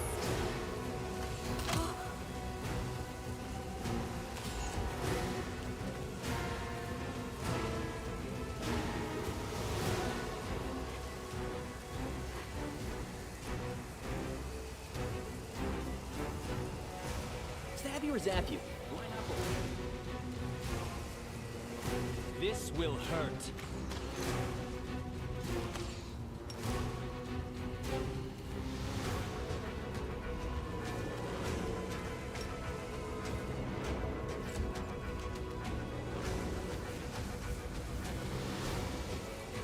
This should do it. And now we'll spend an entire round getting everyone up to get in melee range of the target. You won't survive me.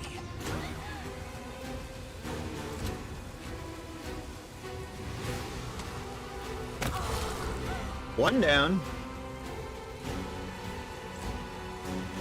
She's actually out of the turn order, which tells me she's not going to get back up, which is surprising, honestly. Guide my blade!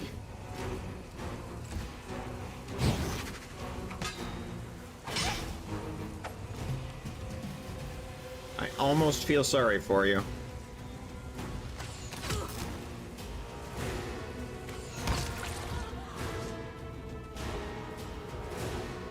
Forgive me, Tumultio.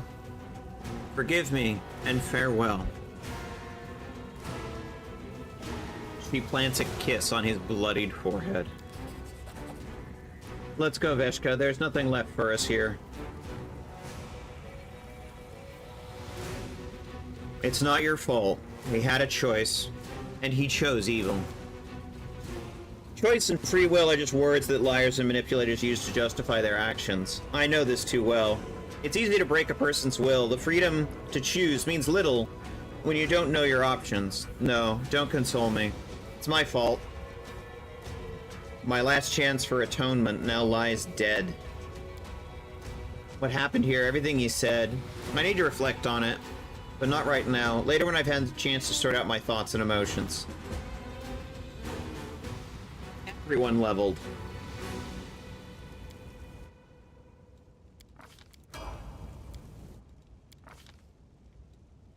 Yeah, I'm not sure if you're actually supposed to be able to talk him down. Didn't seem like it. -6 con from his shirt. Wow.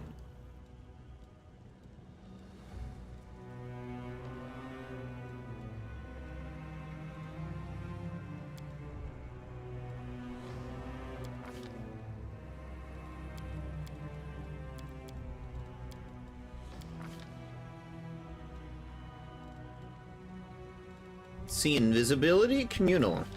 Nice. Cure moderate wounds, mass.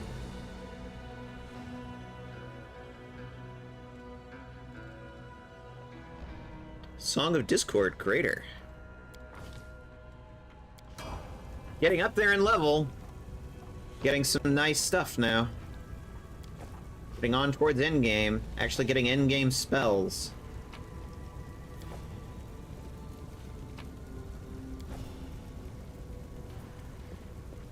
A lot of loot.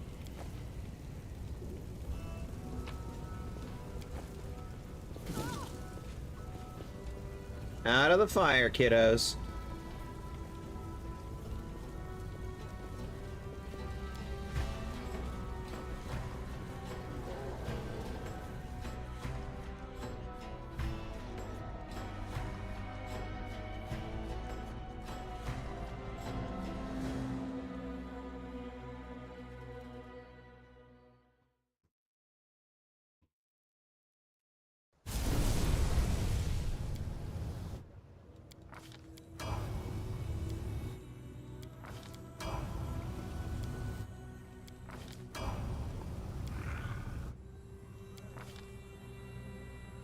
All right, now our girl.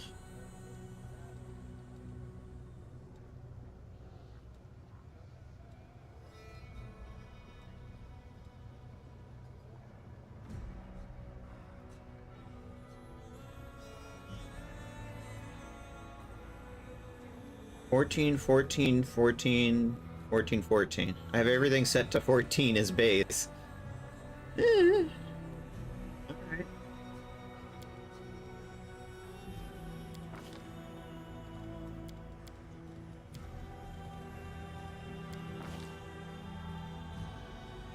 Breath weapon, 9th level. Rank 2 of the breath weapon. Alright, dragon breath weapon.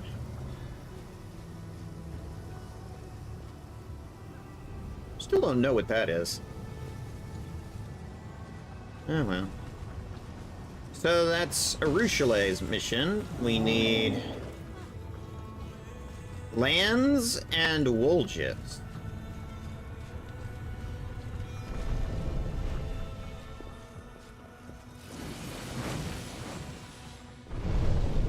Once again, Sela is not in the front. Why?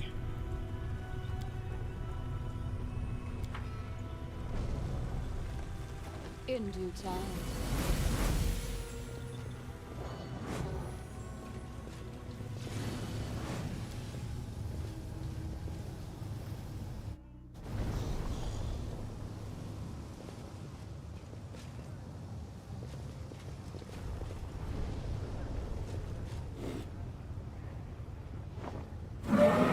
Thanks, camera. Enemy approaching. Thanks, camera, for positioning yourself in exactly the worst place so that we can't see what's going on. Love it.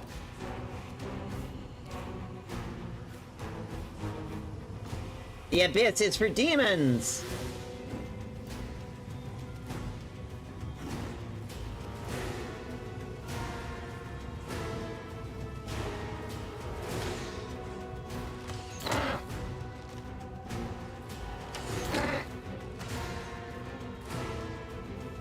Remember, being anti-immigration is what the bad guys do. That's right, I said it. Them for me.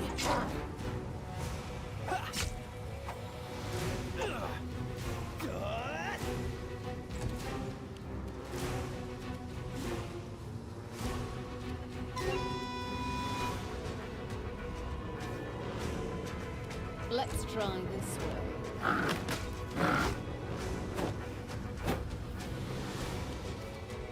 A calculated risk.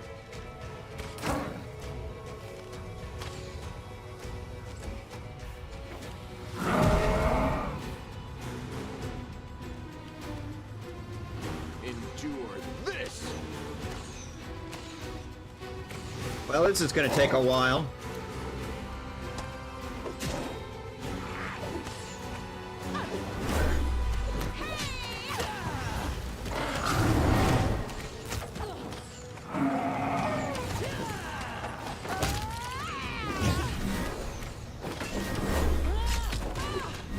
Mirror image and concealment. You still lose.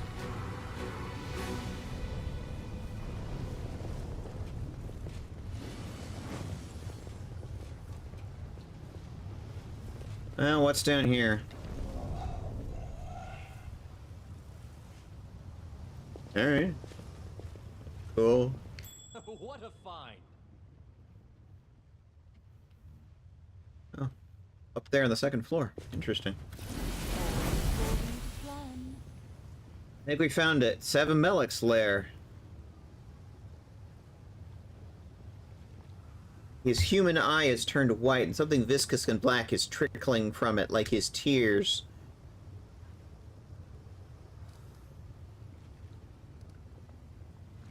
I don't think your body can handle this. Are you sure you'll be able to fight a demon? I can manage it. I don't know what will happen when I go in, but I won't be a burden, ever. If I can walk, I'll crawl and gnaw on his ankles, at least bite his toes off.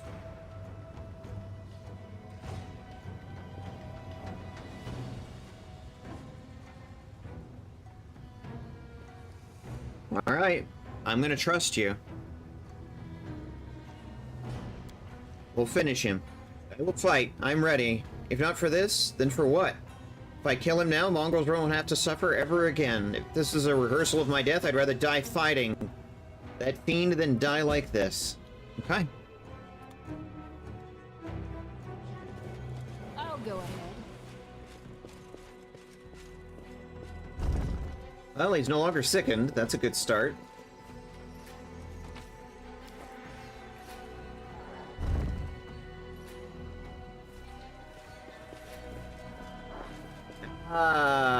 There he is, the guy himself. The demon's grim figure, which resembles a skeleton, with glossy skin stretched over it, hovers above you. A sea of eyes glitter hungrily in the darkness. The mongrels have been trained well, and they make not a sound as they await their master's order to attack. My child, you have finally come to me. It took you such a long time to find your father's home. I called and I called. I started to think you couldn't hear my call, couldn't feel my touch. But I see that you do. Your body reacts to my presence. Black tears shed for great sin. They mean that my poison has penetrated deep within you. Lan, that's your name, isn't it? I accept you, my prodigal son. I accept you if you join me. How do you want to be initiated? With my poison in the flesh of the innocent? Like all your kin to build your strength? Or will you let me thrust my stinger in you? This will either kill you or make you the greatest of all mongrels. Decide now, while I, your father, am feeling benevolent. I'd rather die than serve you. You're not my father. You know so little, you weak, pathetic mongrel. I made you. You are my creations, and you will return to me. Lies.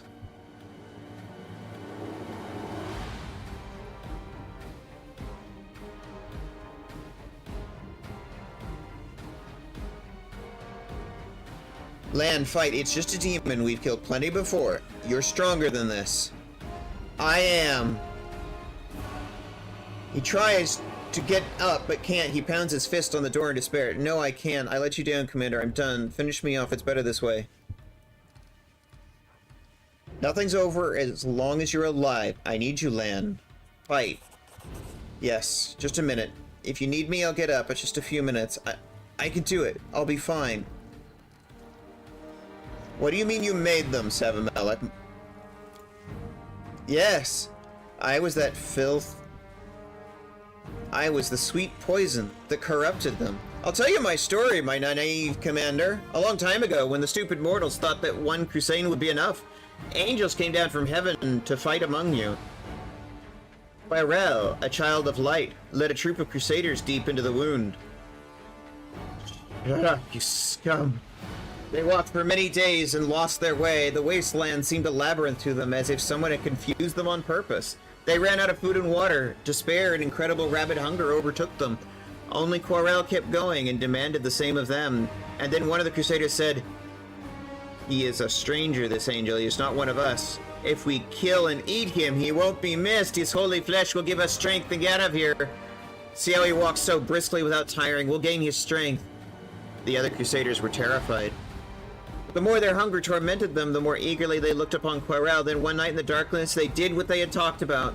The one who planted this idea in their heads dealt the first blow. And when the feast was over, I shed my crusader's guise and assumed my true form. I told them I was letting them go home. But that brand, a brand of sin, would stay with them and their children forevermore. My poison would flow in their veins, and when I gave the order, they would come to me. You're lying! Lan is shaking. You are lying!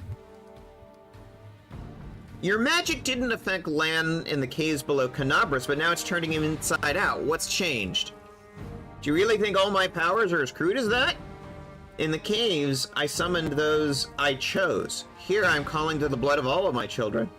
I'm calling to the sin of their ancestors. To that old promise to return them to my side. No one can resist that call. And you, Commander, cannot resist the call of duty. I can resist that game just fine, bitch. This is why you are here, not in your fortress. Where did you get these mongrels from? Didn't you flee Neathholm alone with your tail between your legs? Oh, Commander, don't assume that you're the only one with a loyal army. I've been gathering my children for years. Those who were thought to have been lost in the caves actually found their true home. See any familiar faces, Lan? Rulo. Old Gorom. But it's not possible, they're supposed to be dead. They went missing when I was a kid. My poison doesn't kill mongrels, it gives them life. A long life. Those who remained in Dresden also deserve a long life. What about you? Is this how you want to die? I'd rather die than obey you.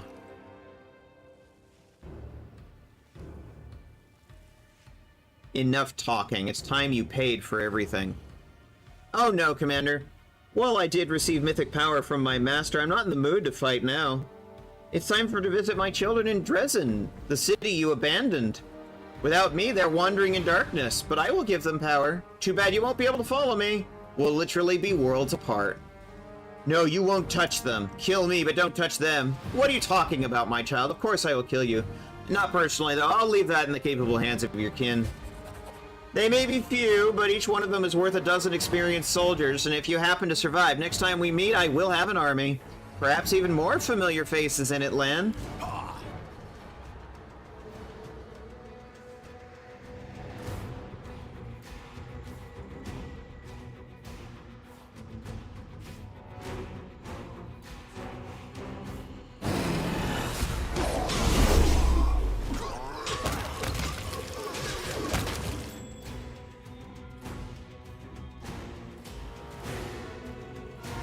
Perhaps.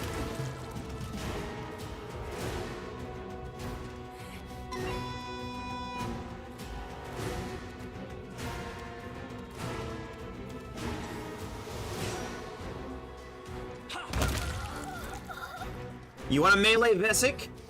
Eat the rapier.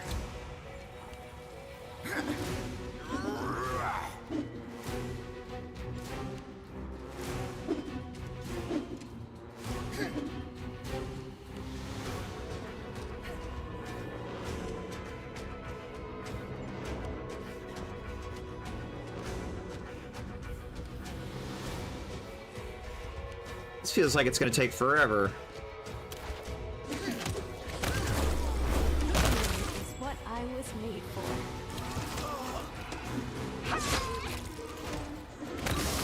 for. Over here. Oh, yeah, that's what I was afraid of.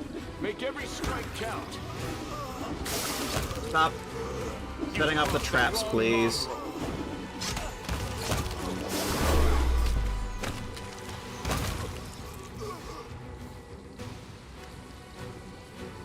Lan is still pale, but it's obviously much improved.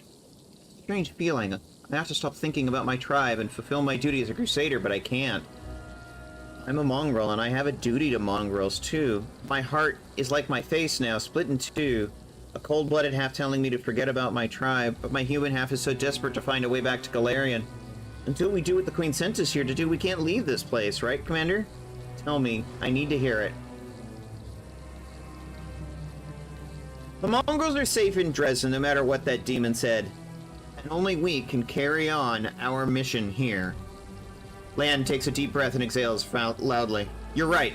There are plenty of people back in Dresden who will protect them. The Queen, Erebeth, and Nivea, yes, I'm going to trust in that. But even now, it's personal. I have to go back there and face that demon. Are you alright? Right now, I'm fine. I don't even have a headache. Inside... well, that's another story. Why don't I jump around a little? If anything's come loose inside me, it'll rattle. That way I'll know if I need to run to a healer if it's too late. A chance to wash my face would be welcome. Or maybe I should leave it. Could scare off passing demons. We have to keep going. Do what we came to the Abyss to do. There is no other way out. Yes, Commander. The sooner we finish here, the sooner we'll return to Dresden. Thank you for not abandoning me. And for your words. I'm going to make that demon regret the day he was spawned. That is my duty, and I will see it done, whatever it takes.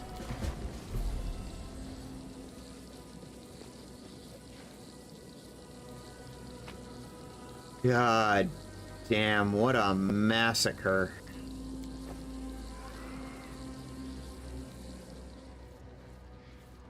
As it should be.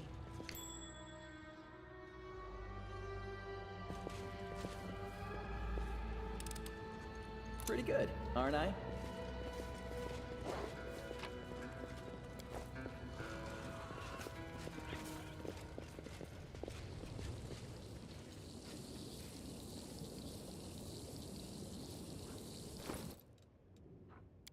An immunity to acid necklace, didn't I? Natural armor. +4. Let's give that to our tank.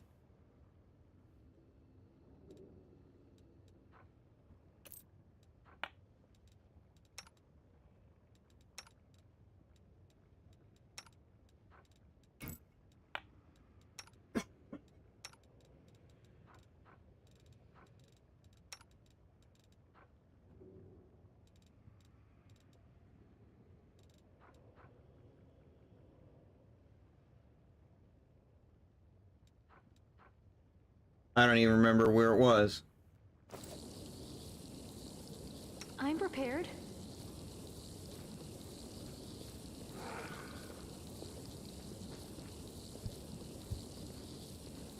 For fuck's sake, game.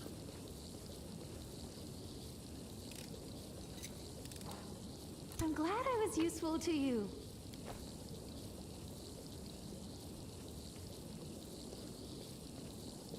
I need to fix the pathing issue.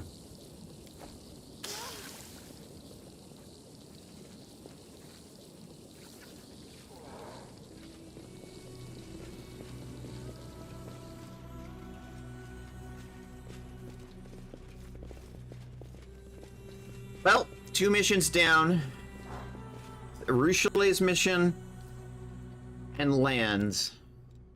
Now we just need to find Woljifs. In the meantime, Twitch wants to do another ad break. Twitch wants their pound of flesh. Be right back.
Alright, off we go.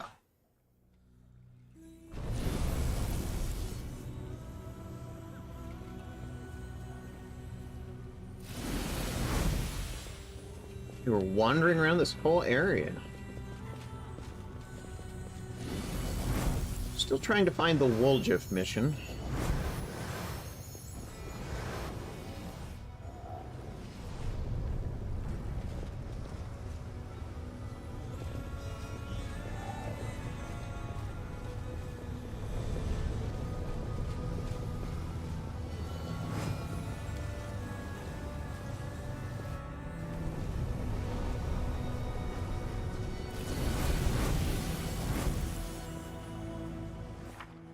Do we know anything?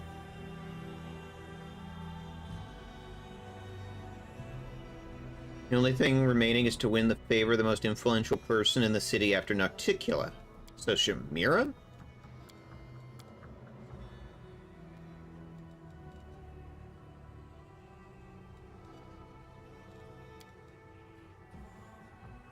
An abandoned mansion.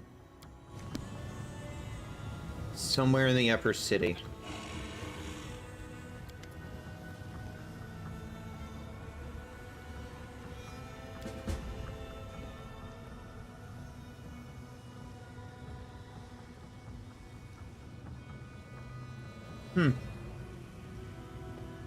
Lady Valexia? Fine. That's not far.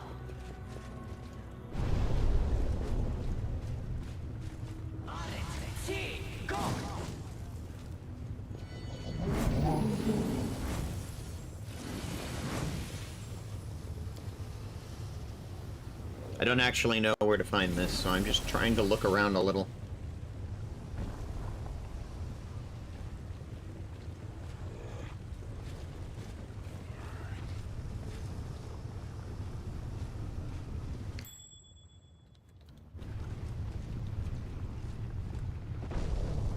The struggles never cease.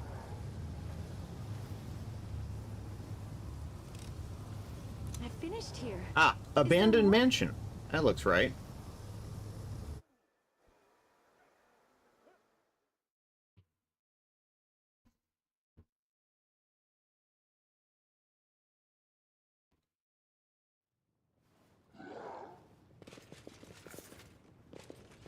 Interesting. You called? Something is not right here.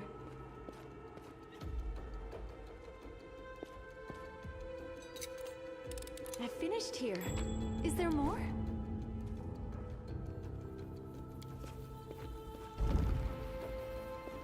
Nice.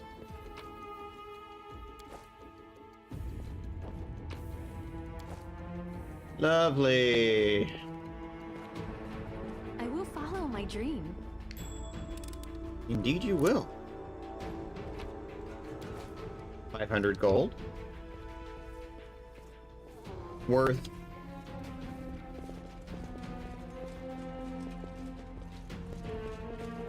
In due time.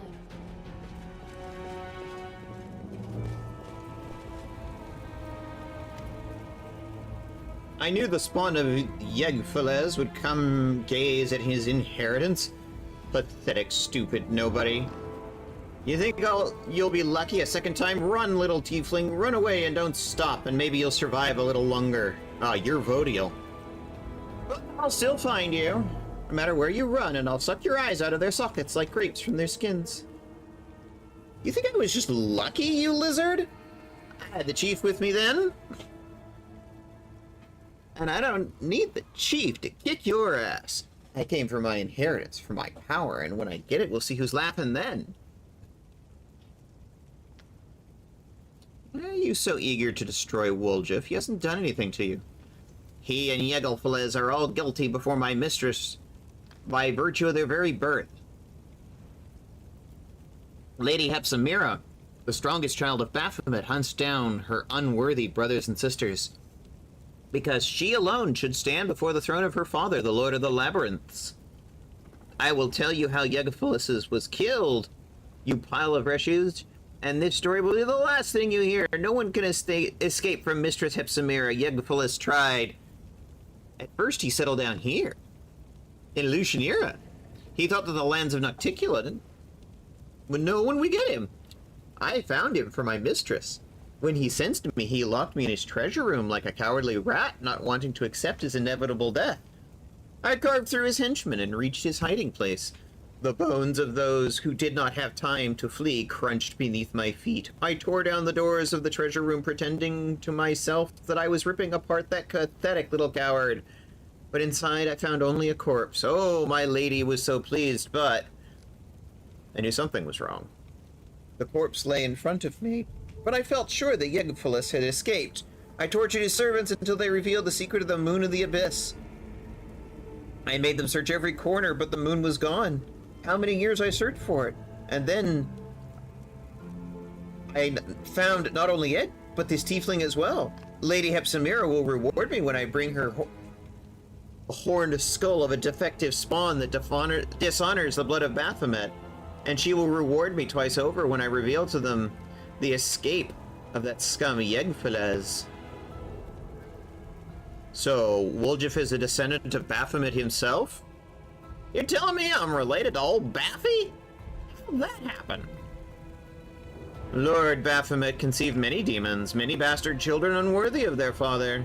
One of them was Yegphilas, who made his way to Golarion. His blood, hence the blood of Baphomet, flows in you, tiefling. Uh-oh. Great. Hepsimira will destroy all who defile the purity of his blood. So basically, you're out to kill all tieflings. Yeah, you're gonna need to kill all of us in this party. Because not only are there like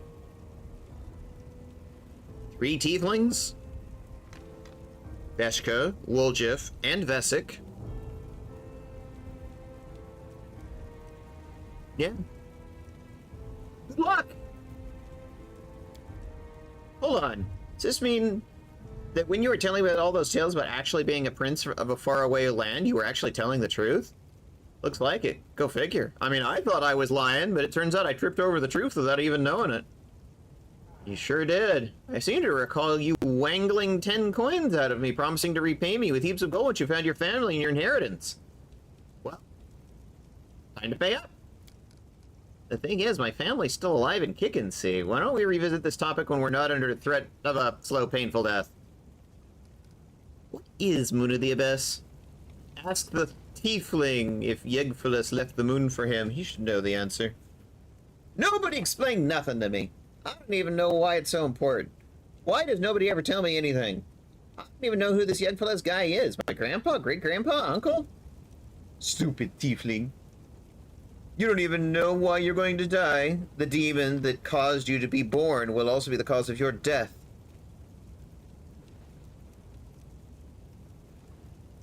How did you know Woljif was coming here? I was informed that the tiefling I was searching for had set foot in the streets of Lucianira. Where else would he go but the mansion of his ancestor looking for treasure? The Shadow brought me here.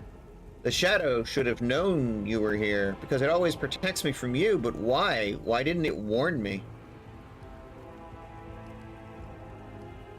Enough talk. I'm sick of this. You're gonna die again. Hi.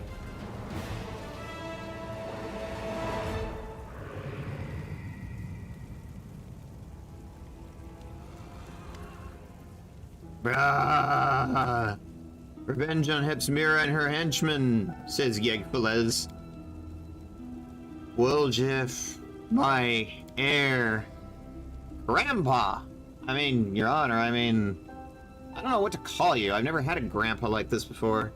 And no, I always knew it was your shadow.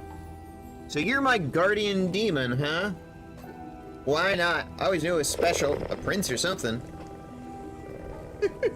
Hi, Ari. Thank you for picking up your daily pedal. And This is the Chief. You should get to know each other. Chief, this is Grandpa. Oh, thank you, Ari.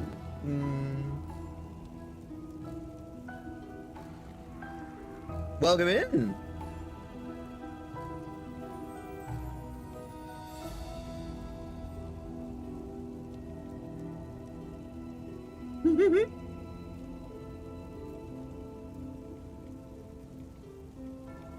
It's nice to see you. Now, where were we? Not even a demon, but the shadow of a demon. You're pathetic. But I am alive, and I will outlive everyone who wanted my death. Now that my heir is here, we will take revenge on all those who wronged us. And there are many such wrongdoers, Woljif. Yes, I see. I know. Every wrong has been another step leading you to this moment. You have endured everything, worthy of great power, my grandson. I endured... what? Is that it? I really did it? I mean, this is how you get something for a long time, then? Bam, here it is? Nah, that doesn't happen. There's gotta be something. Something you're not saying, Gramps. Look, I don't want to rub the wrong way, you know, but something's not making sense here, right, Chief? Demons don't give something for nothing. What do you want in return? I have only one condition, a very small one. My spirit will enter your body. It will hide within you, just as it hid within the crystal, invisible to you and invisible to others. You want to take over my body. Really, Grandpa? I thought better of you. I'm your grandson, you know, you don't treat your grandkids that way. You take care of them. Put up with their hijinks and stuff, not make puppets out of them. Life has taught you to be too cautious, Wolja. I do not want to take your body, I want to help you. Who were you before you found the moon of the abyss? A pathetic thief from a small town, a coward and a traitor, a boy who hated his own mother, driven away from everywhere he went, and now look. Gladiatorial is dead. Look at the treasures that are rightfully yours. And this is just the beginning. You will become the Prince of the Abyss, my grandson. As for living within your body, your success will be my success. I'll only give you advice, as I did in the World Wound. You'll be free to choose whether or not to listen. However, I see that words will not satisfy you. Let me show you what you will gain if you agree. You say I've been driven out of everywhere, but the Chief hasn't chased me off. So sure, her, too. Since we are in this together, Chief. Actually, fine, forget about it. Do what you want. No, you can't accept his gifts. No. Show me too. I don't want Woljif to have to face this alone. What a loyal friend you have here, Woljif, but maybe Chief just wants to guide you every step of the way. Maybe she's just afraid that you'll become too independent.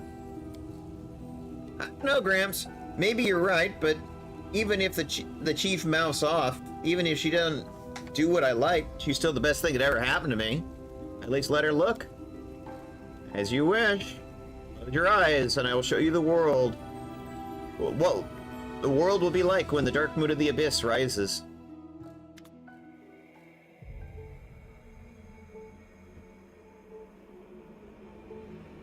Observe, Commander. Get back here, you little weasel. Trying to steal from us, you little rat. Demon spawn will throw you in the world wound. Grandma, help me. You said you said I should take bread from him. Hide me, Gran. Look at you, Woljif. Small, weak, useless, always blaming others, always holding them responsible for your failures. You are exactly the same as you have always been, a boy who is so afraid of the world that he hides behind someone else's back. First your grandmother, then the tieflings, and then the commander. Gran, why don't you ever help me? You're all I have. You will remain this way forever, because you are too cowardly and weak to cope on your own. Only I can free you from your fear. Accept me, accept my power, destroy your enemies. Come on, do not hesitate. Watch, Commander. Once he gets the taste of my power, you will never be able to sway him again.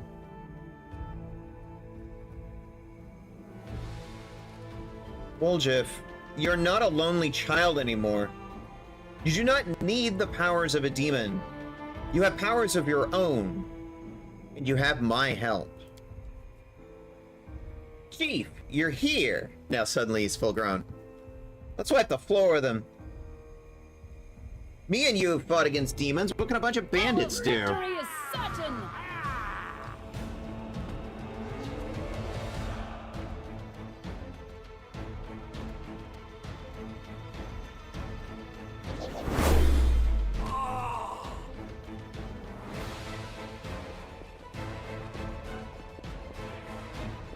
They're running away.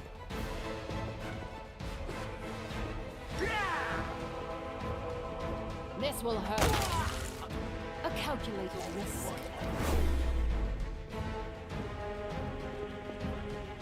Yeah, repeatedly fearing them over and over again.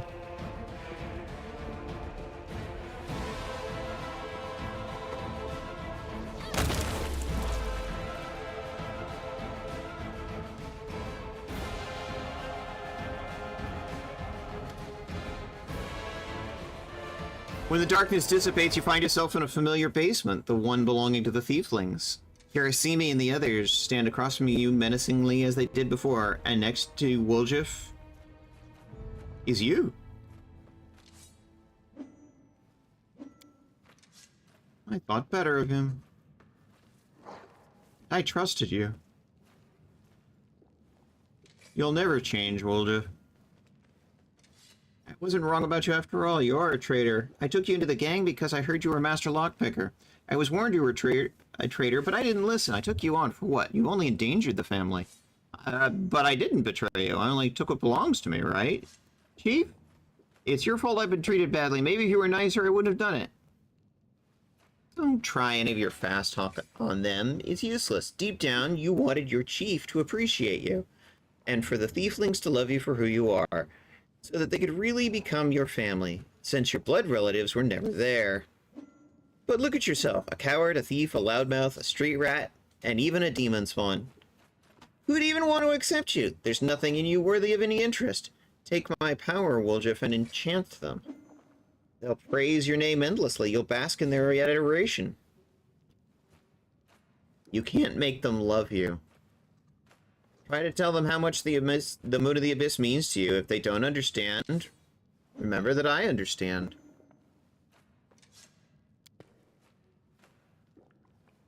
If I could tell you I took the Moon of the Abyss and stay here with you, I would, but I can't. The laws of the family don't work that way.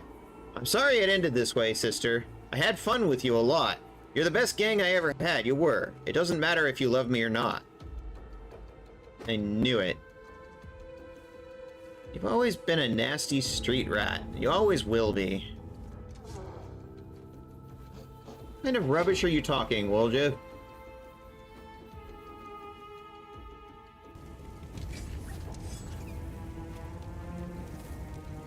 Oh.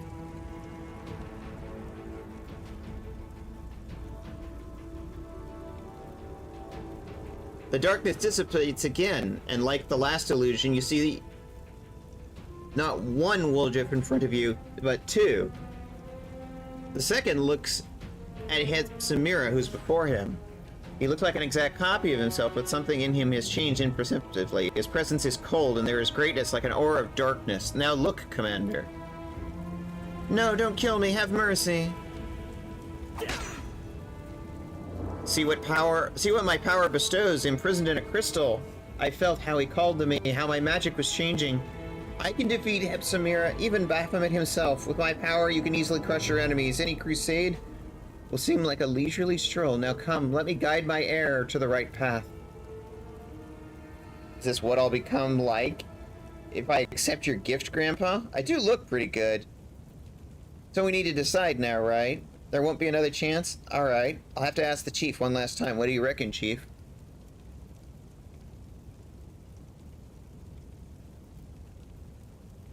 To win, I need you and all the loyal friends I fight alongside, not deals with demons. What's that, Chief?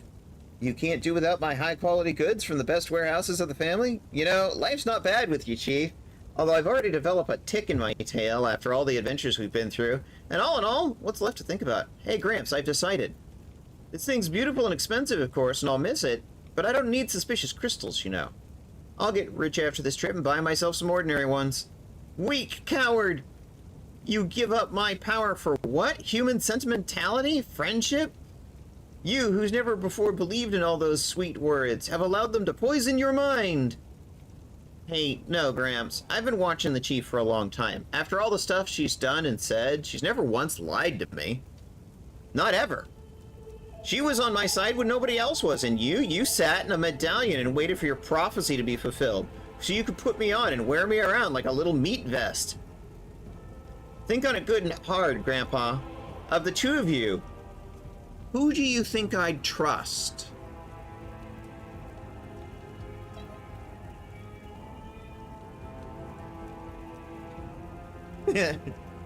Ari, I'm trying to fix my sleep schedule. I just woke up. Oof. And it's, what, 4, 5 p.m. there? Oh.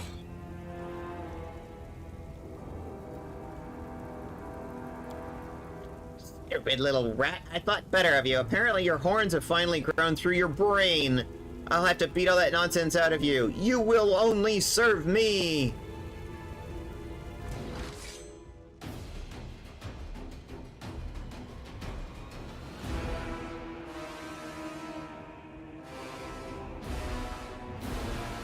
Box fight.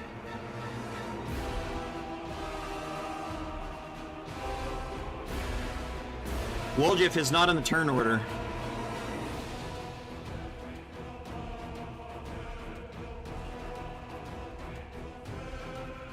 Prepare yourself.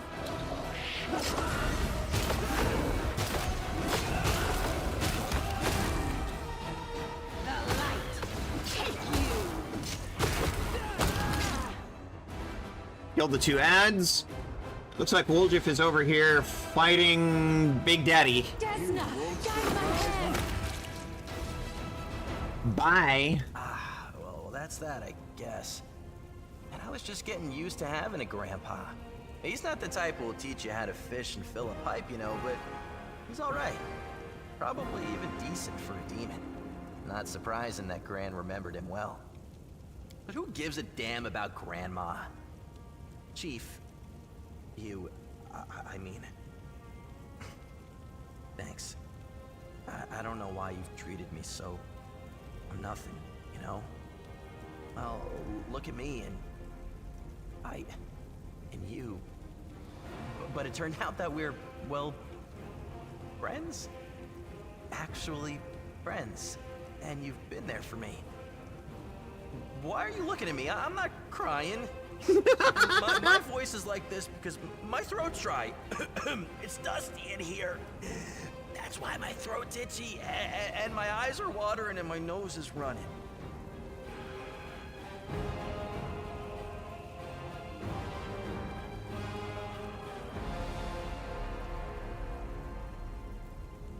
Look, kid.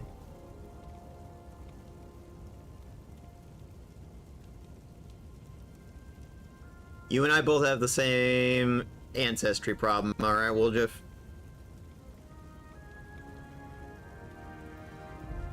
We're both from the ancestry of Baphomet. But that doesn't mean we're beholden to it.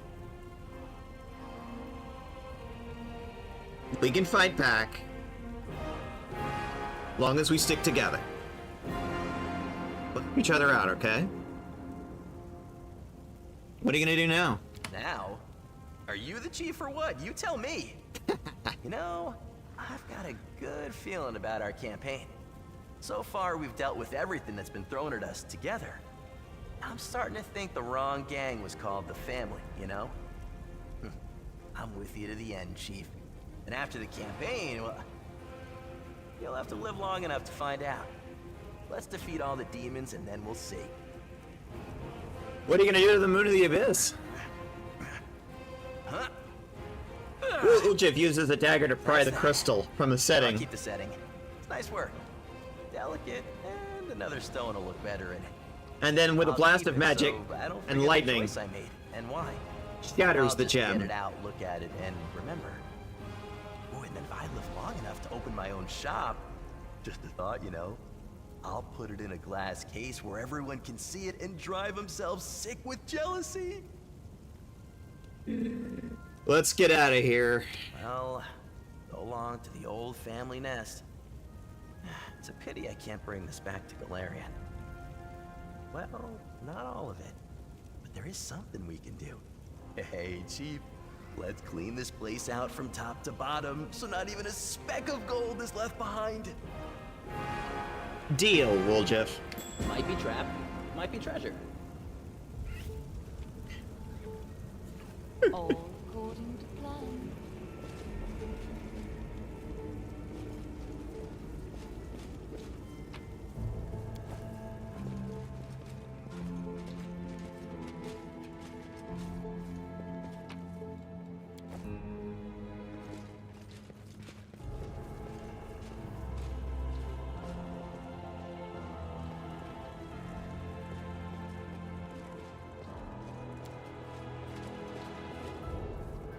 A stone slab is inscribed with small Sarkorian runes. Cursed be the demons that destroyed Is. Cursed be Aurelu Vorlesh who opened the way. And a curse upon you, the demon, reading my last words.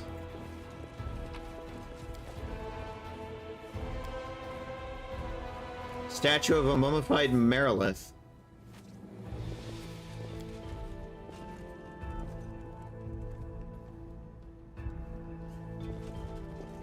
More statues.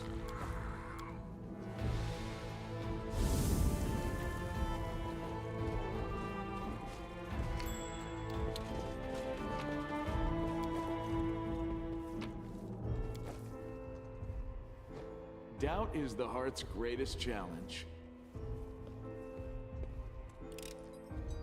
This is my kind of work.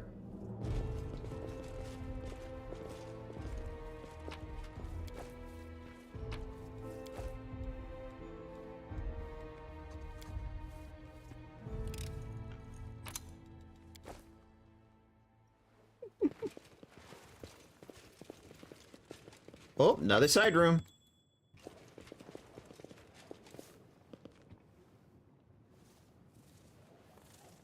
Something wrong? My tail is twitching. Must be a sign.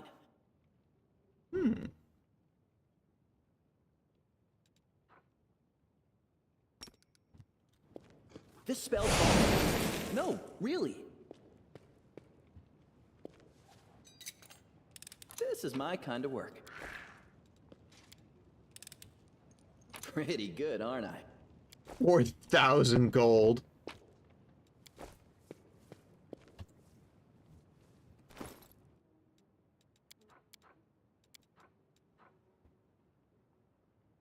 Competence on trickery checks, athletics, attack rolls for attacks of opportunity. You look good in that, kid. You look good in that. Did we clean this place out? I think we've cleaned this place out. Oh, there's something missing over here.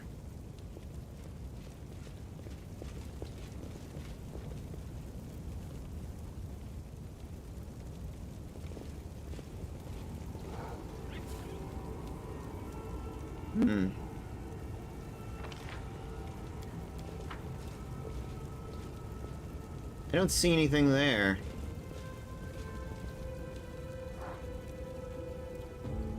That must be a bug. Alright, let's get...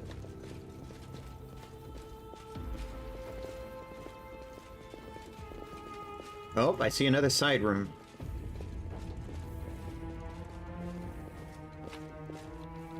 More gold.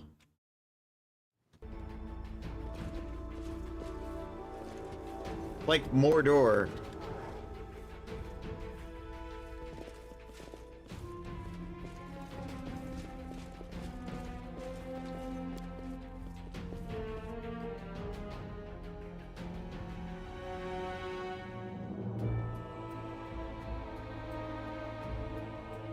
They seem to be trying to destroy mine. It's past midnight here. Ooh, dear. You must be over across the pond.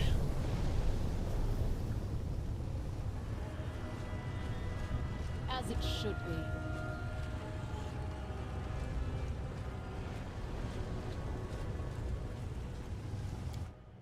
All right. Whew. Well, got 3 more. Joy a mini. Very good, very good. That is not far.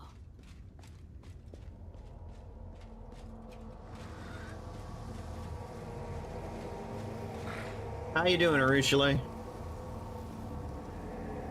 I wanted to ask you about what happened at Demolchio's Manor. Yeah, I thought a lot about everything he said, and then I understood. Wait, I think it would be easier to show you instead of trying to explain everything. Will you follow me into my dream again, please? Okay. Let's go.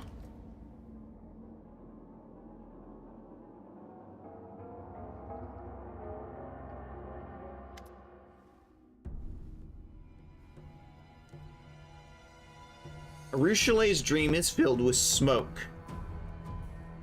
Old, ghostly fire is devouring the dreams of others she has collected. Tears are flowing freely from her eyes, leaving faint trails on soot-stained cheeks. Arushale, what's wrong?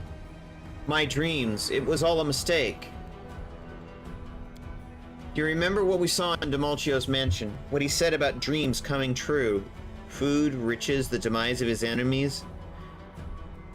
Desna asked me what I dreamed of. I tried to find an answer. I truly did, but look, my dreams are different from the desires of demons. What changed? What's the name of the bird that grabs everything shiny and carries it off? A goldfinch, right? I'm like a thieving goldfinch that spies on people's dreams and hoards them away. But doing that hasn't changed me at all. I'm still the same greedy, cruel, lustful demon I've always been. That's not true.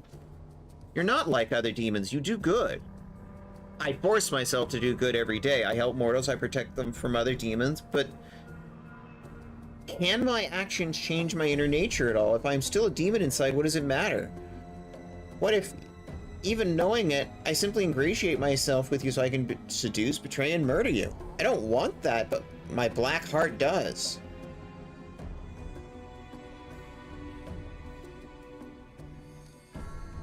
Other demons don't dream. That's true. But this is my dream, and it's full of things that demons desire in reality. What are you going to do now? Now I have to start anew. I have to start... I still have my own dream. I will cleanse it of others' desires and try to find my own. I was so happy to receive my own dreams.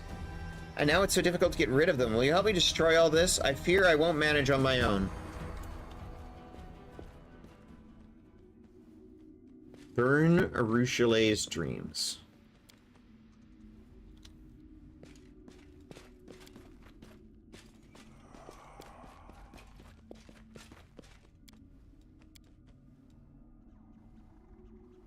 Ravenous Greater Shadow. In due time.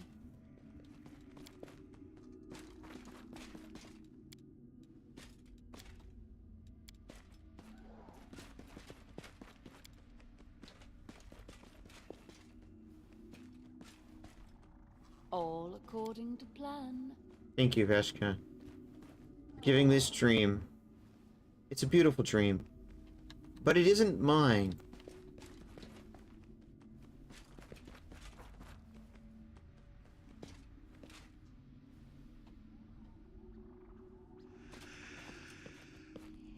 The shadow is still here.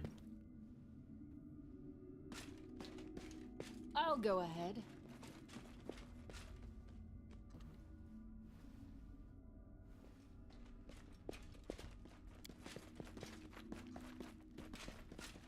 As it should be.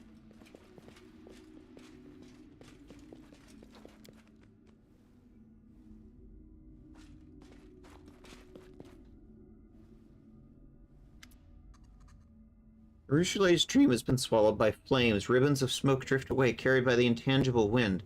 A black shadow lurks in the darkness, staring at you. This is Arushale's ineradicable nightmare. What is wrong with this stupid table? Why won't it burn?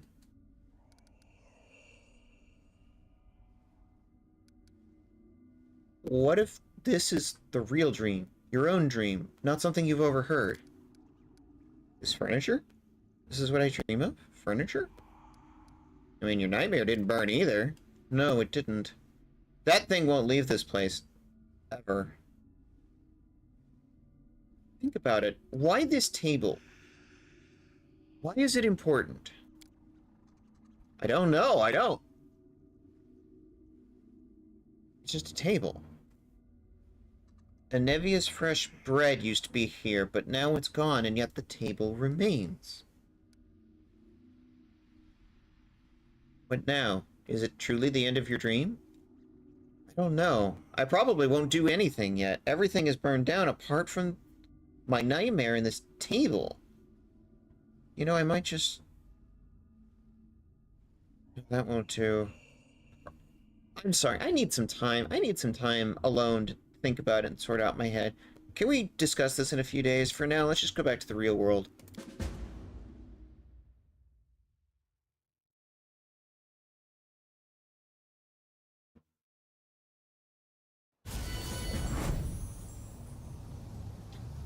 Arushale would like some time, some space. And that is absolutely hers.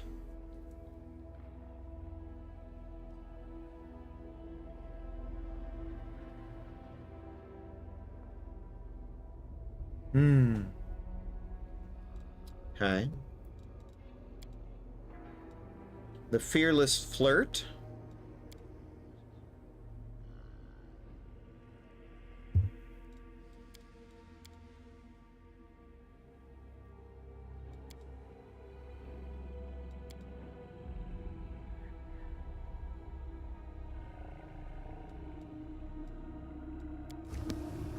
That is not far. Well, let's start with a little bit of, Here, go take a break, hun. All three of you, go take a break for a bit. Let's bring Trevor... And sure, let's bring Ember out for a little bit. We'll go for a walk. If nothing else, we'll go back to the, tavern and do some selling.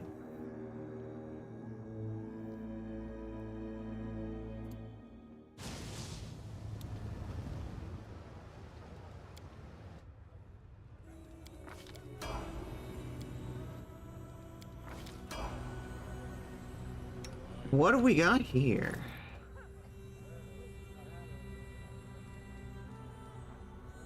Full plate +3.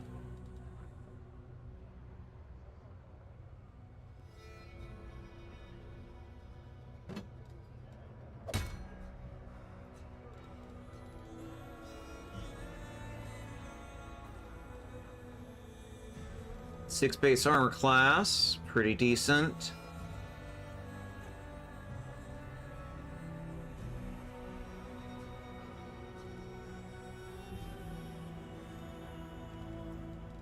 Not really an upgrade there. Falchion +3.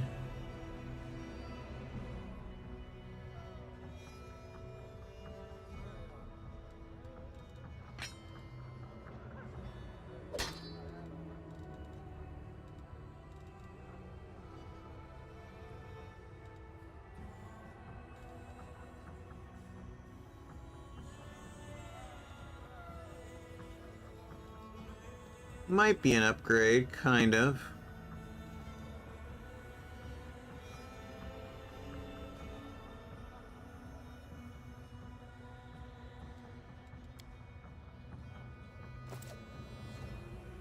Barbarian, Armored Hulk. And 5 and 2-hand fighter.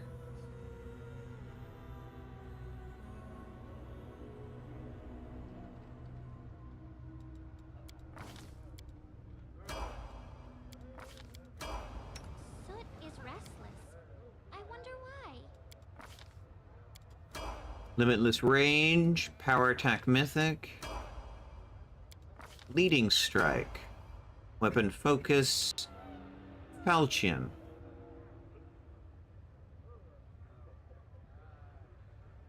Okay.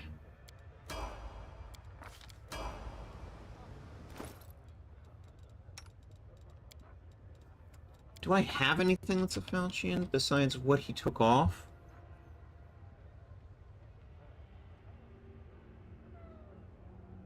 Not really. I'll have to see if I can find some better gear for him. In the meantime... Here. Cloak of Resistance. AC ring.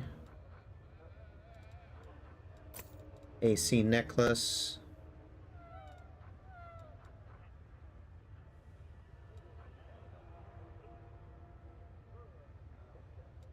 Strength dex belt.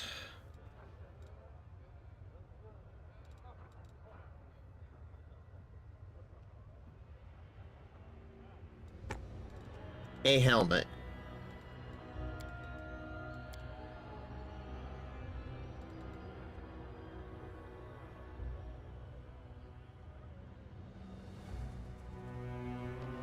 You know what? Sure. And I'm going to give the matching ring to Social. So when the brothers are both within 10 feet of each other, they get the back-to-back feat. And a +2 bonus to AC. I like that. I like that. That's pretty damn cool, honestly. This Jaws of the Jackal.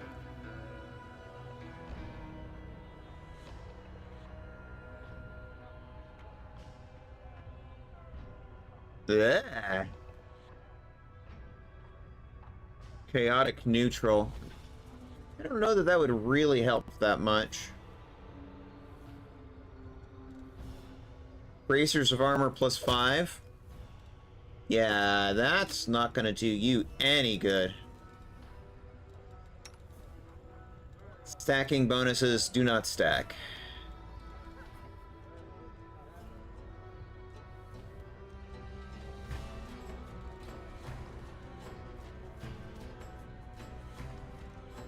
Alright, well, enough for now.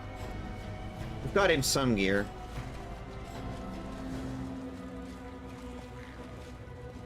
And he's at least trained up. So he's on equal level with the rest of us.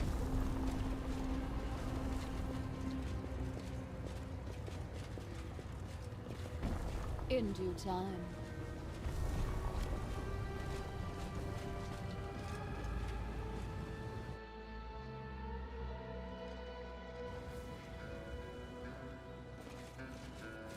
All according to plan.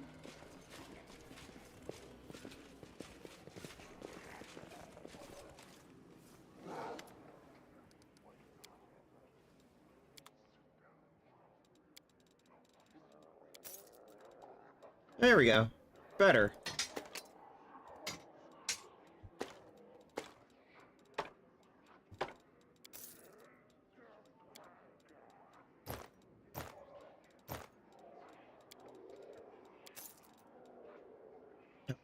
All of this +1 stuff can go.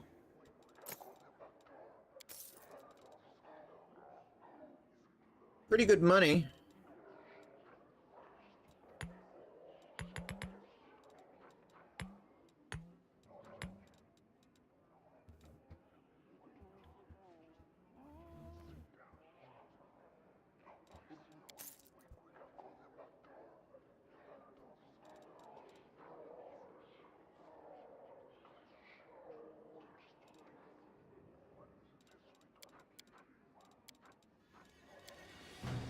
That'll do.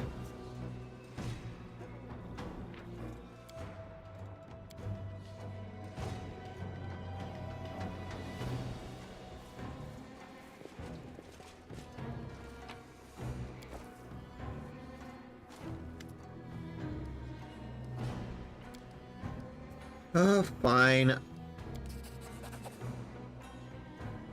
What do you want to know?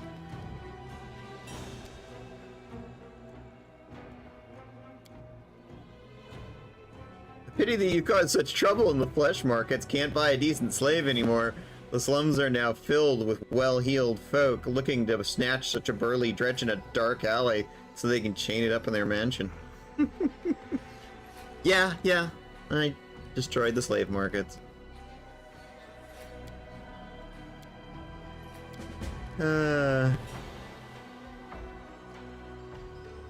Interesting. There's a bone ship in the harbor. We know this place. Interesting. Okay. Oh. There we go. Geocoot. Hi, my name is Geocoot. I'm a wandering bard, researcher, and scientist. I study both the natural and unnatural. Dates with demons. Why? Don't get the wrong idea. I didn't do it because I was desperate for dating partners. I've been conducting research for my book. I've documented them all here. I've dated all kinds of demons, from Abracadillos to Dretches to Glabrezus and Balors. I'm publishing a complete guide to dating in the abyss. Just you wait. My book will be the subject of every conversation on every plane. I have to go. Best of luck.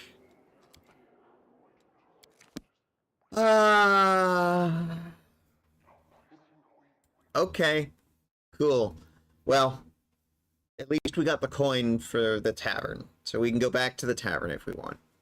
Which means we have 2 teleport points on the lower city.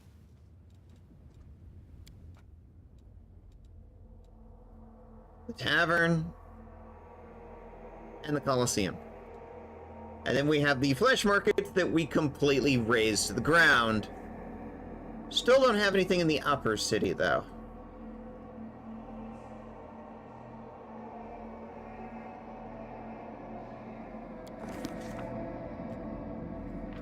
Whew.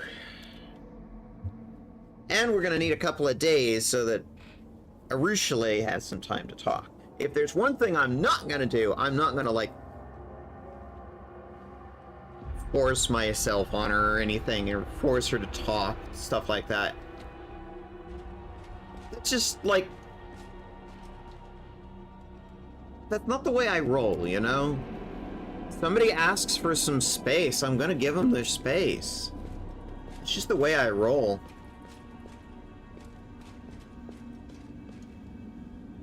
Let's everybody have a good night's sleep, honestly. Do we have enough stuff to craft potions? We do. What about these? Hey, look! Trevor's favorite dish. And Trevor's actually in the team now. Heck yeah.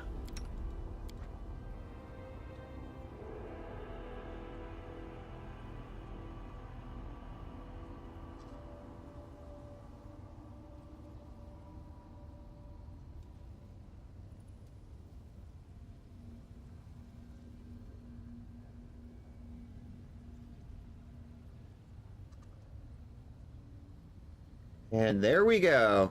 He rolled a 4. Well, at least he didn't roll a nat 1. That's something, I think.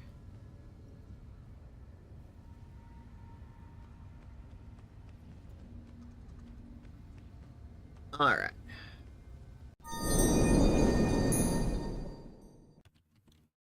Alright, everybody. Y'all know the way we are here. We're very big on self-care. Yesterday, I was in pain and passed out middle of the afternoon. Not so much in pain today, just tired.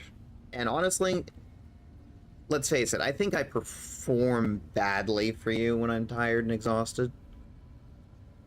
So, here's what I think we're going to do. Let's go visit my good friend Rika Reedman. She's on.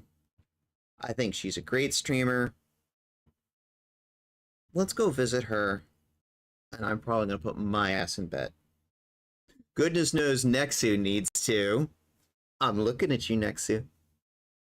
Imagine I'm pointing at my eyes and pointing at you. It's after midnight there.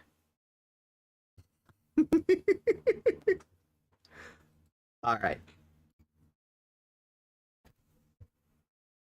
And because I've been really bad about this, let's do a little raid message.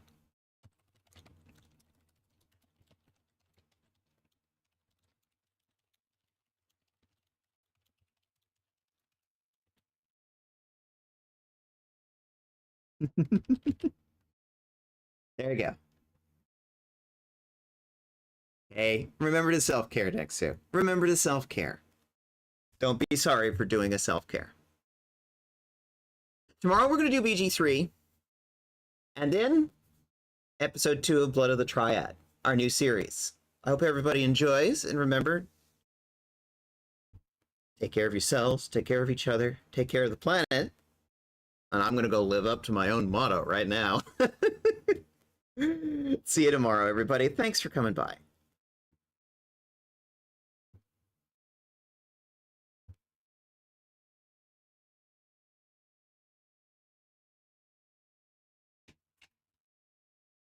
There we go. All set. See you tomorrow.